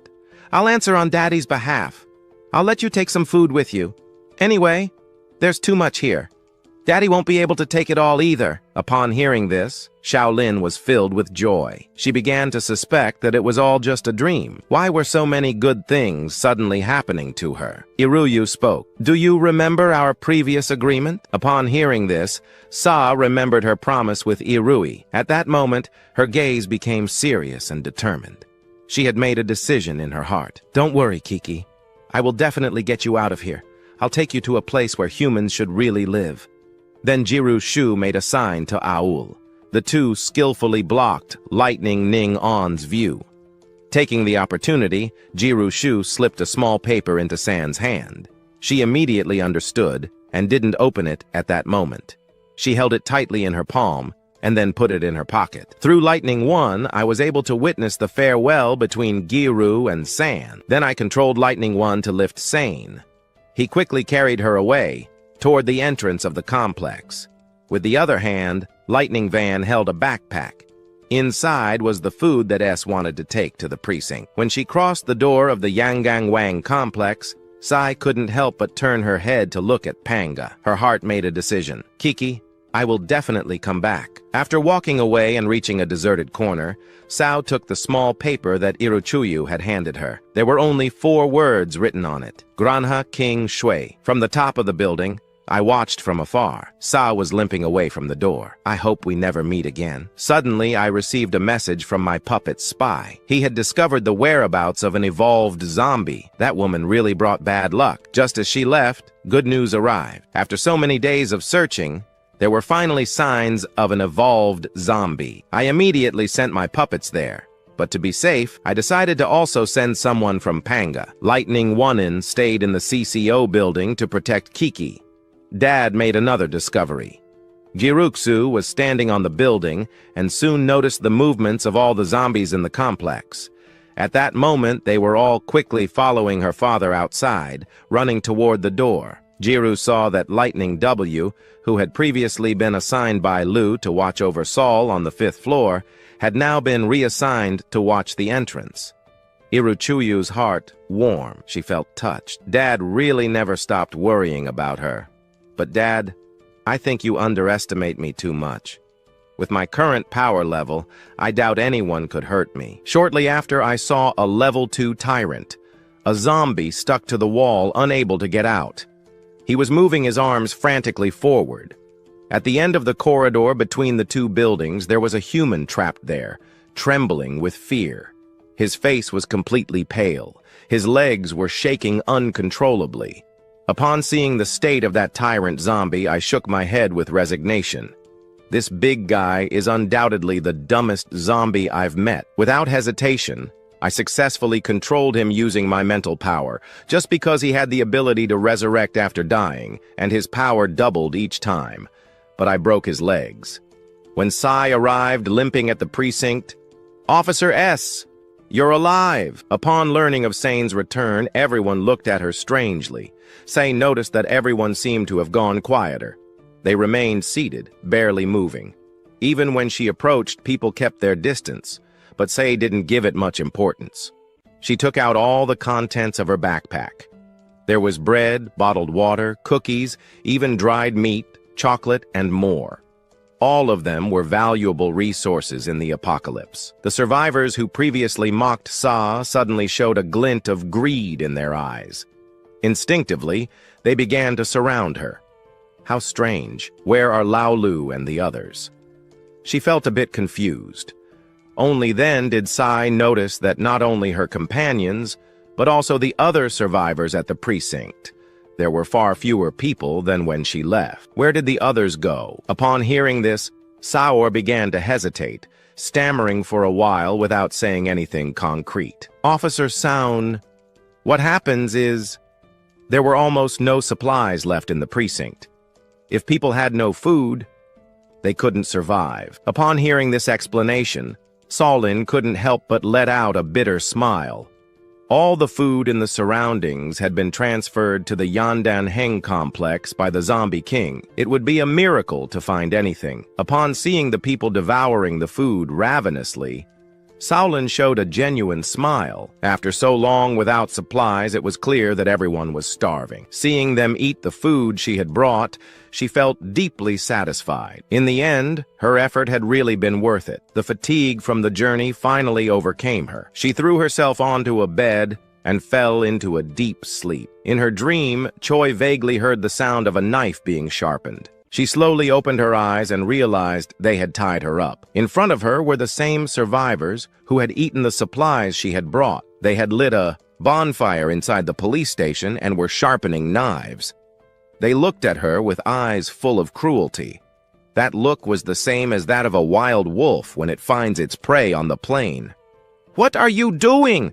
Why have you tied me up? Let me go right now!" Solin looked at them in disbelief. She couldn't believe that after so much effort to bring them food, her reward would be this fate. "We're sorry, Officer Sao, but the food you brought is not enough. Now that there's no more food, we have to survive." Upon hearing that, Sao Lin was first stunned. Then a chill ran through her whole body. The burning bonfire, the sharpened knives, her tied-up body, and the missing people. It can't be. What have you done to them exactly? Where are they? "I'm sorry, Officer Sao. The food was too scarce." At first we only thought about getting rid of the elderly and children. After all, in this apocalypse, they were just a burden. But your companions were too stubborn. They refused to share with us, so we had no choice. To survive, we waited for them to fall asleep. And then we turned them into food, too. Solen's mind went blank all of a sudden. She couldn't believe that these people she had rescued had turned into monsters in just a few days. Damn it! You're damned animals! You're no different from those zombies! We risked our lives to save you, and this is how you repay us? Before Solen could finish, the survivors moved toward her one by one, raising their sharp knives. Solen felt the strength leave her body quickly. But more than the physical pain, what hurt the most was her heart. One of the younger survivors approached Solen with a sharpened knife. His face was full of guilt, with tears in his eyes. "I'm sorry, Officer Sao. You're a good person." Before losing consciousness, Solen's last thoughts made those words seem like a cruel joke. Good person? If I'm such a good person? The fire from the bonfire crackled in the police station. The flames illuminated a place that was once solemn and serious. Now it looked more sinister and horrifying than ever. Under the firelight, blood and grease stains could be seen everywhere. The remains of the sacrificed survivors' bodies. On the bed where Solen had been lying, only a pool of blood and the remnants of torn ropes and clothes were left. Near the bonfire, there were still fragments of bones and flesh. The survivors who had become cannibals were falling asleep one by one. The last one to approach Solen, the one who had stabbed the knife into her body, scanned the room cautiously. He approached the bonfire, took a piece of cloth, and wrapped up Solen's remaining bones. Then he silently left the room. Hugging Solen's bones, he went to a green area in the police station courtyard. With his own hands, he dug a hole in the ground and buried Solen's remains there. Upon seeing Solen's bones, his body began to tremble uncontrollably. "I'm sorry, Officer Sao. Please don't blame me. If you must blame someone, blame them. They're the real demons." As he spoke, his body wouldn't stop trembling. The officer and the others were killed because they refused to join them. One after another, they were slaughtered in their sleep. I had no choice. If I had refused to eat, they would have devoured me too. I had no other option. I just wanted to survive. I just wanted to live. The young man still felt guilty about what had happened to Solen. He couldn't stop sobbing after speaking. Maybe out of remorse, or maybe out of fear, he knelt and struck his forehead against the ground several times. Meanwhile, at the entrance of the Yangon Hang complex, more than 100 zombies had gathered. Each of them wore a completely closed motorcycle helmet. In their hands, they held baseball bats, firefighter axes. Some even carried kitchen knives and steel rods. I was holding Yirushu's hand, who was wearing a princess dress. For a moment, I felt a bit melancholic because this was the first home Kiki and I had in this world. Yirushu stood to the side, watching as the zombies transported supplies, moving like a colony of ants. Dad really gathered all the supplies from the surroundings. He filled an entire building. We didn't leave until we had fully loaded the 5 trucks. Then I climbed into the last one with Yirushu. Incredible. Dad has evolved to this level, controlling 5 zombies simultaneously to drive and transport supplies. Only a zombie king with human consciousness like him could do it. Jirushue understood it well. All of this was because her father feared that there wouldn't be enough resources at King Shui Farm for her to grow. Part of the 5 trucks were already on the move. My zombie army closely followed, and the sound of their footsteps rumbled, "T-T-Tup." At this moment, I truly felt like an ancient emperor in procession. No wonder ambitious men in ancient times wanted to leave their mark on history. They wanted to build their own empire. This feeling was definitely unique. The silent streets of Yangi. The sound of engines once again echoed through the quiet streets. 5 massive trucks formed a convoy, speeding down the road. Behind the convoy, a horde of zombies was relentlessly pursuing them. They were only mindless creatures with no desire beyond the instinct to devour blood. Yet their formation appeared surprisingly organized. I looked at Kiki, who was sitting by the window, took out pen and paper. "Kiki, if you're tired, you can sleep a bit." Yirushu read the message and gave me a sweet smile. "Daddy, I'm not sleepy. It was her first time traveling by car. Watching the city landscape made her feel incredibly happy. Sitting by the window, looking outside, her expression reflected pure peace and joy. Seeing her little face so adorable, I couldn't help but smile. Then I began alternating my visions, inspecting the surroundings through my zombies. At the convoy's current speed, we'd probably reach King Shui Farm by nightfall. The roar of the convoy in the city of Yanga was deafening. Along the way, numerous zombies were attracted by the noise. However, ordinary zombies were no match for the evolved zombies. Under the pressure of the evolved ones, the ordinary zombies ran like headless flies trying to escape. Those who couldn't get out of the way were brutally crushed by the trucks. A survivor searching for supplies in a store suddenly froze. Am I hallucinating from hunger? Why do I feel like I'm hearing engines? No, it's not a hallucination. They're real vehicles. Could it be that the army has arrived? He quickly ran to the store window and looked outside. In the distance, he saw a massive convoy of trucks. Upon seeing that scene, the survivor was immediately filled with excitement.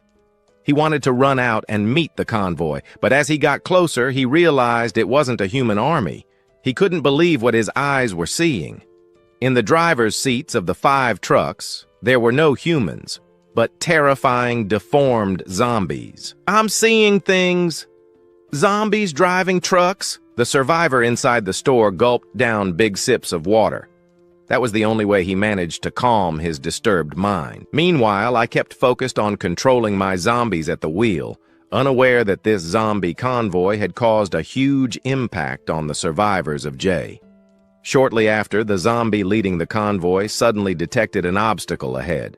In front of us, a massive golden wall blocked the wide street. As my zombies got closer, I realized this wasn't a wall built by humans. It wasn't a containment barrier. That huge golden mass ahead of us was actually scales. A deafening hiss echoed in the air.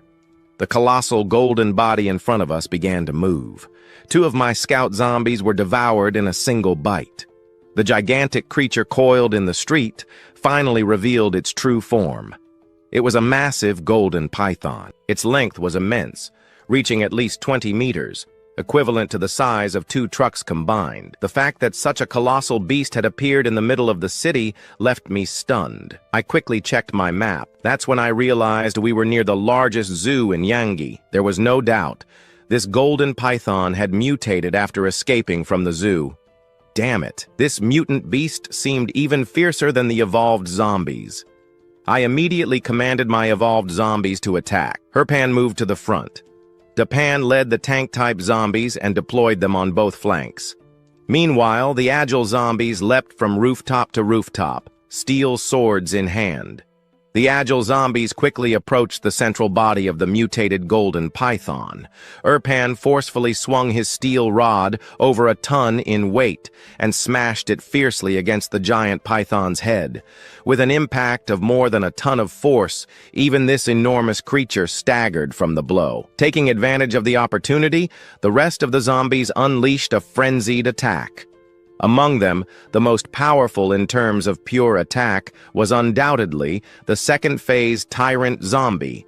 With its sharp claws capable of ripping through cars, not even the mutated python's scales could withstand. In less than 1 round, the gigantic mutant python, bleeding profusely, collapsed heavily to the ground.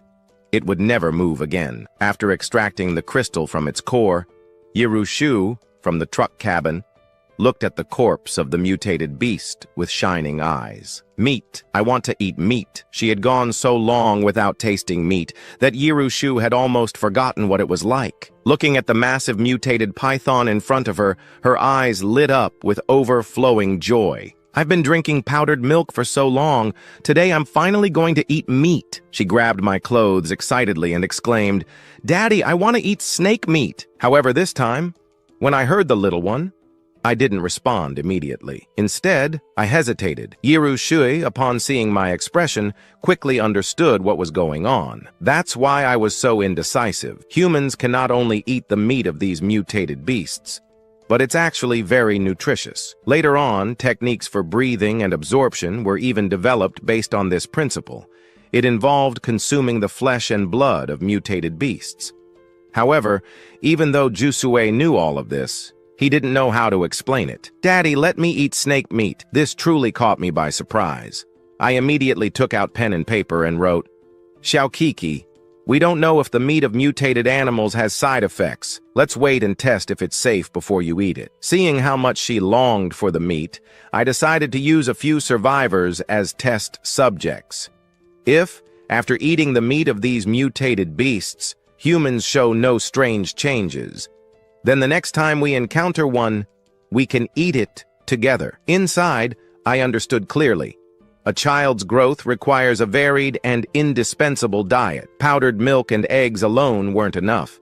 Even if she couldn't eat meat yet and was a little disappointed, at least her father understood what she wanted. Knowing that she might be able to eat meat in the future filled Yiru's Shu with joy. Outside the police station, a faint red glow appeared on a small hill. A second later, the mound began to move. Suddenly, a hand covered in dirt emerged from the soil. Solin was seen crawling out of the mound, completely unscathed. What's more, the energy radiating from her body had multiplied several times compared to before. Solin's beautiful face was now stained with dirt. Remembering everything that had happened earlier, Solin was filled with rage. She had never imagined she would be murdered by the very survivors she had saved. Upon resurrecting, all her wounds had completely healed. She lifted her head and looked toward the police station, still wrapped in flames. In her eyes, there was only utter coldness. A dense, murderous aura emanated from her.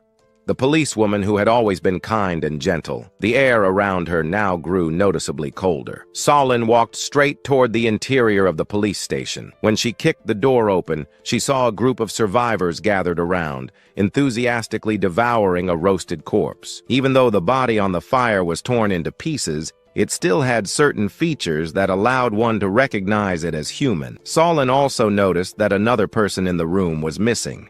To think she went through so much effort, even sacrificing herself multiple times to save them, only to find out they were a group of cannibalistic demons. Solin's rage burned within her.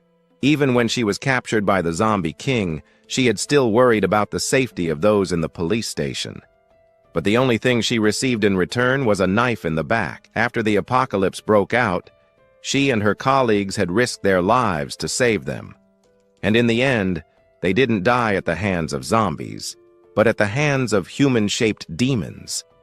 Damn it. They're beasts. A group of selfish demons who dared to eat other humans just to survive. I should have left them to their fate from the beginning. Let them die surrounded by zombies. Solin's voice was ice-cold. Even with the fire inside the station, the survivors present felt a chill down their spines. The survivors in the room panicked immediately. With high-pitched voices, they were so scared they dropped the roasted meat from their hands. Their bodies trembled involuntarily. No one could believe that someone who had been torn apart and even eaten, like Solin, could come back to life. But instead of being satisfied, these people had devoured her as food. What they didn't know was that she had already become an evolved one. She possessed the ability to grow stronger after death. At that moment, Solin's sudden appearance took all the survivors in the police station by surprise. That was when they remembered what Solin had told them before about her official ability. "Officer Sao, we made a mistake. We had no choice. We couldn't find any supplies. We were too hungry. Otherwise, how could we have resorted to cannibalism?" Looking into Solin's cold and merciless eyes, the survivors began to tremble. Seeing that Solin didn't respond, one after another, they knelt on the ground. "We know you're a police officer. Please forgive us. We'll never do it again." Solin's fists clenched tightly. Her jaw creaked with fury. In front of her, those people, they put on pitiful faces. But Solin clearly remembered the looks full of greed they had given her, as if they were starving wolves stalking their prey. Did they ever think about how I felt? What would have happened if I didn't have the ability to resurrect? I'd already be nothing but dust by now. Even though Solon was naturally kind and gentle, facing these traitors who had murdered her, she felt only a burning fury in her heart. These despicable people not only stabbed her repeatedly, but even now continued to eat human flesh. They didn't dare face the fierce zombies outside, but they were perfectly capable of killing those weaker than themselves. Solene stepped forward slowly, her presence growing colder and colder. "Officer Sao, have you forgotten? You're the one who rescued me with your own hands from the zombies." The nearest survivor cried out desperately, trying to awaken Solene's compassion. But his words only enraged her further. Solon acted swiftly and snapped his neck. When his body fell heavily to the ground, everyone felt a chill run down their spines. "Don't kill me! I beg you, forgive me!" Cries of terror filled the room. One after another, bodies collapsed to the floor. These demons who had betrayed their own kind were eliminated one by Solon. Very soon, the survivors in the police station had all been wiped out by her.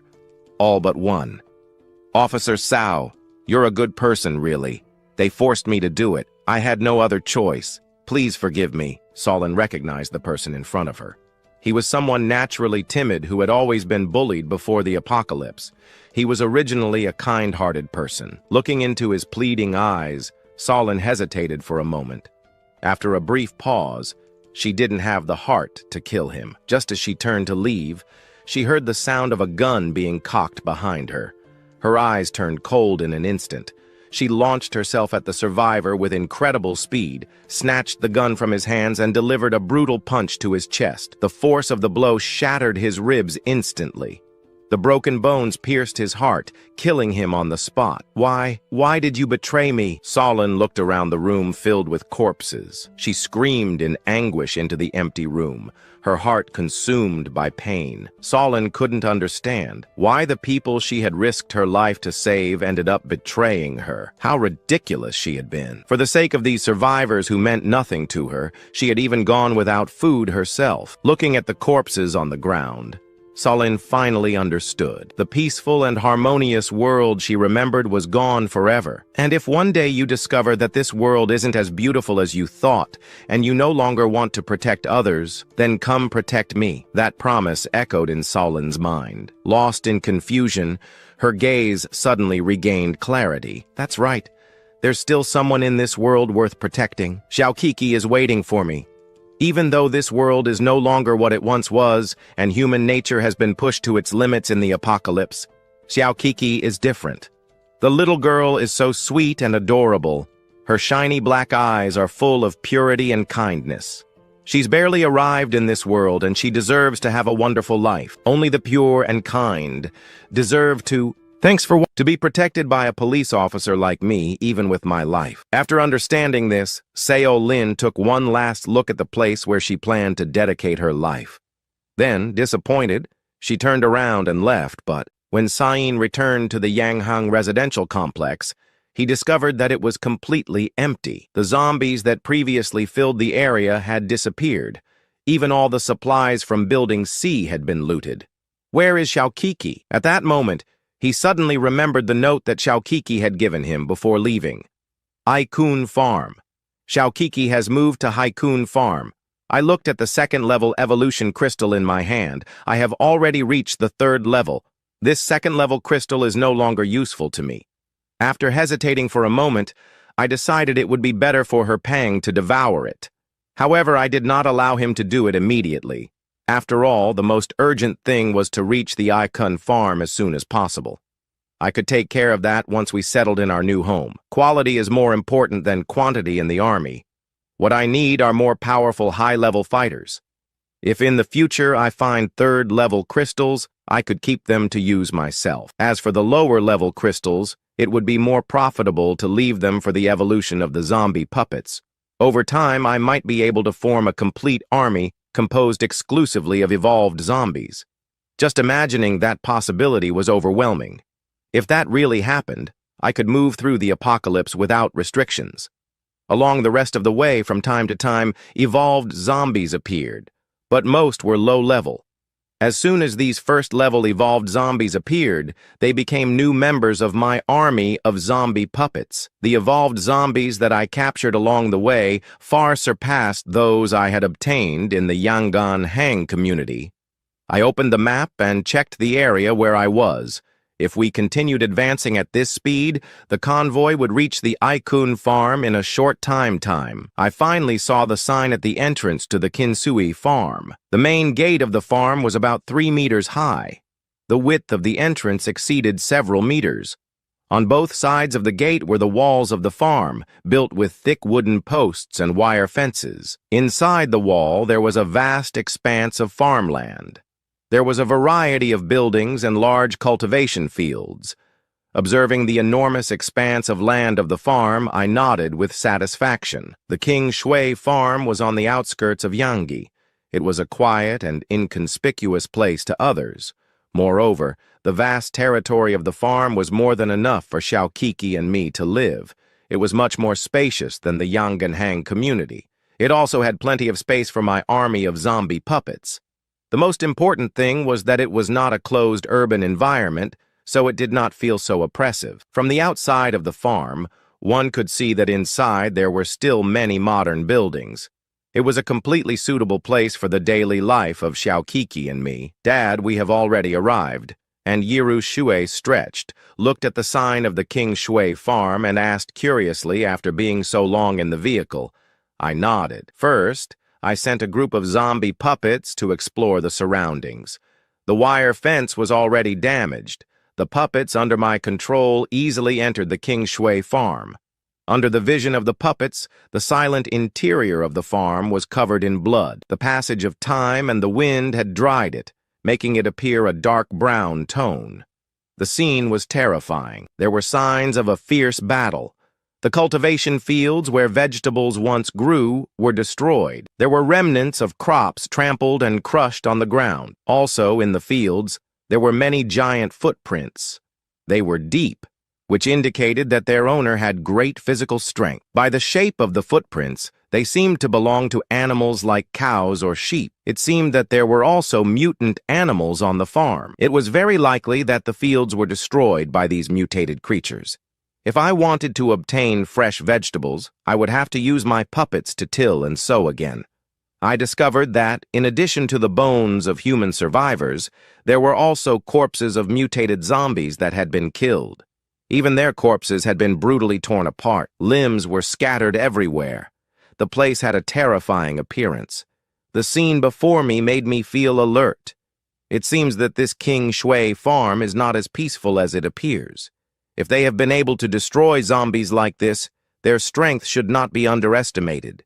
Either it is an evolved zombie or a mutant animal. After investigating the surroundings of the farm, I did not find any living being. After crossing the chaotic scene, I continued controlling the puppet squad toward the interior of the farm. Then I heard noises. It sounded like the sound of a fight. There were also animal roars mixed in. As I approached slowly, I could see a creature. Its size was not as exaggerated as the golden mutant python, but it was clear that this mutant bull had terrifying musculature. Its marked and protruding muscles looked like those of a bodybuilder doped with steroids. Its exaggerated musculature made anyone shiver just by looking at it. The noise from the puppet's movement alerted the mutant bull. It immediately dropped the corpse it had in its mouth and, without thinking twice, charged toward the puppets. In a matter of seconds, a puppet was completely destroyed by the impact of the mutant beast. Then I understood that all the living beings on the farm had probably been devoured by this mutant bull. The speed and explosive strength of that mutant bull were absolutely exaggerated.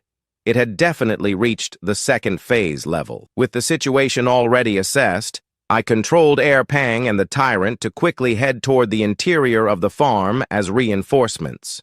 The thud caused by the second phase zombies running made the mutant bull even more frenzied. Its red eyes shone with fury.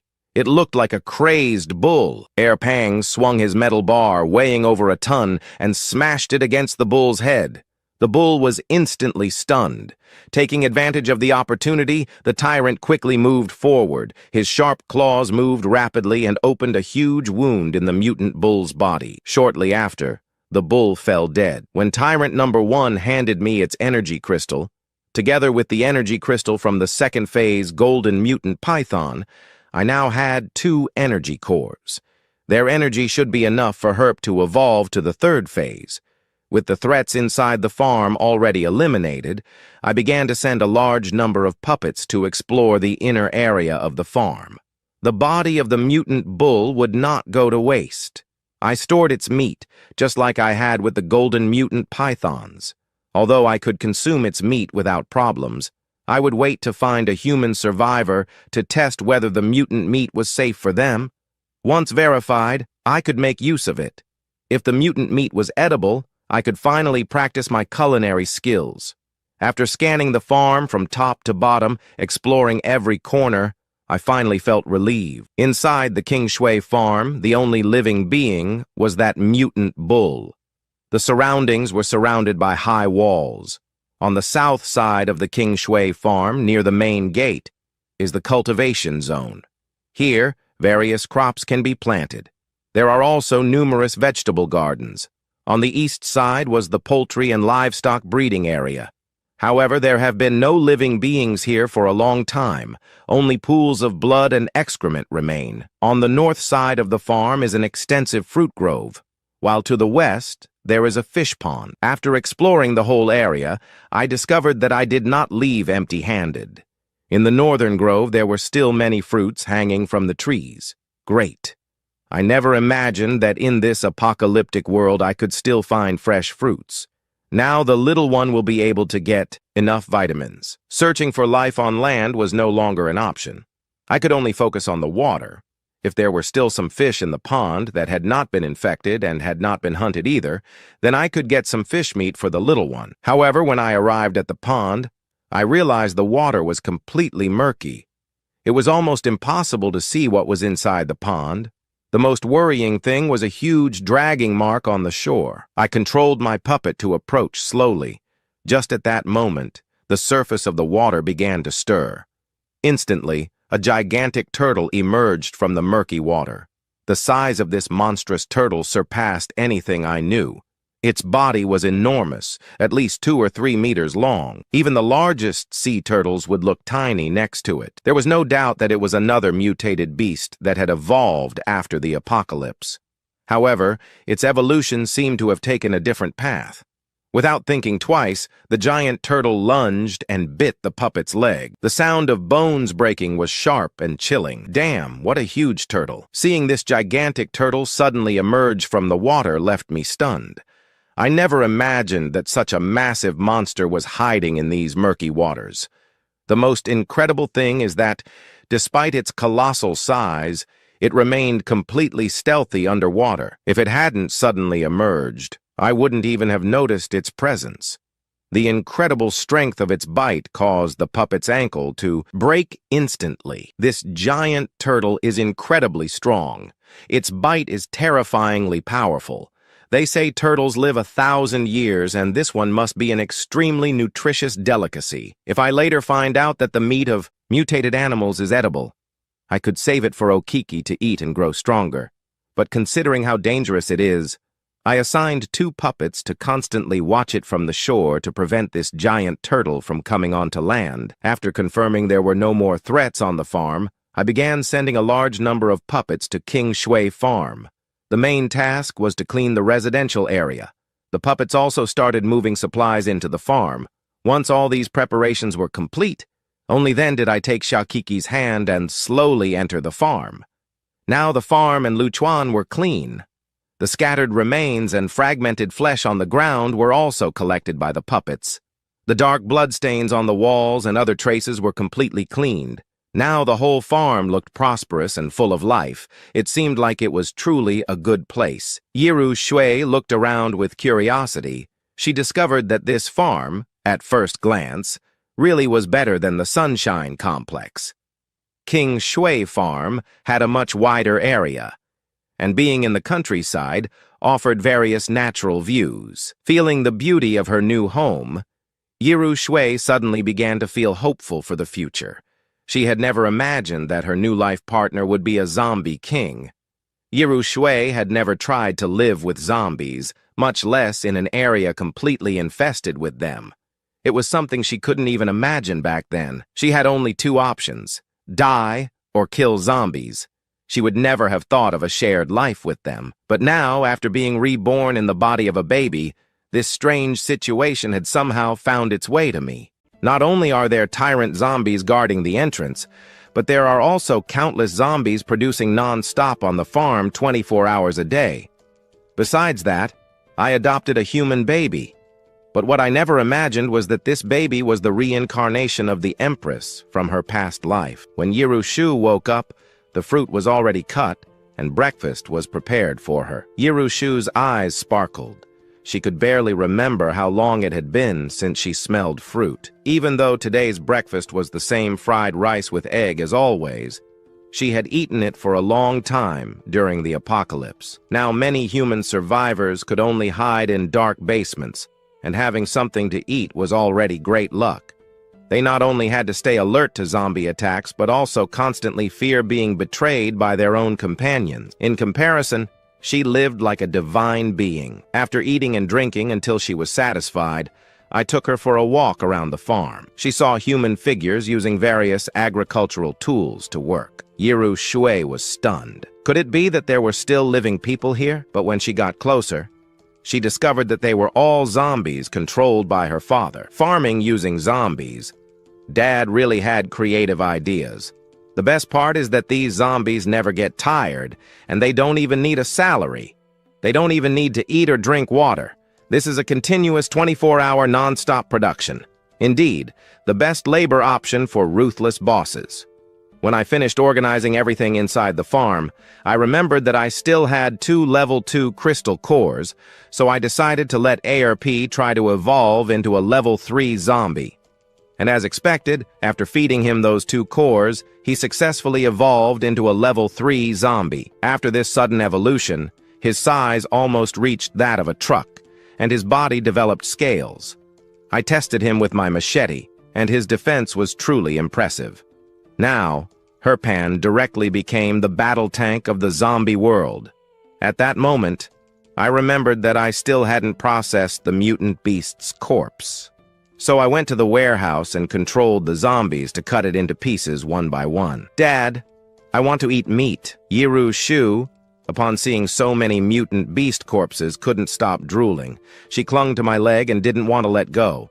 She kept using her spoiled tactic. I wrote on the ground, "Not yet, good Seo Kiki, wait 2 more days." Seeing Aya Kiki frown with a pained expression, my heart ached too. In secret, I decided that if the meat of mutant animals was edible for humans, I would definitely let Seo Kiki eat until she was satisfied.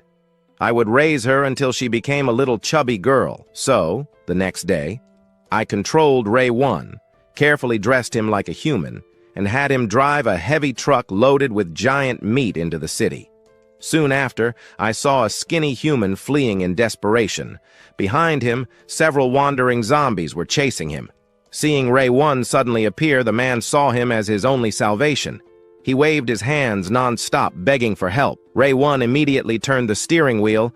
The zombies chasing the survivor were crushed by the heavy truck, turned into pieces. "Brother, I truly thank you. If it weren't for you, they would have already caught and devoured me. Could I get a ride with you? We could escape together." Ray 1 remained silent. He simply took a piece of mutant meat and threw it out the window. Seeing the meat, the survivor's eyes lit up with excitement. Seeing Ray 1 driving away, the survivor, without saying a word, directly hugged the giant cooked meat and started eating. Ray 1 didn't leave. Instead, he followed the survivor in secret. He watched how he devoured the meat greedily until he finished it completely. Until the next day, he showed no abnormal reaction. On the contrary, he looked full of energy. Seeing this, I looked at Chao Kiki, who was doing her homework. Great. The little one will finally be able to eat. Meat. What is this smell? It smells delicious.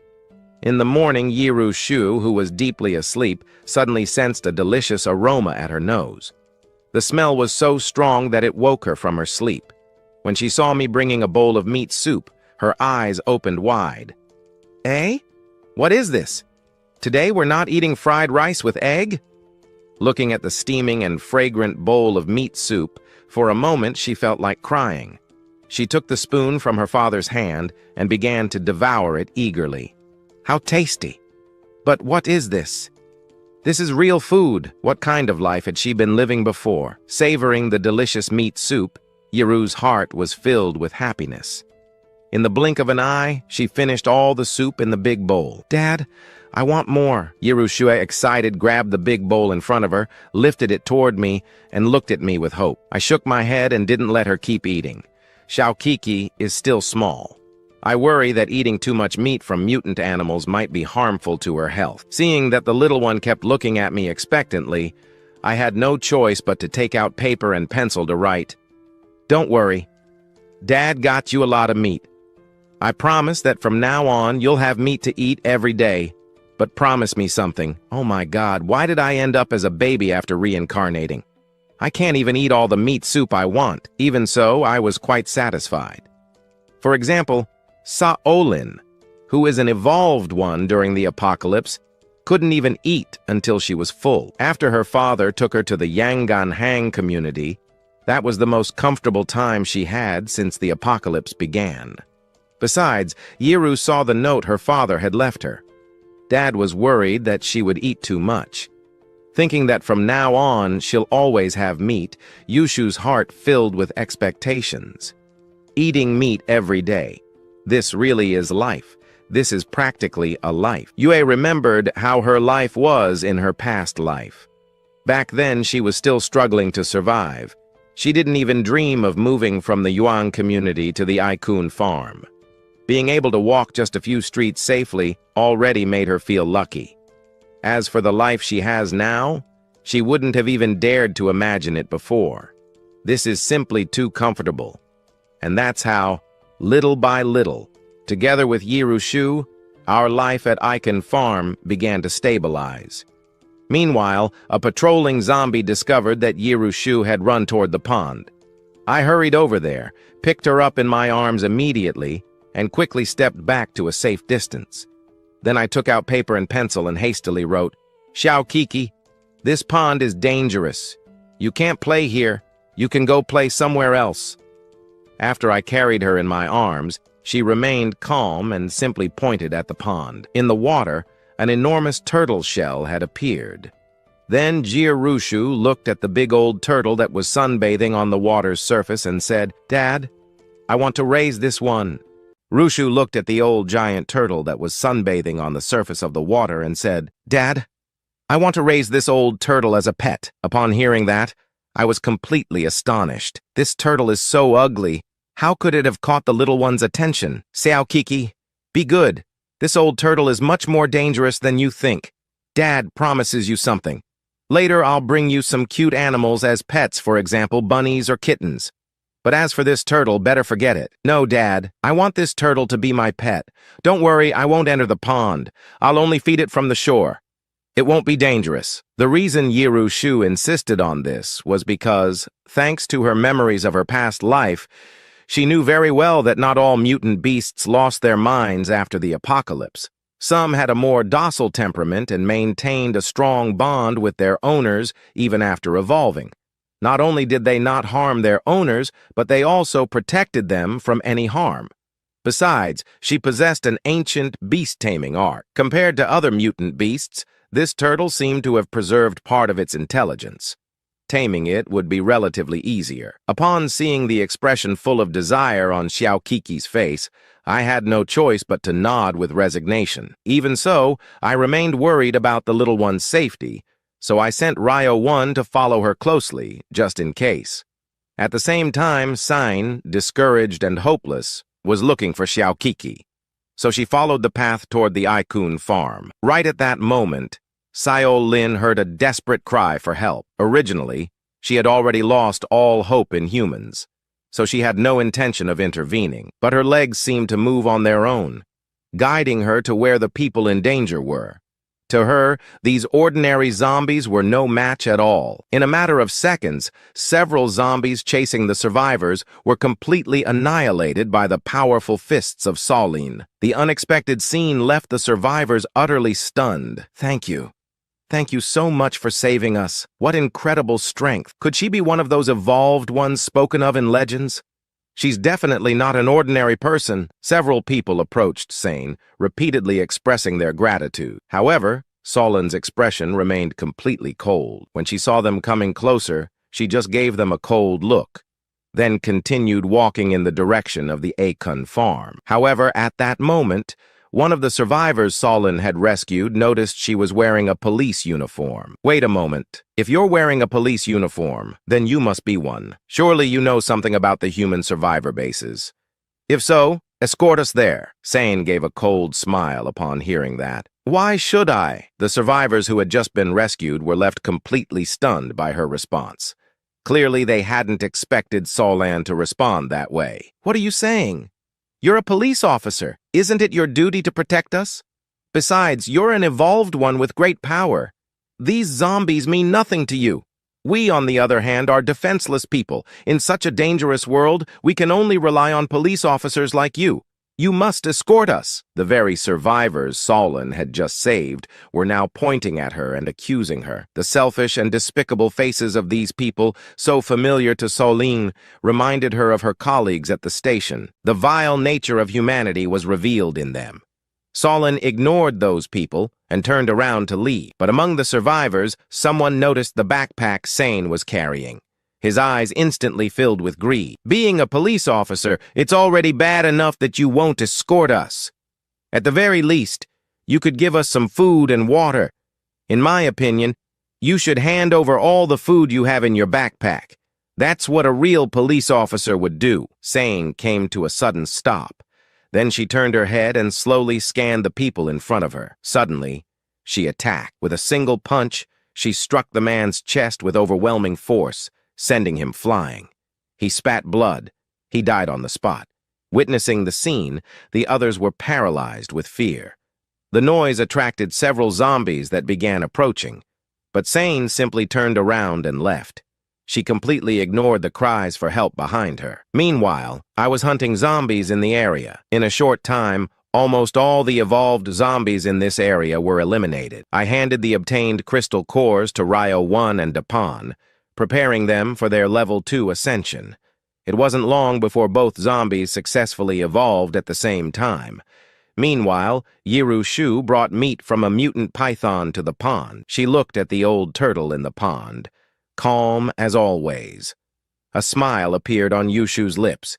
She threw the meat into the pond. Immediately, the mutant turtle opened its eyes wide. It lunged fiercely at the golden mutant python meat. Thus, Yushu fed it for 3 days straight. During those 3 days, she also mixed her own blood into the golden mutant python meat without the turtle noticing. After feeding the giant turtle, she began to search in her mind for the ancient beast-taming art that she had cultivated in her past life. In Yushu's palm, energy began to gather.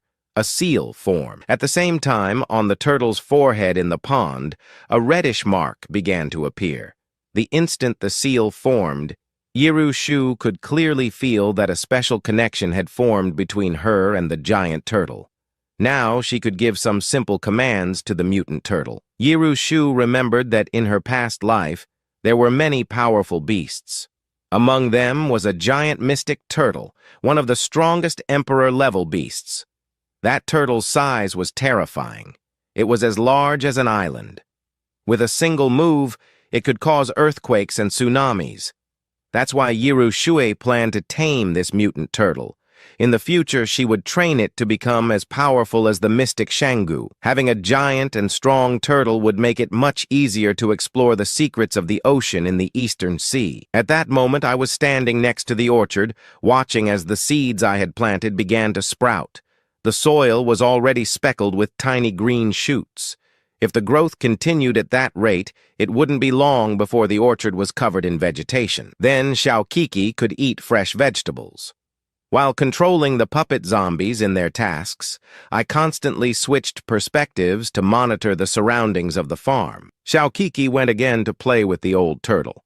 At first, I was worried that the mutant turtle might be a threat to her, so I assigned a puppet zombie to protect her without rest. But over time, I realized that despite its fierce appearance, the mutant turtle was incredibly gentle with Xiaokiki. Seeing the little one go play with the turtle every day made me feel a bit guilty. It seemed that Xiaokiki was too bored on the farm, so much so that she ended up playing with a mutant turtle for entertainment. Since there was plenty of open space here, I could build her a playground so she could have fun. Yes, surely the little one wouldn't be bored anymore living here. After all, children love to play.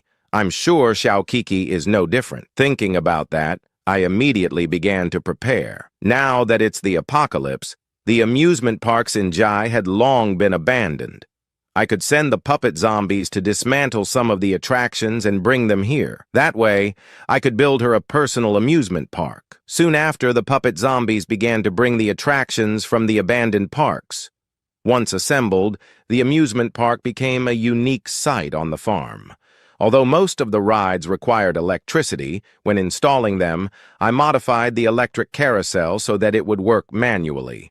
I placed a group of puppet zombies around the carousel. They were in charge of pushing it manually. Under the strength of the zombies, the carousel began to spin slowly. It worked just like a normal one. Seeing the result, I nodded with satisfaction. I'm a genius. Through the window, Yirushu saw Juan working diligently outside. She frowned with resignation. Dad, is he building a park for me? Yirushu smiled bitterly and shook her head. These things only appeal to children. In my past life as an empress, I wasn't interested in things like that. Looking at her busy father down below, Yushu Shu decided that even if she didn't care for these attractions, she would do her best to cooperate. She couldn't let her father's efforts go to waste. Ray 1 had just unloaded a truck full of goods without rest. I controlled him to drive toward the city of Guanan. At that moment, an evolved being with the ability of invisibility was hiding in the shadows, watching Ray 1's every move. Seriously? Why is this guy back? The strangest part is, why is he transporting amusement park attractions? It's the apocalypse. Does he want to open a theme park? Thanks to my careful preparation, Ray 1 looked completely human. That's why, after several days of observation, the infiltrator hadn't noticed anything unusual. While Ray 1 loaded more equipment onto the truck, without realizing it, a piece of iron wire tore his shirt. From a distance, Legion saw the scene. His pupils instantly contracted. He covered his mouth with both hands to avoid screaming. Under the torn shirt of Ray 1, he saw a bite mark. It can't be. Is this guy a zombie? Leon felt like his mind was about to collapse. He never imagined that the man he had been watching for days wasn't human, but a zombie. After the initial shock, Lee Jinak looked in confusion at the cargo truck parked nearby. Wait, buddy. Since when do zombies know how to drive? Lee Jinak felt like his brain couldn't take anymore. In his mind, zombies had always been brainless creatures driven only by their thirst for blood. When did they acquire these abilities? And what does a zombie want with an amusement park? Everything he was seeing was incomprehensible. Meanwhile, Ray 1 had finished loading the equipment. He got into the driver's seat and drove back to the Icon farm.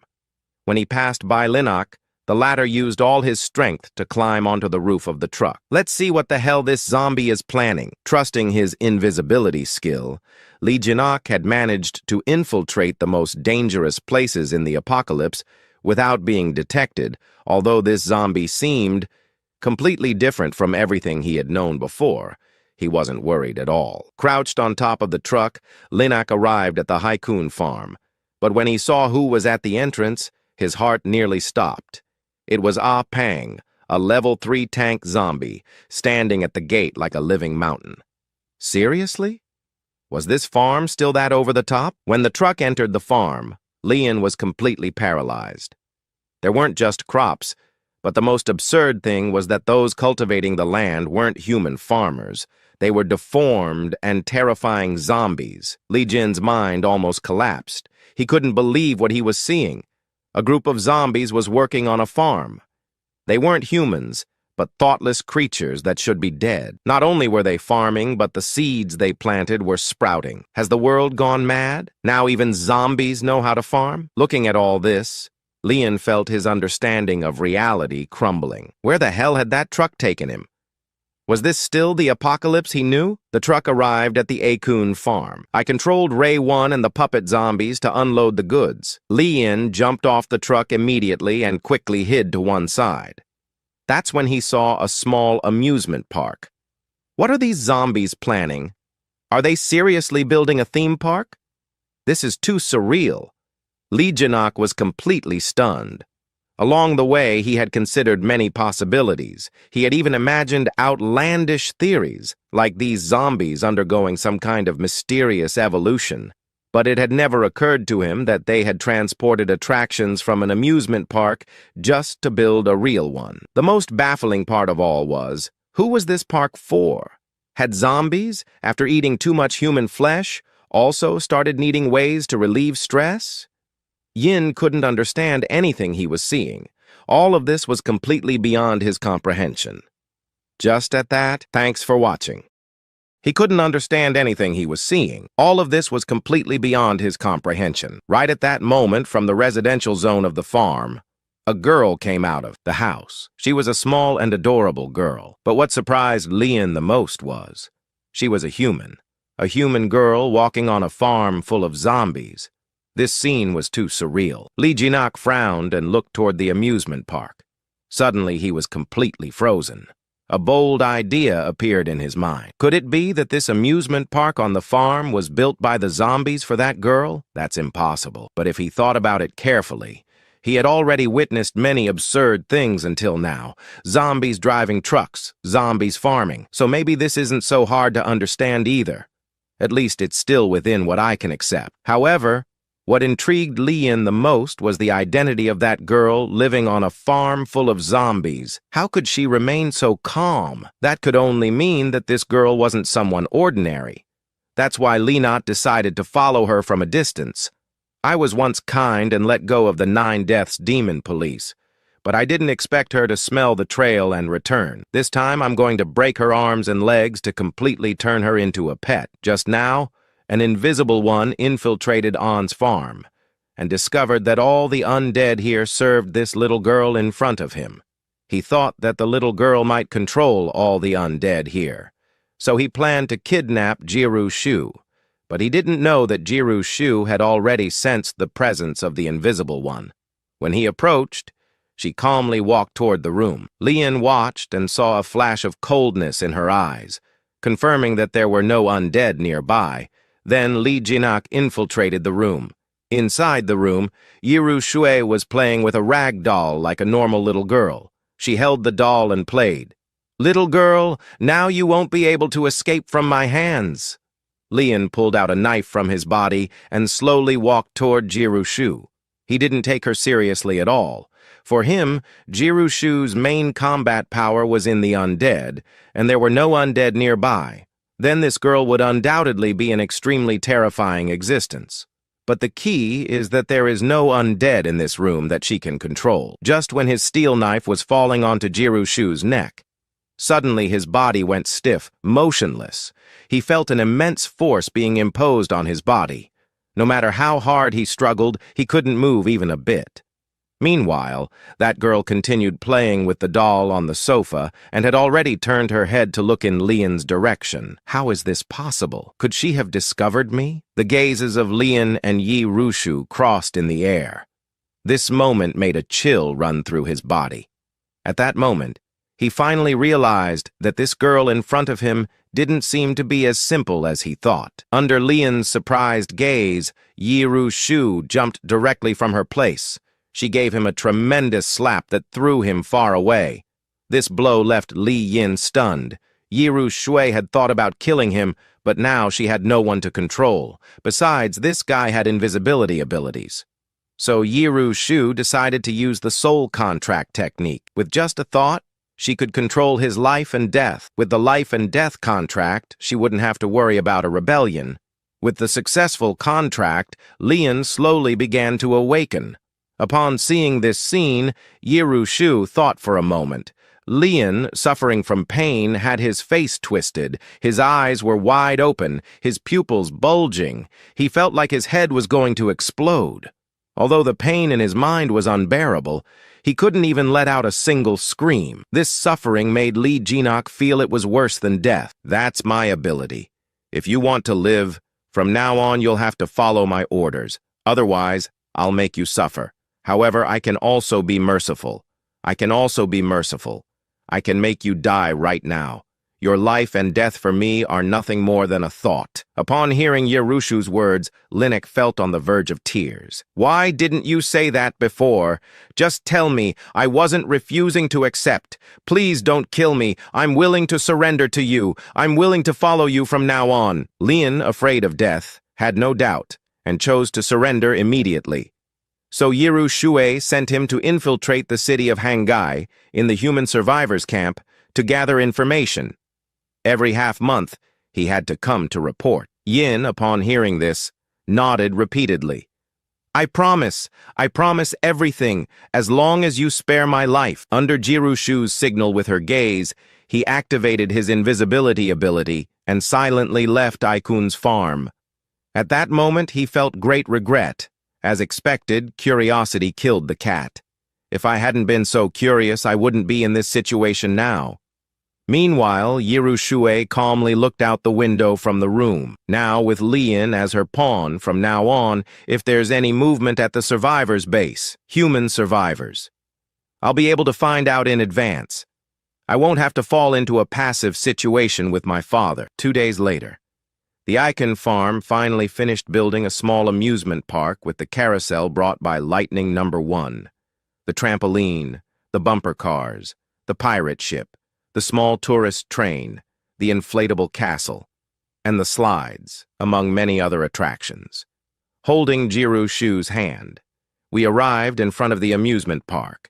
Looking at each of the installations, Jirushu's eyes were wide open, as if they sparkled with stars. Wow, Dad, you did all this? You're amazing. I love it. At that moment, Jirushu looked at the park facilities with eyes full of brightness, as if stars were in her gaze. She was so excited that she climbed directly onto the carousel.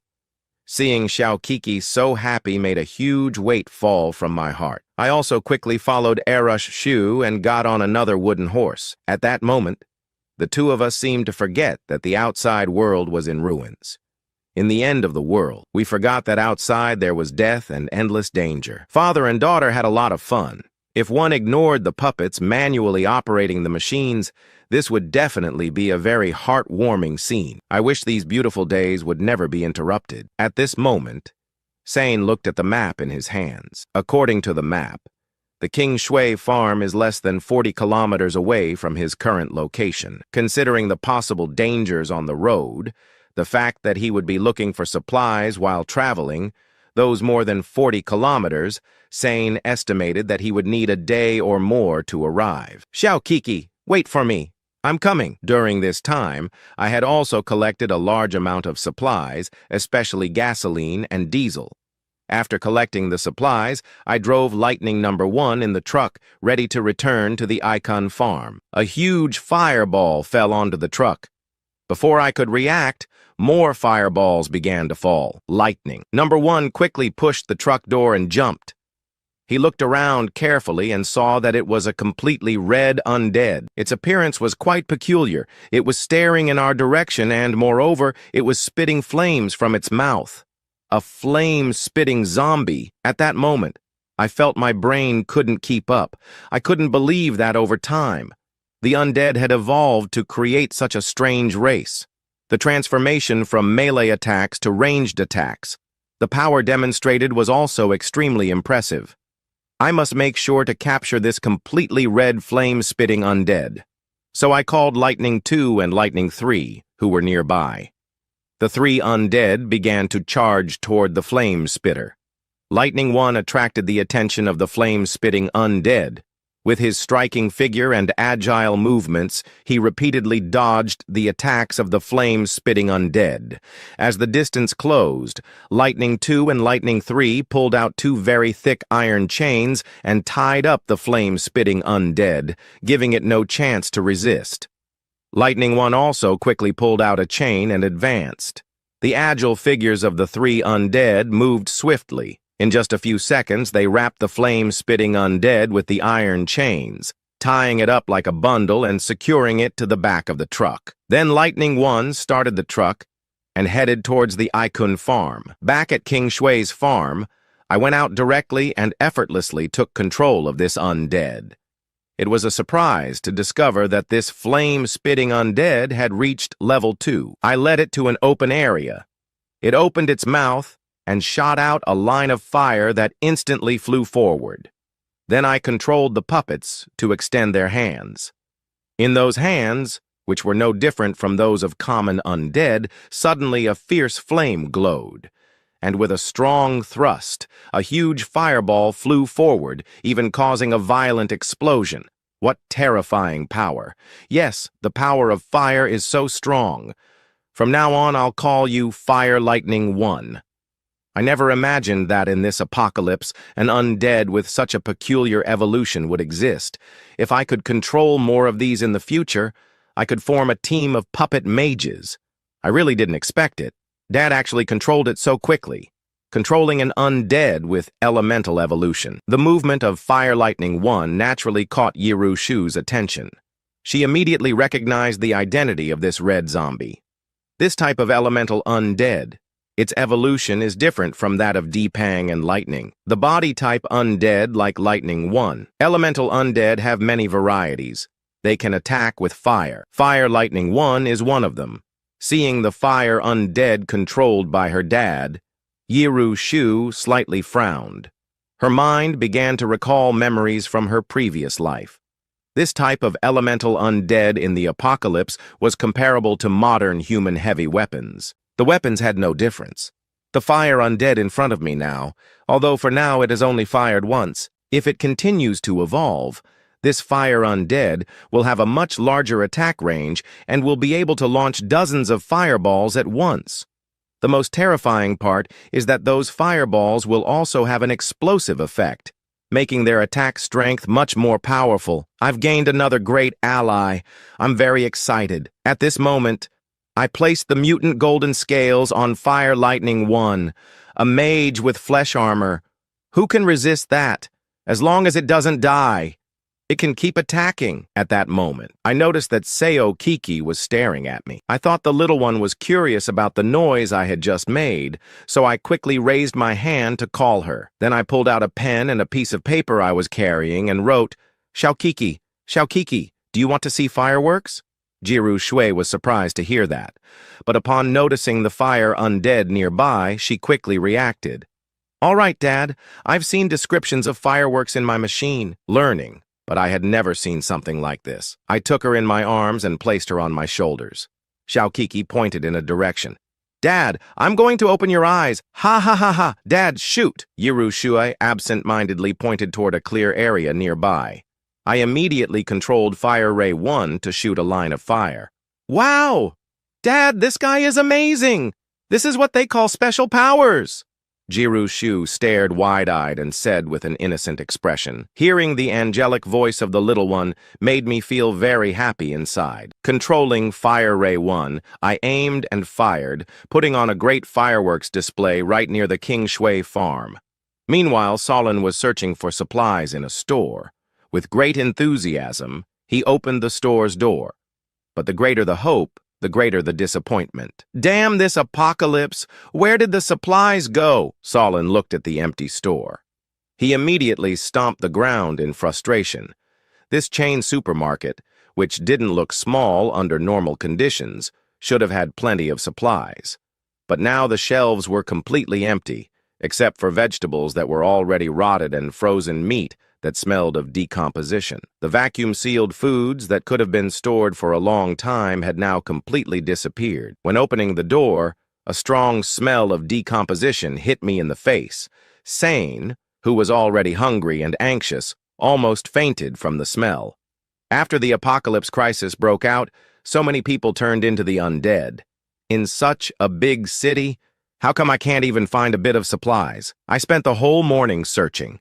I checked several nearby streets, residential buildings, and local shops. In the end, I only got a bottle of mineral water and a piece of bread. Aside from that, I didn't find anything else.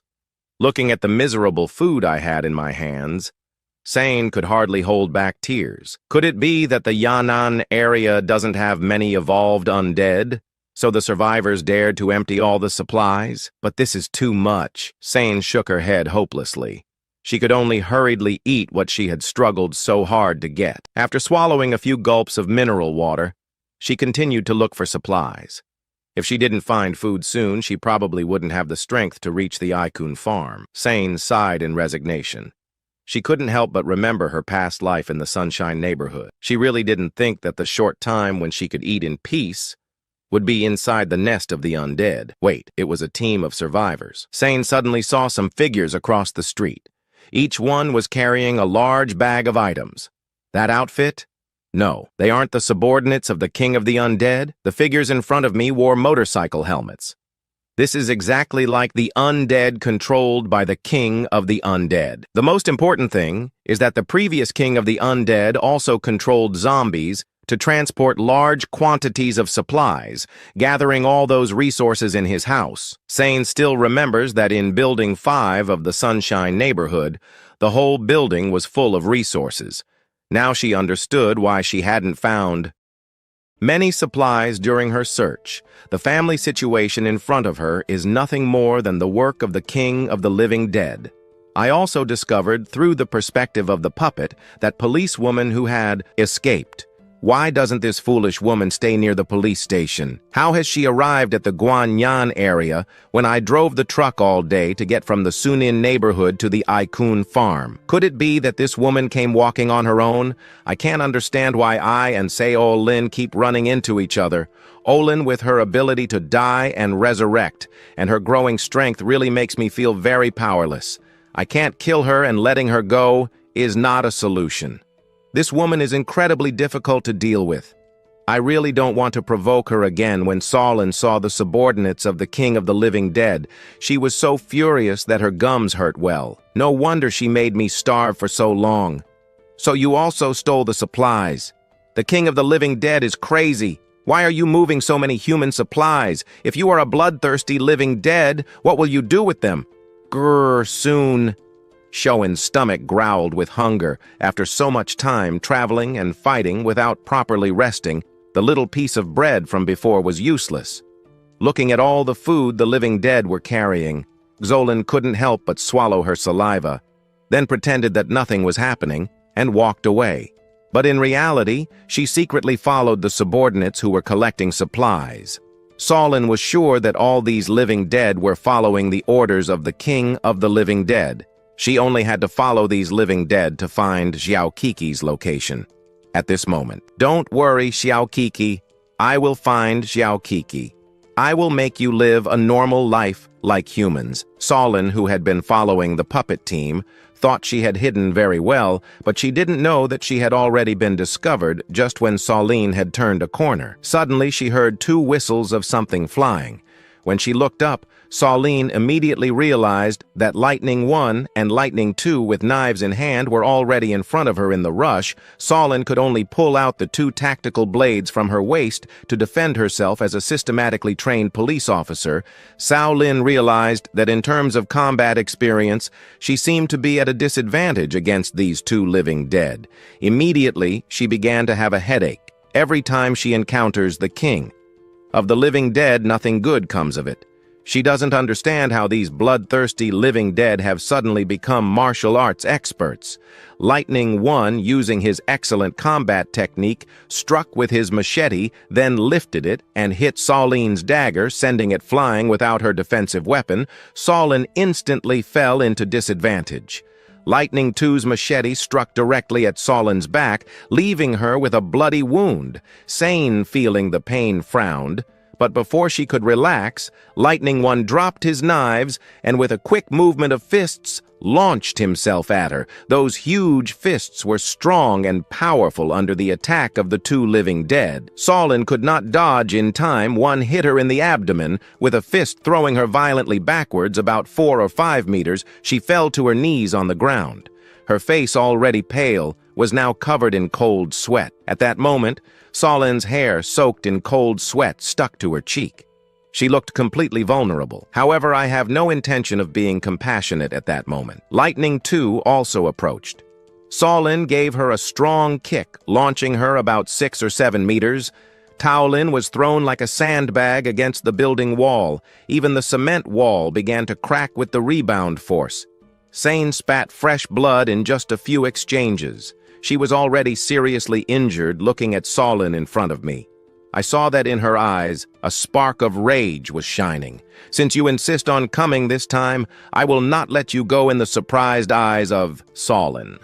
Lightning One, with fists like sandbags, descended quickly. Damn king of the living dead, I swear I won't rest until I defeat you. With rage and resentment, Seon was the demonic police officer who terrorized the world in the apocalypse. Now I have her by my side like a lapdog named Y. I give her leftovers every day, but she doesn't get angry or upset. In fact, she feels her life is already like that of an immortal being. Right now, when Sane woke up, she realized that her hands and feet were tied with iron chains. A zombie was driving her somewhere. These guys tied me up to take me. Where? Could it be that this zombie wants to do the same as in the Sunshine community, keep me close to him? But that might be exactly what I want. I'm sure Siki is living with this zombie. If they take me to his lair, I'm sure I can see Sia Okiki. She looked at zombie number 1. Zombie, don't misunderstand me. I have no bad intentions. I just want to see Zia Okiki one more time. While I was controlling zombie number 1, I didn't expect that this woman would come from so far, and it turns out it was all for Xiao Kiki. I don't know how, after talking just a little while, the relationship between these two women advanced so fast. For now, let's leave aside Solin's true purpose. Since she has appeared again within my territory, she won't think she can leave so easily. When the truck arrived at the On farm, Solin was completely surprised to see the landscape outside. The huge Akon farm was surrounded by a stone wall, and a rank 3 zombie was guarding the entrance. Looking at the shadows of the zombies working tirelessly in the field, Solin was completely stunned. Could it be that this zombie made me dumb? What is this? A group of zombies cultivating the land. There were also many zombies in line, patrolling the farm tirelessly, maintaining order throughout the farm. If it weren't for their terrifying appearances, with yellow hair and eyes red like blood, and sometimes emitting creepy growls, Saiyan could really have thought that this place was a new base of human survivors. The vehicle continued on its way. Solin saw the newly built amusement park and was so shocked that she couldn't say anything. They had trained these zombies so they were practically no different from humans. Really, this zombie just has a bit of intelligence. This seems to be a bit too intelligent. While she was still processing the surprise, I controlled zombie number 1 with iron chains and threw her directly out of the vehicle. Even though this woman was full of wounds, she still wanted to uphold justice on the spot. She was like a damn patch of dog skin that I couldn't shake off. I moved from the Shounen community to the Akon farm, and she incredibly followed me all the way here. I really don't know what to think. Facing Sane, who arrived uninvited, I held her with the iron chain and locked her to the railing of the slide. Well, we're already old acquaintances. There was no need to come to this, no? Anyway, I'm a friend of Xiao Kiki. Couldn't you have done it another way? Relax. I'm not going to escape. At this moment, Shaolin was so furious with Lu Chuan.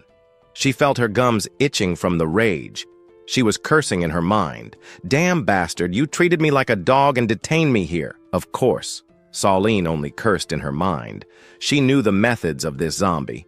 Although he probably wouldn't dare to kill her, he would have no problem finding ways to torture her. Shaolin didn't want her legs to be broken again for no reason. He gave Saiyan a cautious look. I didn't pay attention to her discontent. I just sent zombie tyrant number 2 to be in charge of guarding her, although Shaolin was now quite furious. If this woman committed suicide and then came back stronger, it would be a problem for me. The invisible pressure that this level 2 zombie tyrant gave off made Shaolin feel somewhat worried. She quickly shouted loudly, "Zbi, what are you doing? What do you really want to do? I've already told you I have no bad intentions. I just want to see Xiao Kiki." Cao Lin shouted with some desperation, and lower, from the Sansin community to Guanan, just to save Ziki from misfortune and guide that innocent girl to free her from the control of the zombies. At that moment, she didn't care about the threat of the zombies at her side.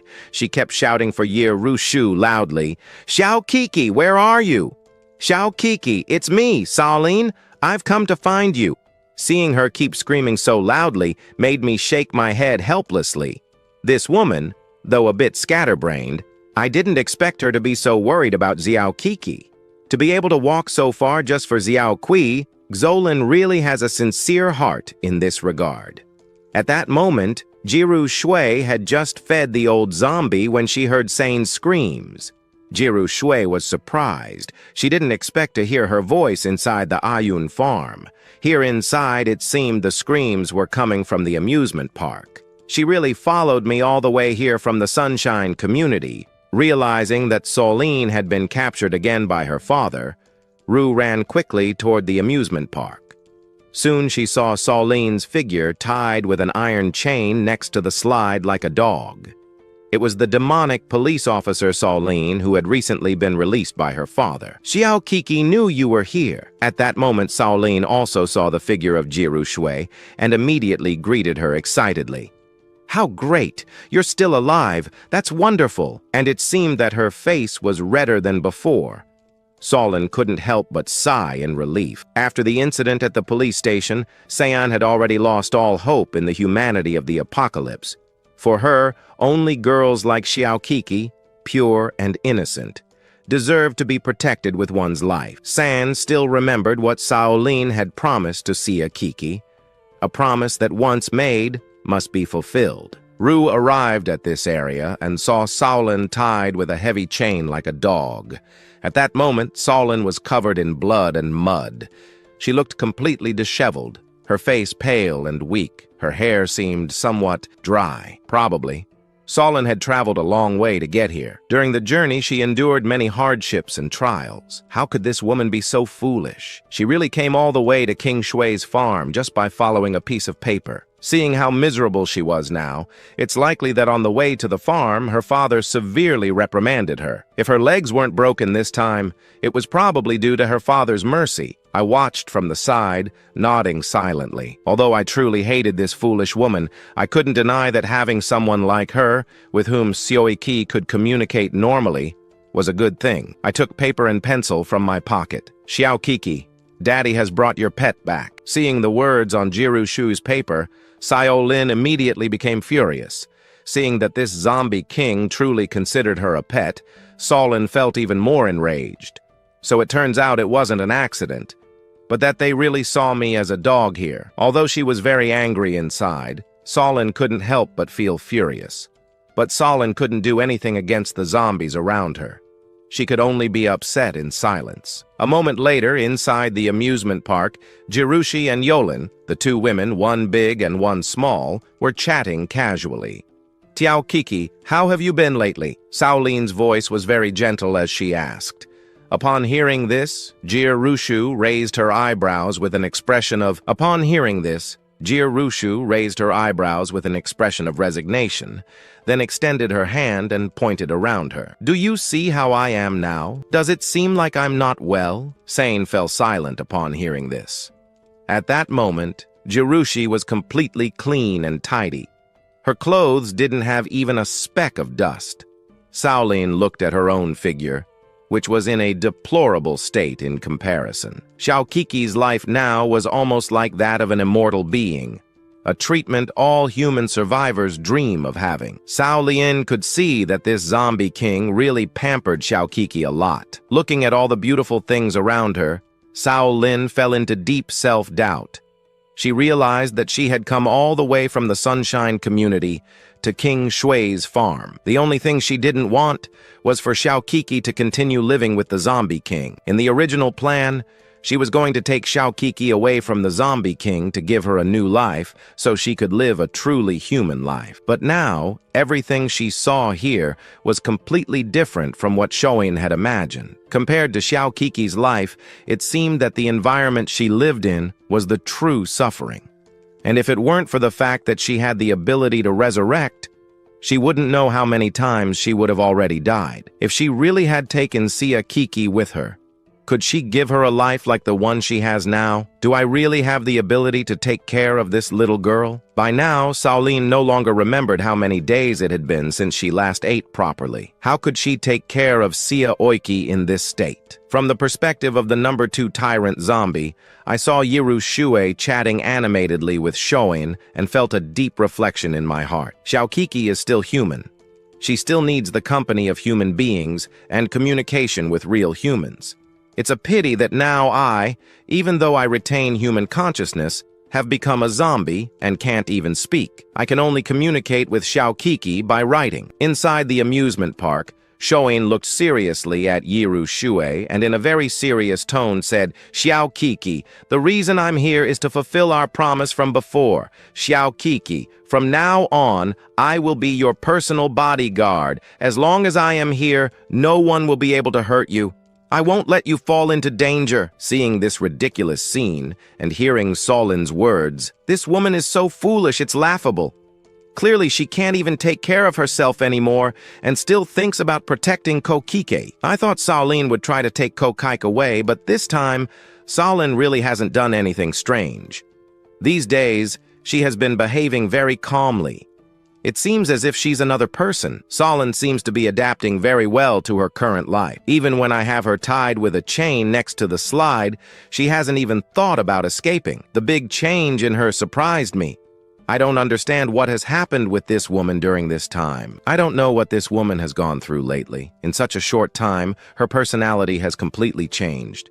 Even though I don't know what happened, this is undoubtedly something good. In the following days, Cyan spent the day chatting with Xiaokiki or watching Xiaokiki play in the amusement park. She no longer seemed like an apocalypse evolved. She seemed more like an older sister from the neighborhood.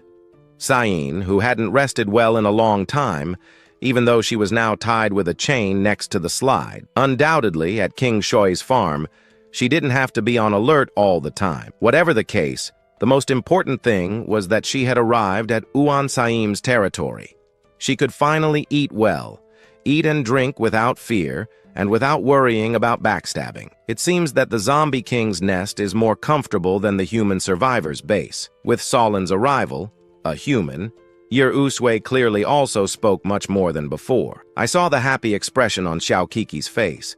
As long as this Solin doesn't continue causing problems, I could keep her as a pet on the Icon farm.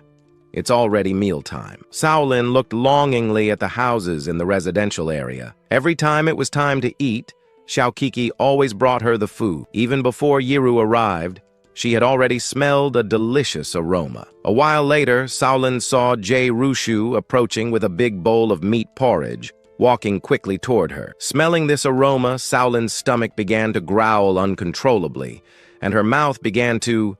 Walking quickly towards the smell, Shaolin's stomach began to growl uncontrollably, and her mouth filled with saliva. The cooked rice and the meat of mutant beasts mixed together, the aroma of the rice mixed with the meat, was a delicacy for the people of the apocalypse, a rare delicacy.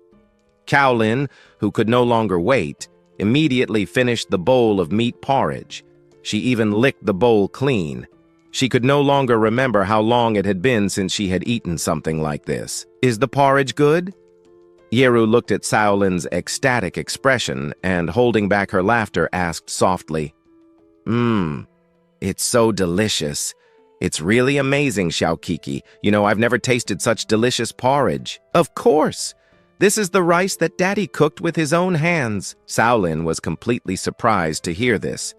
For a moment, she felt like her brain couldn't process the information. "What I just drank was food made by a zombie?"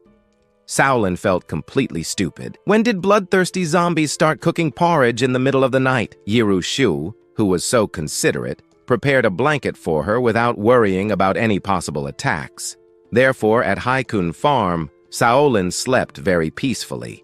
But just at that moment, the ground near Shaolin suddenly cracked. Then a yellowish-brown zombie emerged from the ground. It was that zombie that held a grudge and could dig. From the perspective of Tyrant Zombie number 2, I immediately realized that it was a new type of zombie. I felt very excited. Not long ago I met a zombie that could breathe fire, and now I met one that can dig. These zombies have truly amazing types of evolution. It seems that I will have to retract my previous words. It seems that Shaolin can no longer be considered bad luck. Just as the yellow-brown zombie emerged from the ground, it couldn't wait and immediately attacked Shaolin. "You again, damn persistent zombie!" Hearing the noise, Shaolin also woke up. Seeing the zombie digging towards her for a moment, she only felt great frustration. She couldn't believe that even at Haikun Farm, this zombie continued to follow her without rest. "I just hit it by accident at that time. I never imagined that I would hold such a grudge." When its attack failed, the digging zombie felt the power of many evolved zombies nearby.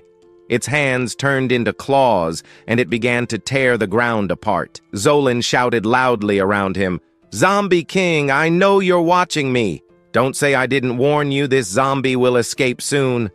I, who had been watching in secret, immediately released my mental power. This digging zombie showed no resistance and was controlled in an instant. Seeing that the zombie that had initially wanted to escape had frozen in place, Shaolin was surprised. So the Zombie King controlled it perfectly, just like that, so easily? Looking at the burrowing zombie that clearly no longer had any intention of attacking me, one could even say that its aura had changed. Shaolin felt a chill in her heart. Is this the Zombie King's ability? Unbelievably, it controlled an evolved zombie so quickly. It's truly terrifying. Shaolin remembered what the Invisible One had told her in the Sunshine community about the Zombie King. The Zombie King is undoubtedly the most terrifying zombie. That was why the Invisible One feared this zombie so much and wanted to kill it urgently. If I let the Zombie King continue to develop, it will be a huge problem for humanity in the future. It will be a deadly threat to humans. Meanwhile, I had already taken the burrowing zombie to a distant place. This yellowish-brown zombie could move freely underground, and on top of that, it could carry other things. Although it can't carry living beings, zombies shouldn't be considered living beings, right? After doing some tests, I discovered that this burrowing zombie could indeed carry other zombies while burrowing underground. Although it might be due to the level of this burrowing zombie, it can only carry one zombie at a time. If I encounter an enemy that is impossible to defeat, it might escape by taking me with it. At critical moments, it might be a wild card. The next day, at noon, Yiru Shue approached Shaolin with a large tray. The tray contained a pot of delicious meat porridge and a few slices of whole wheat bread. She had even put an egg in the porridge. Shusui really valued this devilish policewoman very much. As long as you can guide her carefully, it is very likely that Shaolin will be able to advance to the Imperial Realm. The most important thing is that with such a powerful strength, her mind is not very developed. Yiru Shu planned to gain her trust and gradually subdue Shaolin. As expected, Shaolin felt deeply moved when she saw Yiru Shu bring her so much food. At that moment, her heart was filled with emotion. In this cold and merciless apocalypse, she never imagined that she would one day be able to eat such a plentiful meal. Seeing Xiaoqiqi's pure and innocent eyes, Shaolin felt deeply touched. With a resolute expression, she said, "Xiaoqiqi, don't worry, I'll get you out of here, I promise." Yiru Shu was surprised. "Get out of here? No, sister, are you crazy? When I said I wanted to go, can we stop being so imaginative?" Yiru Shu was a little spaced out at that moment. She wanted to win Shaolin over, but she didn't expect the other person to think of taking her. I never thought that this woman with big breasts and little head now seems to have started using her brains. When she first arrived at Haikun Farm, she just wanted to take Xiaoqiqi and escape from the zombie nest to return to the human world and enjoy a good life. But when she saw the living environment here, she realized that it was almost too perfect. Yiru Shu looked at Shaolin with her naive expression and then asked, "I wonder if you yourself have adapted to human life now. If the human world were so wonderful, you certainly wouldn't be here looking for me." Hearing Yiru's words, Shaolin was speechless. She thought of what she had experienced at the police station. The human survivors who struggled to survive began to devour their own companions due to the lack of food. Even they couldn't save themselves. Yiru Shu sighed and then took out a notebook from her backpack. "By the way, my father said that you should help me with the task now.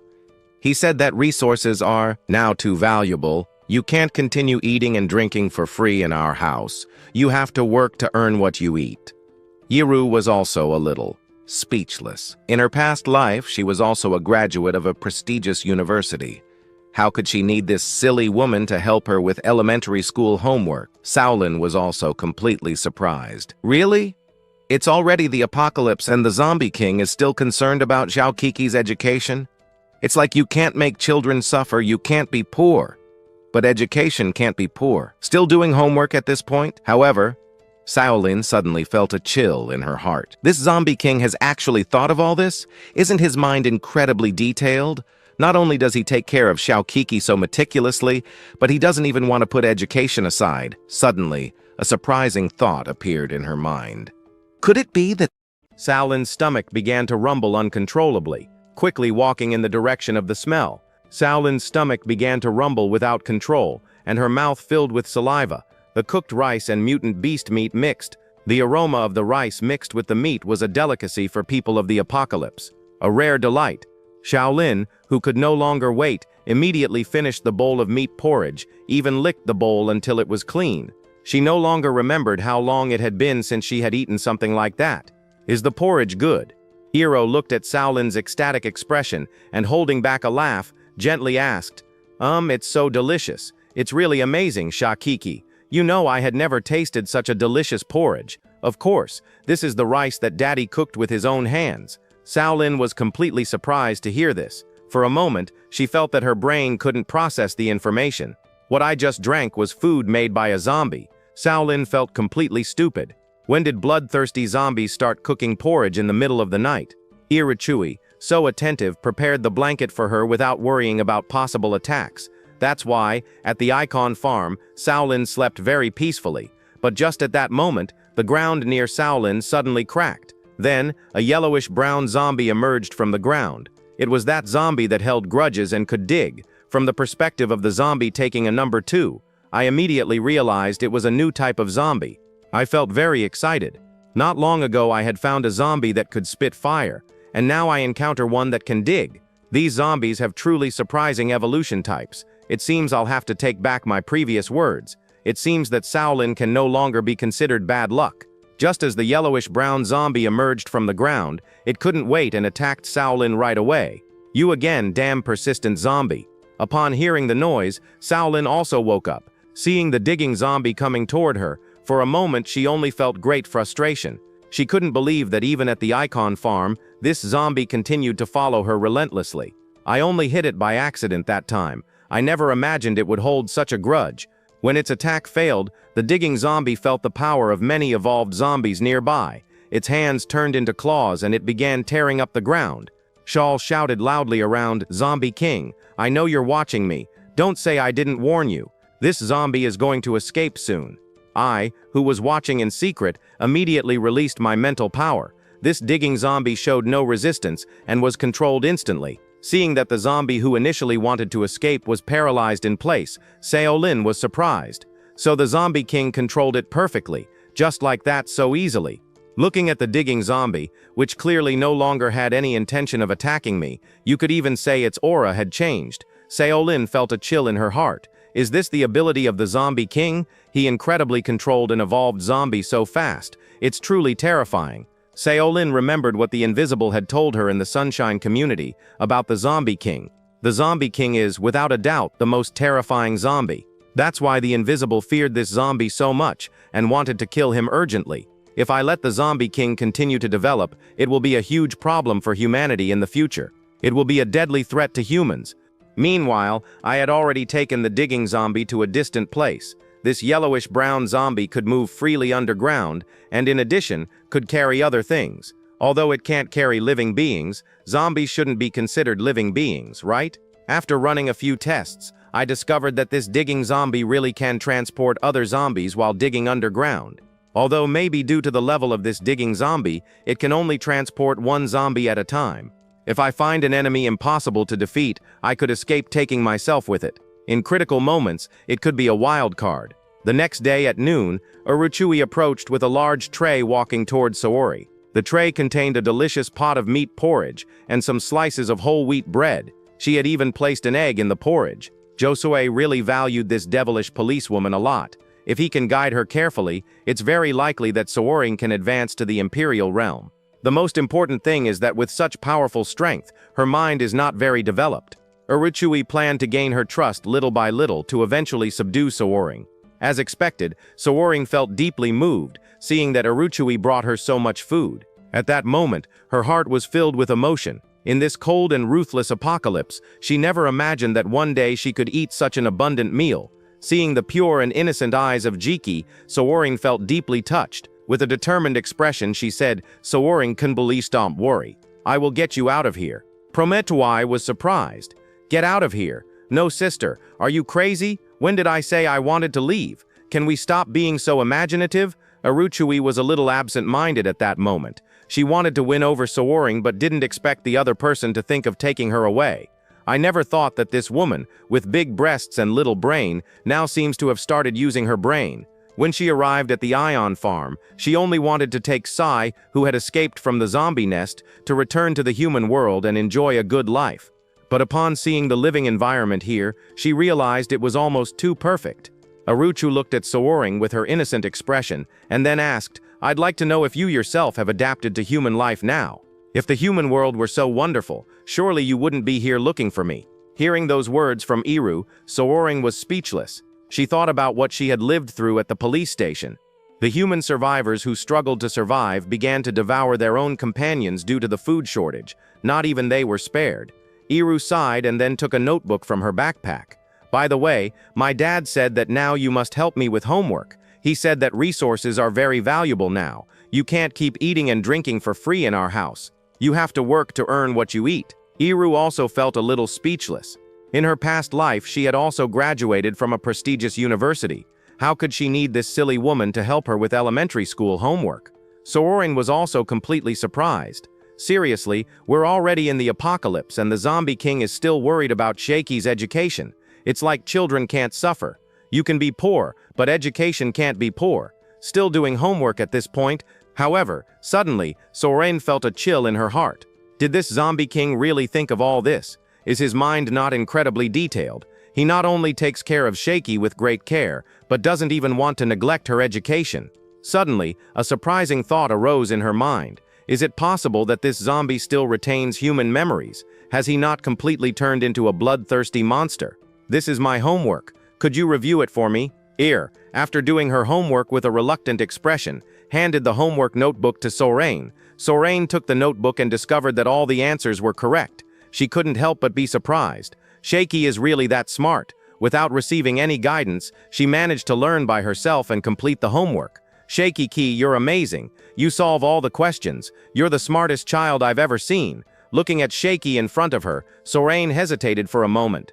These thoughts kept spinning in her head. Saori wanted to get some clues from Sheiki to confirm her suspicions, but when looking into the clearly defined eyes of Sheiki, Solin sighed helplessly and decided to let it go. If this zombie king really has human intelligence, that would be a truly surprising secret. And Solin knew very well that even if she really asked about these subjects with Shelkiki's intelligence, she would surely realize that something was wrong and would not reveal anything. Furthermore, Solin knew that this zombie, although he had done nothing for now, was certainly watching everything she did. If she decided to investigate deeply or do something inappropriate, she would probably alert the zombie king. Although she could revive, Solin knew that her abilities had limits. Maybe at some point, after dying, she would not awaken again. If the zombie king really retains human consciousness and can think and act like a normal human, then is this being now considered human or a zombie? Or what is the limit between zombies and humans? Each zombie is transformed from a human. Zombies are brainless and bloodthirsty creatures. But if zombies have the same consciousness as humans, how should these two races be classified? If it is the first case, with the zombie king's ability and human consciousness, maybe he can unify all the zombies in the world, ending this apocalypse, without light or hope, by his own strength. But if it is the second case, this zombie king with human consciousness will be a nightmare for all humans. 10 days passed quickly for the safety of the Icon farm. I built another thick stone wall and placed a bed next to the amusement park. During this time, I observed all of Sayor's actions. I don't know if that silly woman changed her character. She is completely different from when she was in the Sunshine community. During this period, she has been very calm and obedient. Not only did she accompany Shaiki to ease her worries, but she also focused on helping her with tasks. So I was not strict with her regarding treatment. Even Sayor herself already feels very satisfied. Before, in the Sunshine community, she was first beaten and assaulted by a group of zombies who left her aching and spitting blood, and then broke her legs. This time, after one strike, when we met, the Zombie King did not use force again. Now she even has her own bed. After this recovery time at the King Shui farm, Sayor seemed much better than before. Although she was still chained, her physical state had improved a lot. Looking at the sky, Sayor couldn't help but smile bitterly. The most peaceful time she had had since the apocalypse was when she lived under the same roof as the Zombie King.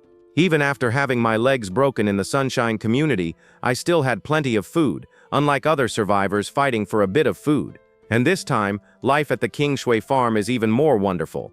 Not only were my legs not broken, but the environment is much broader than in the Sunshine community. This nature-integrated environment is much more comforting. The food is also better than before. Sayor never thought she would end up falling in love with the meat soup made by the Zombie King.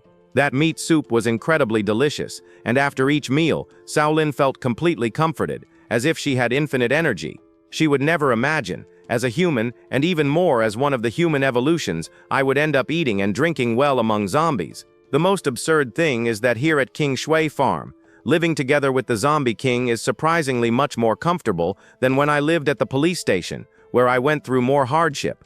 The current life made Sayor have a bold idea. Maybe someday humans and zombies can live in peace like now. If it were another Zombie King, maybe it would not be possible. But if it is Sheiki's father, the Zombie King who retains human consciousness, maybe it really is possible to achieve that. That day, a helicopter flew over the city of Guana. Several parachutes fell from the plane, and many pamphlets were also dropped. I saw all this through the eyes of the zombies. Controlling zombies, I collected the pamphlets. The survivor camp is now stabilized. They are sending living forces to rescue the scattered survivors. This time, they sent several powerful teams of evolved ones to carry out rescues around the city of Hongai. Humans are still the strongest species on this planet. After going through the apocalyptic crisis, in a short time they already began to gradually adapt. But since the goal of these evolved rescue teams is to save these survivors, I don't want those surviving humans to come and interrupt my peaceful life with Shaq. So I didn't bother doing anything. I immediately controlled all the active evolved zombies in the city of Yan to disappear, in order to avoid any conflict with the evolved ones. As for supplies, the warehouse at the Ion farm is already almost full. Maybe we should give the zombies a few days off. A moment later, in the city of Anan, the leader of the 5-person team was organizing the work. Lin Yang, you take charge of gathering the nearby zombies. Lin Yang and Yang Qi ensure stay back and help everyone recover energy. The team leader is called Wang Li. Before the apocalypse, he was an army captain. After the apocalypse, thanks to his great talent, he became a warrior capable of attacking and defending.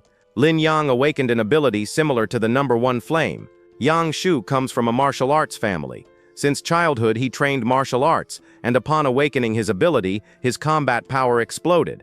All of them are level 2 or higher evolved. In a short time they cleared all nearby zombies, but they were very confused. Why does it seem that something is not right? We've been here for so long. Why haven't we found any evolved zombies? Ang Li was also very confused. This place has a high population density. The recent battle attracted zombies from several nearby streets, but not a single evolved zombie. This situation really doesn't make sense. Maybe the zone we are in now simply avoided the evolved zombies. We must all be more careful. But Lin didn't seem worried at all. Leader, I think you're being too cautious. It's been so long and no evolved zombie has appeared. I think it's the evolved zombies who fear us. Ang Li frowned hearing this, but said nothing else. Then he began planning the next round of operations. Everyone must rescue as many survivors as possible. At dusk, return with these survivors to regroup. If you encounter danger, you must send the signal in time to notify your companions.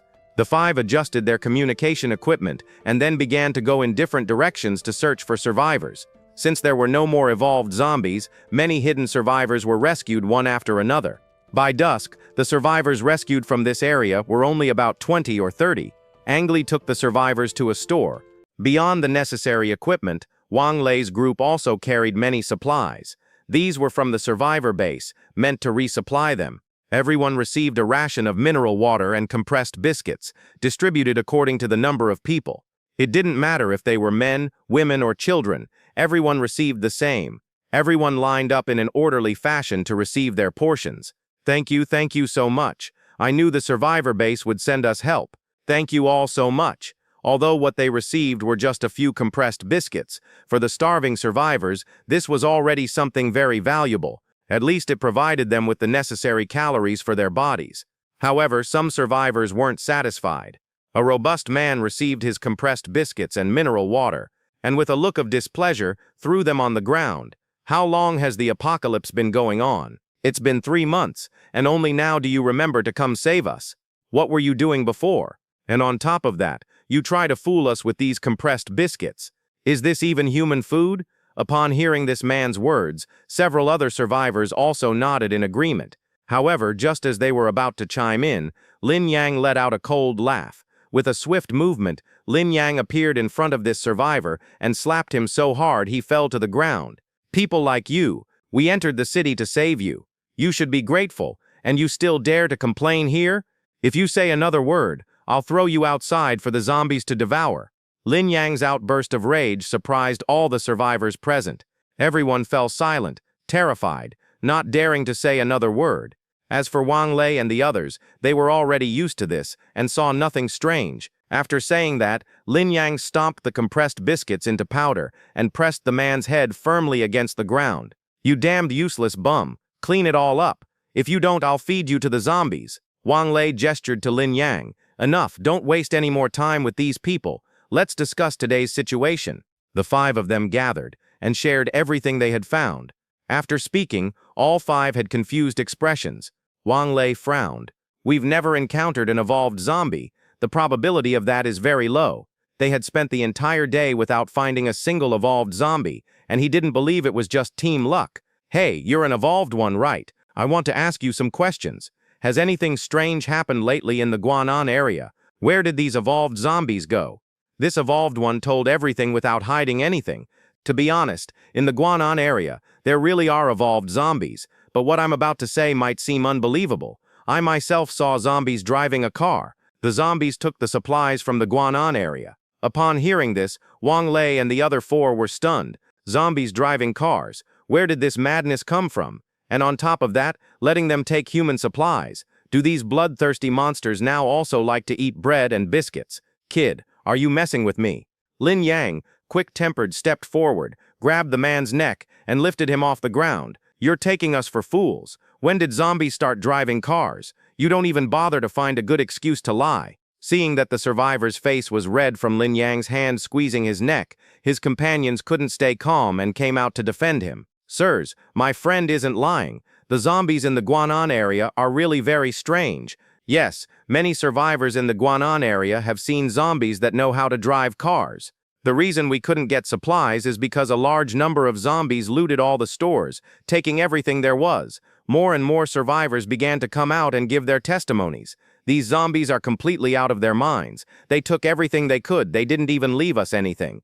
And besides, we saw with our own eyes that these zombies extract gasoline. They took the gasoline from abandoned cars and put it into large barrels to take away. Upon hearing so many testimonies, Wang Lei and the others exchanged glances. This information caught them by surprise. Brothers, be careful. When something is strange, it means something is not right. This Guanan area doesn't seem to be so simple. If there are problems, report them immediately. Don't let these zombies deceive you. But if it really is as these survivors say, and there really are zombies that transport supplies and know how to drive, then we must investigate this thoroughly. They looked at each other and smiled slightly. If they could really investigate the situation of driving zombies, they would certainly gain a large amount of contribution points. With the arrival of the rescue team in the Guanan area, several hidden survivors were rescued in 2 days. To date, they still haven't found traces of evolved zombies. Among the testimonies of these survivors, many also claim to have seen with their own eyes zombies driving, and even more have seen zombies transporting supplies. Wang Lei reviewed all this information. evolved zombies fighting, zombies driving and transporting supplies, and the time the evolved zombies disappeared almost exactly coincides with the time the rescue team arrived. Could these evolved zombies really be afraid of us? Upon learning that a team of evolved warriors came to rescue the survivors, they hid. Since the Guanan area was indeed very safe, the rescue team also operated separately. When Lin Yang was carrying out the rescue in the Guanan area, he passed a small road leading to the city's outskirts and found marks left by a large truck. Lin Yang looked at the tire tracks in front of him, squatted down, and measured with his hand the depth of the vehicle's wheel mark on the ground. It seems that these aren't just tracks from a large truck, but also from a loaded truck. It's clear that these are recent tracks, and the same tire print repeats several times on this road, which shows that this vehicle has been constantly traveling. This doesn't seem like something human survivors would do. Did those wasteful people tell the truth? Are there really zombies who know how to drive trucks in the Guanan area? Are these vehicle tracks in front of me the ones that zombie left while driving the truck? Thinking this, Lin Yang couldn't help but widen his eyes in surprise. Before this, he never believed what the survivors said, but now it seems the facts are right in front of him. This is really interesting.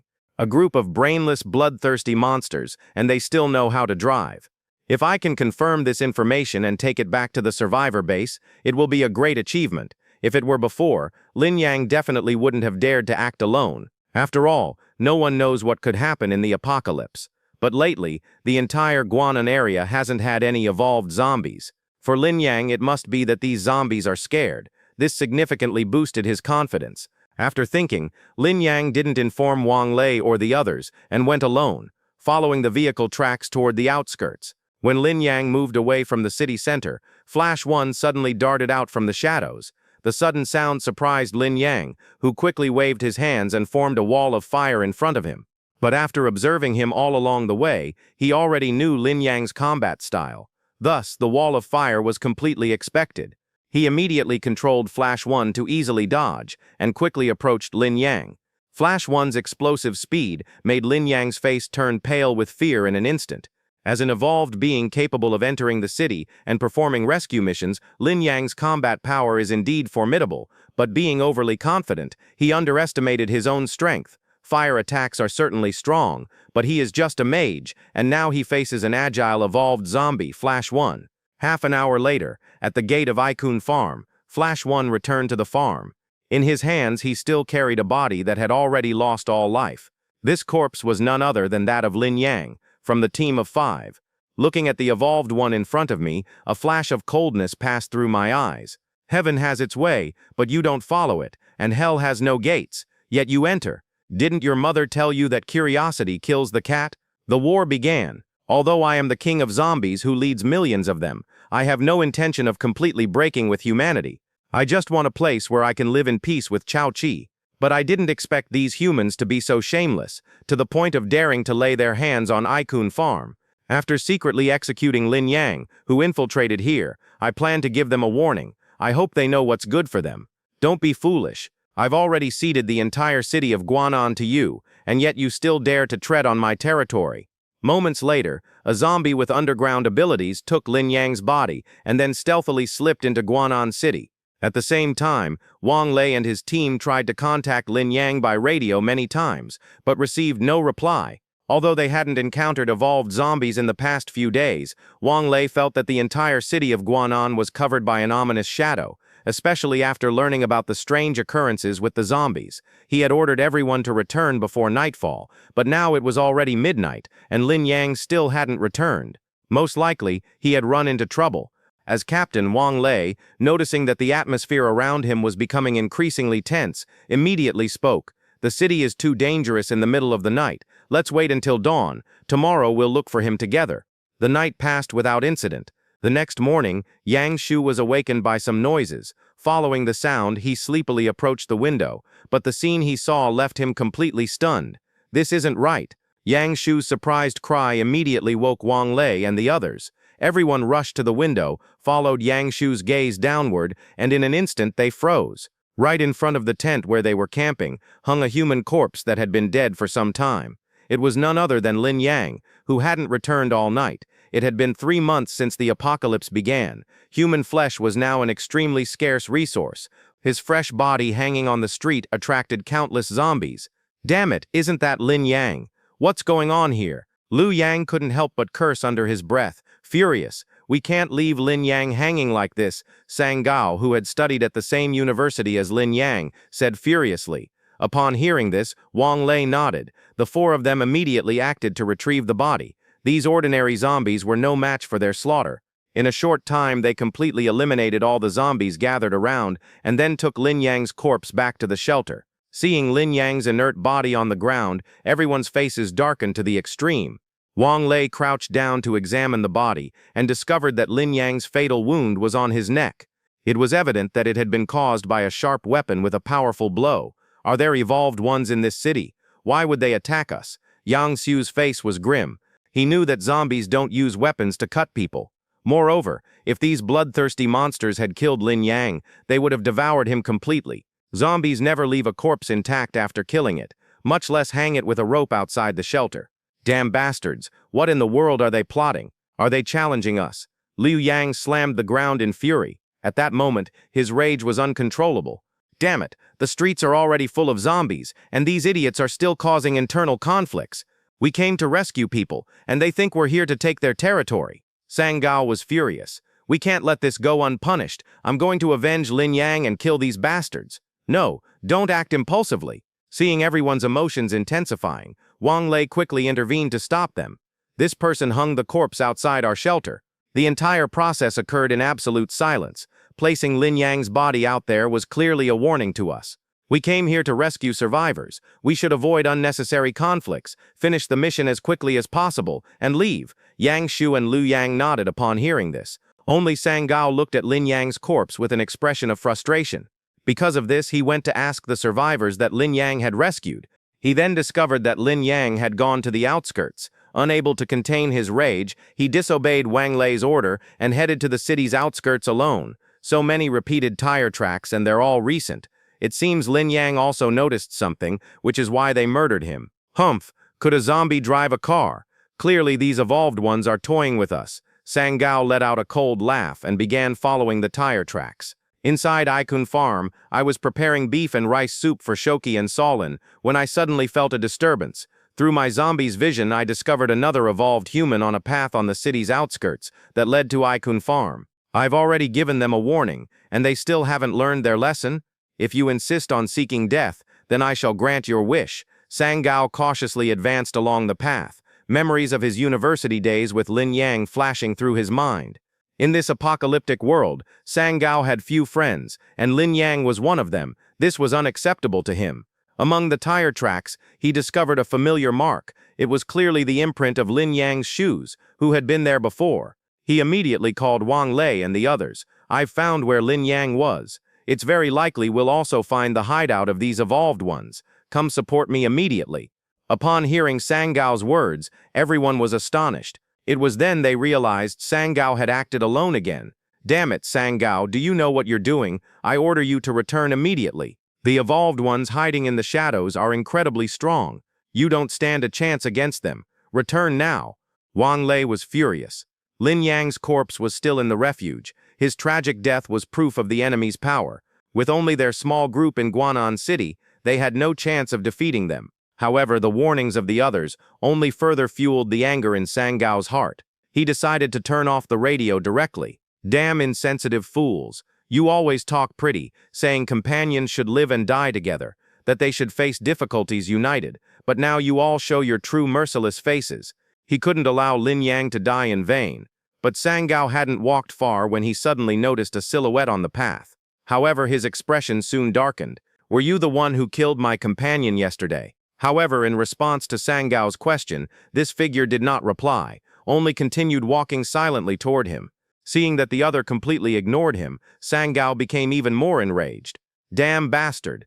As he spoke, he clenched his fists tightly. In the next instant, a strange energy enveloped his body. In an instant, his aura increased significantly. Strength, speed, reflexes, his entire body became completely strengthened. Today I'll make you pay for what you did. In the next second, Sang Gao appeared right in front of the silhouette. His right fist powerfully struck the enemy's helmet. The impact was so strong that it even broke the helmet's visor.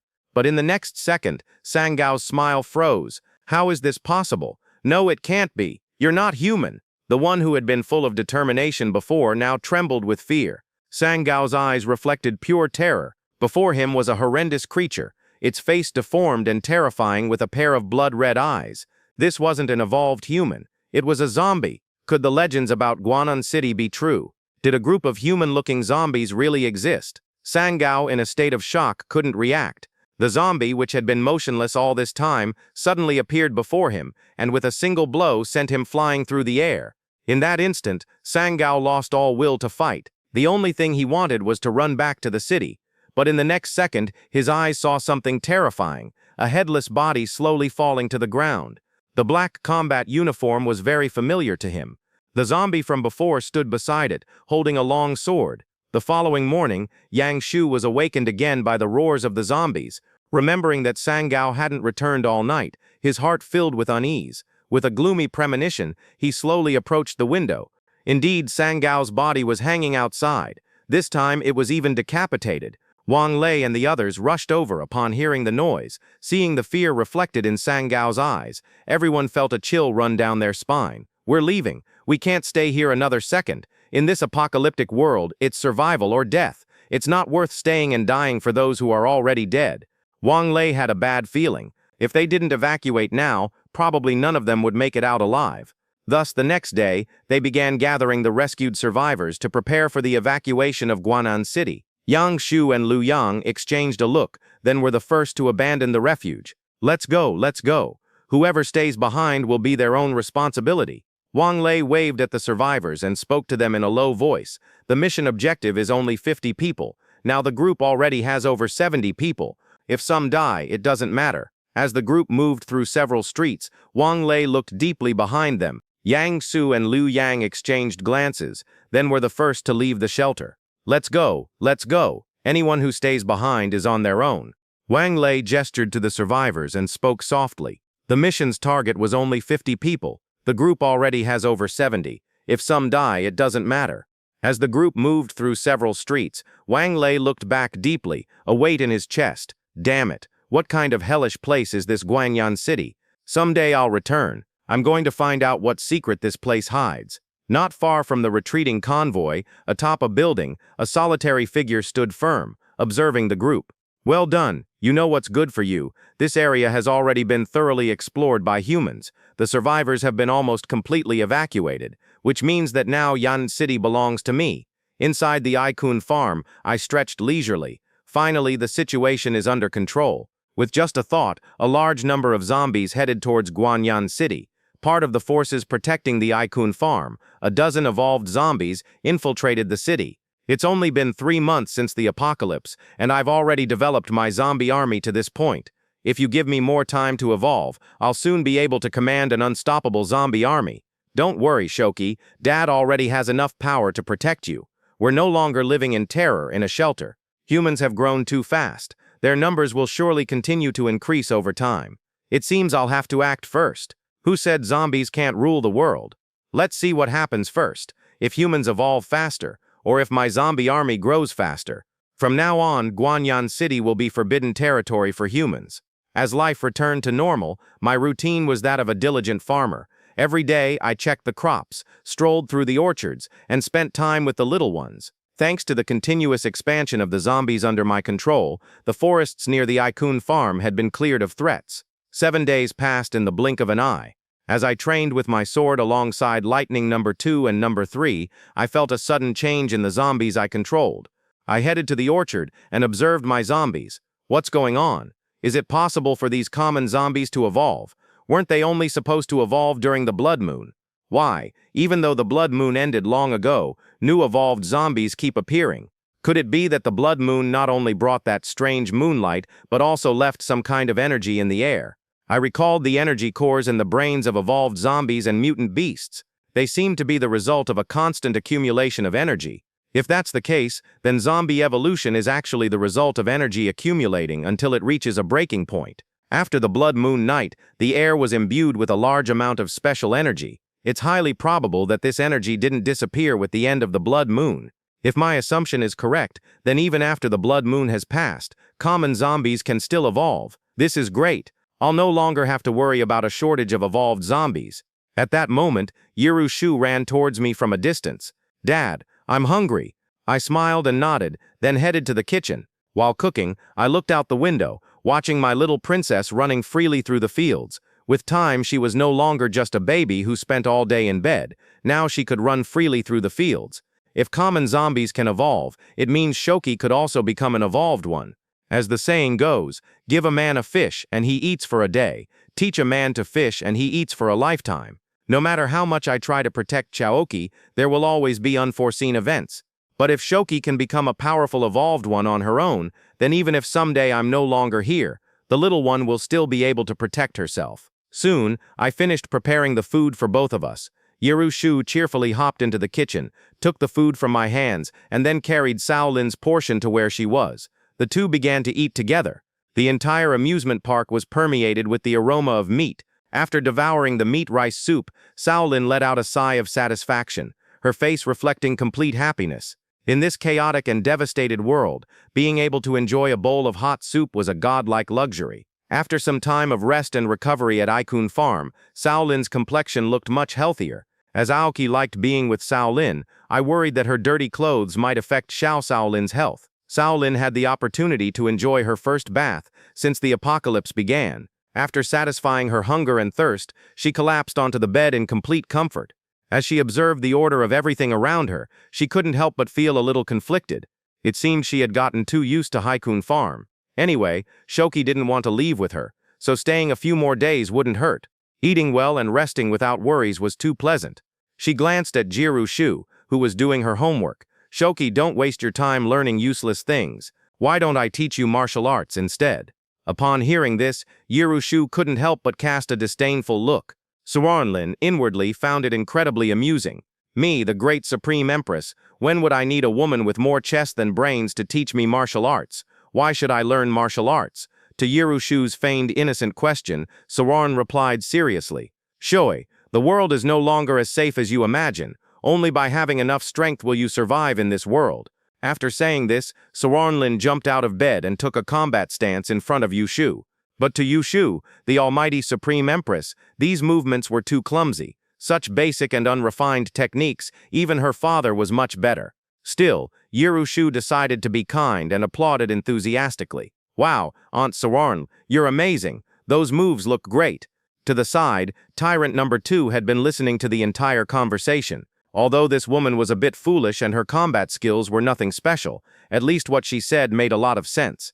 However, just learning martial arts isn't enough. It would be best if the little one also became an evolved one. As for this kind of information, the survivor base surely knows much more than I do. If only I had known earlier, I would have captured those rescue team members alive. I would have forcibly extracted the information from them. But oh well, when the little one grows up a bit more, I can teach her the blood sword technique. Shortly after, Lightning number 1 returned in his truck to Ikun Farm. However, this time he only brought back 3 level 1 energy cores. The zombie army had been searching the city for days, but this was all the loot they managed to collect. It seems the number of evolved zombies in Yanyan is limited. After my intense hunting, it's becoming increasingly difficult to find evolved zombies, so I took a map and checked it. The closest town to Ikun Farm is Wanglong. According to the map, in Wanglong, there's a mountain called Mount Huanglong. It's one of the most famous in the region. Given that there are fewer and fewer evolved zombies, I'll have to focus on mutant animals. It's a good opportunity to explore and see what's out there. Plus, it could vary the menu a bit for the little one. Eating the same thing every day, Shoki must be bored of it by now. The second zombie king has appeared. Not only have hordes gathered in the imperial capital, but they are also preparing to launch an all-out attack against humans. At this moment, I've arrived with flesh and blood at the gym where common zombies are bred. I hear the sound of the main door opening, and countless zombies immediately rush forward, desperate to escape through it. Tyrant number 1, guarding the door, acts as if he's playing soccer, kicking back the zombies trying to flee. In the next second, the powerful aura of the zombie tyrant is fully unleashed, instantly paralyzing these common zombies on the spot. Under this powerful hierarchical oppression, the crowd of zombies crammed at the gym entrance moves one by one, terrified, further inside the gym. When the zombies at the entrance have been completely dispersed, Tyrant Number 1 begins to tirelessly throw this flesh and blood inside the gym. Amidst that sea of zombies, like a tide, some individuals appear whose size is clearly larger than the other, much more robust zombies. These zombies have greater strength and manage to snatch more flesh and blood. It is evident that they have already evolved. It seems this method really works. In just 2 days, several more evolved zombies have emerged. If we continue with this current efficiency, I'm afraid that in less than half a month, I'll be able to breed hundreds of evolved zombies. Time flies by in the blink of an eye. 3 days have passed. Every day I repeat the same work, hunting mutant beasts, then manipulating my live zombie puppet to process the flesh and blood of these beasts. Because I've killed many of these beasts, I've collected a large amount of their blood. After finishing other matters, I arrived at the place where I had previously planted the blood vines. I discovered that these blood vines had already sprouted. I didn't expect the life of this thing to be stronger than I had originally imagined. When planting these outside the farm, I only did it with the attitude of seeing what would happen. I didn't think it would succeed so easily. So I can rest assured and constantly transplant these bloodthirsty vines near the farm. Suddenly, in my mind, I remembered those movies and games from my past life related to building city defenses, building a moat around the city, leaving only one path into the city. In case of war, the bridge is raised, and the moat blocks the enemy to a certain extent. This is also a way to improve the defense of the clear water farm. However, it's clear that right now, relying on my own strength to dig a channel and then bring large quantities of water from the river is unrealistic. Although I can't actually build a moat by myself, I can use these blood vines to form a red moat. Furthermore, these blood vines, extremely strong in both attack and defense, are much more useful than a common moat. But considering Zhaokiki's safety, I decided to install these bloodthirsty vines 1 kilometer away from the farm. I immediately made the decision and began to execute it. I sent the zombie puppet team towards Hangtongshan to hunt mutant beasts and in the process, simultaneously transplant these blood vines. At the same time, I took out the crystal cores I had accumulated during this time to check them for a moment. I discovered that I had now accumulated 4 level 2 cores. I could already make one of my level 2 puppets evolve to the 3rd level. I directly chose the zombie tyrant. With the advancement of his level, the claws of Tyrant Number 1 now had a slight metallic sheen under the sunlight, reflecting a cold and sinister glint. I immediately took him to the place where abandoned materials were accumulated. The muscles of the 3rd level Tyrant Number 1 were incredibly terrifying. With a strong stomp on the ground, his entire body shot out like a bullet at high speed. The ground beneath his feet was filled with cracks. At the same time wielding those claws with a cold metallic sheen, the metallic materials piled to the side were instantly cut. Just now, as I am preparing to move the blood vines from Wangongshan to the perimeter of the farm, the last time Lightning Number 2 used a steel knife to cut those vines, it took a long time. Now this Tyrant Number 1 can be of great use. With such powerful claws, Lu Chuan doesn't believe he can't cut those vines. Liang Lake was originally a reservoir in the upper reaches of Yang City's river. Thanks to its multiple geographical advantages, after the outbreak of the end of the world, the high-ranking officials of Yang City immediately chose Liang Lake as the settlement area for the survivor base. After more than half a year of development, this survivor base has already taken initial shape. A circle of modern and simple walls has already been built around the perimeter. They are basically made of assembled metal, containers, steel bars, and cement. Their main purpose is to resist zombies and establish guard posts. But due to resource scarcity, the entire survivor base has basically been divided into 2 areas. Outside the high walls is the area where common survivors live, while inside are the evolved ones and their families, as well as the environment where the high-ranking officials of the survivor base live. It can be seen that the environment in the outer district of the base is extremely harsh and deplorable. Survivors either live in makeshift tents or in temporary shelters built with wood or scrap metal. One can only say they have a basic place to stay, but it cannot even withstand heavy rain or winds. As this survivor base was temporarily built outdoors and gathered a large number of survivors, there is absolutely no urban planning whatsoever. The streets of the perimeter are full of mud, and all kinds of excrement are basically mixed with that mud. This makes the smell of the perimeter of the survivor base extremely unpleasant. Compared to the outer district society, the streets of the inner district are relatively much cleaner. However, it's quite ironic that those responsible for cleaning the environment of the inner district are precisely those common people living in the outer district. In the central position of the inner district of the base, there is a temporarily built office building. At this moment, the high-ranking officials of the Hongai survivor base are gathered in a conference room. The atmosphere is somewhat tense. Gentlemen, today the capital issued a warning. The situation is very serious. I hope everyone pays close attention. Small hordes of zombies have already appeared in the capital. Survivor bases in all provinces and regions must be vigilant, preventing the attacks of zombie hordes in advance. At this moment, a video is playing inside the conference room. The images in the video send shivers down the spines of the high-ranking leaders present. On the large screen, an endless horizon is visible, a dense black mass of zombies. They seem to have a clear objective, all moving in the same direction. Along the way, abandoned vehicles and so on are completely overturned by these zombies. Everyone must have seen it, right? This is what the drones recorded from the capital. Those bloodthirsty zombies, I don't know for what reason, have all united. At first, no one paid attention, but without realizing it, this small group of zombies grew bigger and bigger, until it formed the enormous horde we see now. A middle-aged man in a military uniform, sitting beside the screen with a somber face, said, "What exactly is happening here? A group of brainless zombies. How can they show such cohesion?" The middle-aged man in military uniform took a deep breath upon hearing this, and then said in a low voice, "The capital reported that behind this zombie horde, it's highly probable there's a high-level zombie commanding it." After these words, the conference room instantly fell into absolute silence. No one could believe what they had just heard. "What did you say? There's a zombie commanding these hordes? That's absolutely impossible. They're nothing more than a group of brainless monsters. Since the outbreak of the apocalypse, the human population across the planet has been decimated. Factories stopped, politics collapsed, and society is in total chaos. Surviving is a problem, but even so, humanity hasn't given up hope. Survivor bases have been established ceaselessly in different places, beginning to join forces to overcome the crisis and rebuild the order and life of before. But now the information coming from the capital is undoubtedly a devastating blow that directly destroys everyone's confidence. If zombies have intelligence, what path is left for humanity? I know this result may be difficult to accept, and everyone feels very helpless inside. But there's no choice. We must accept this reality. The middle-aged man stood up, a flash of authority in his gaze, scanning all those present. Everyone here is a high-ranking official of the base. We must accept the fact that these bloodthirsty zombies are constantly changing, otherwise only death awaits us.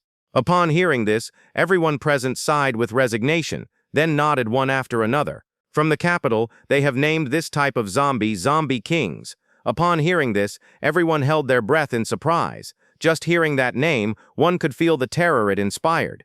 The Zombie King, what an imposing name. It seems that in the capital, they attach great importance to this type of zombie. Listen, everyone, the threat of these zombies far surpasses that of other zombies. We must disseminate information about the Zombie Kings as soon as possible. If any evolved team encounters an evolved zombie that appears to be a Zombie King, they must report it immediately. At this moment, I am controlling my zombie puppet army, advancing into the depths of Huanglongshan. Just then, through the puppet's perspective, I perceived a roar coming from the mountainous forest not far away. Obviously, a gigantic creature was rapidly approaching me. Great, I thought today, with the rain I would return empty-handed. As expected, a wild beast couldn't hold back. This time, I even brought a Pang, who guards the farm gate. Even if it's a third-level beast, we're going to tear it apart. Finally, the terrifying giant beast burst out of the forest. It was a second-level mutant black bear. Herpen directly controlled Fire Number 1, who had been accumulating energy for a while, to launch a huge fireball. The burning flames incessantly scorched, disorienting this giant bear. The zombie tyrant took the opportunity, and with his claws shining with a cold and sinister glint, he directly pierced through the skull of this giant bear. Then, with force in both claws, he completely shattered the bear's brain. The underground zombie appeared at that moment and carried the body of this giant mutant bear back to the mountain base. But just after finishing dealing with this, I heard a roar that echoed throughout the forest. The bellow of a ferocious tiger exploded in my ears. Before my eyes appeared a mutant tiger about 5 meters tall at the shoulders and with a body reaching 7 meters in length. In the gaze of this mutant tiger, I could clearly see a glint of contempt. Obviously, for this third-level mutant tiger, my zombie puppets seemed to be just an appetizer for him. Through the puppet's perspective, I discovered with astonishment that a sinister cold emanated from the mouth and nose of this giant mutant tiger. The surrounding ground seemed to be freezing. Could it be that mutant beasts have also awakened special abilities? While I was shocked, a cold and sinister flash flew directly towards Lightning Number 1. Luckily, I quickly manipulated the attack. The place where Lightning Number 1 was standing a moment ago had turned into ice-covered ground. This tiger, opening its mouth, let out a terrifying stream of frost. That sinister cold on this gloomy rainy day seemed even more terrifying. For a moment, the zombie puppets could only flee in panic, and those trees hit by the cold flash instantly turned into ice sculptures.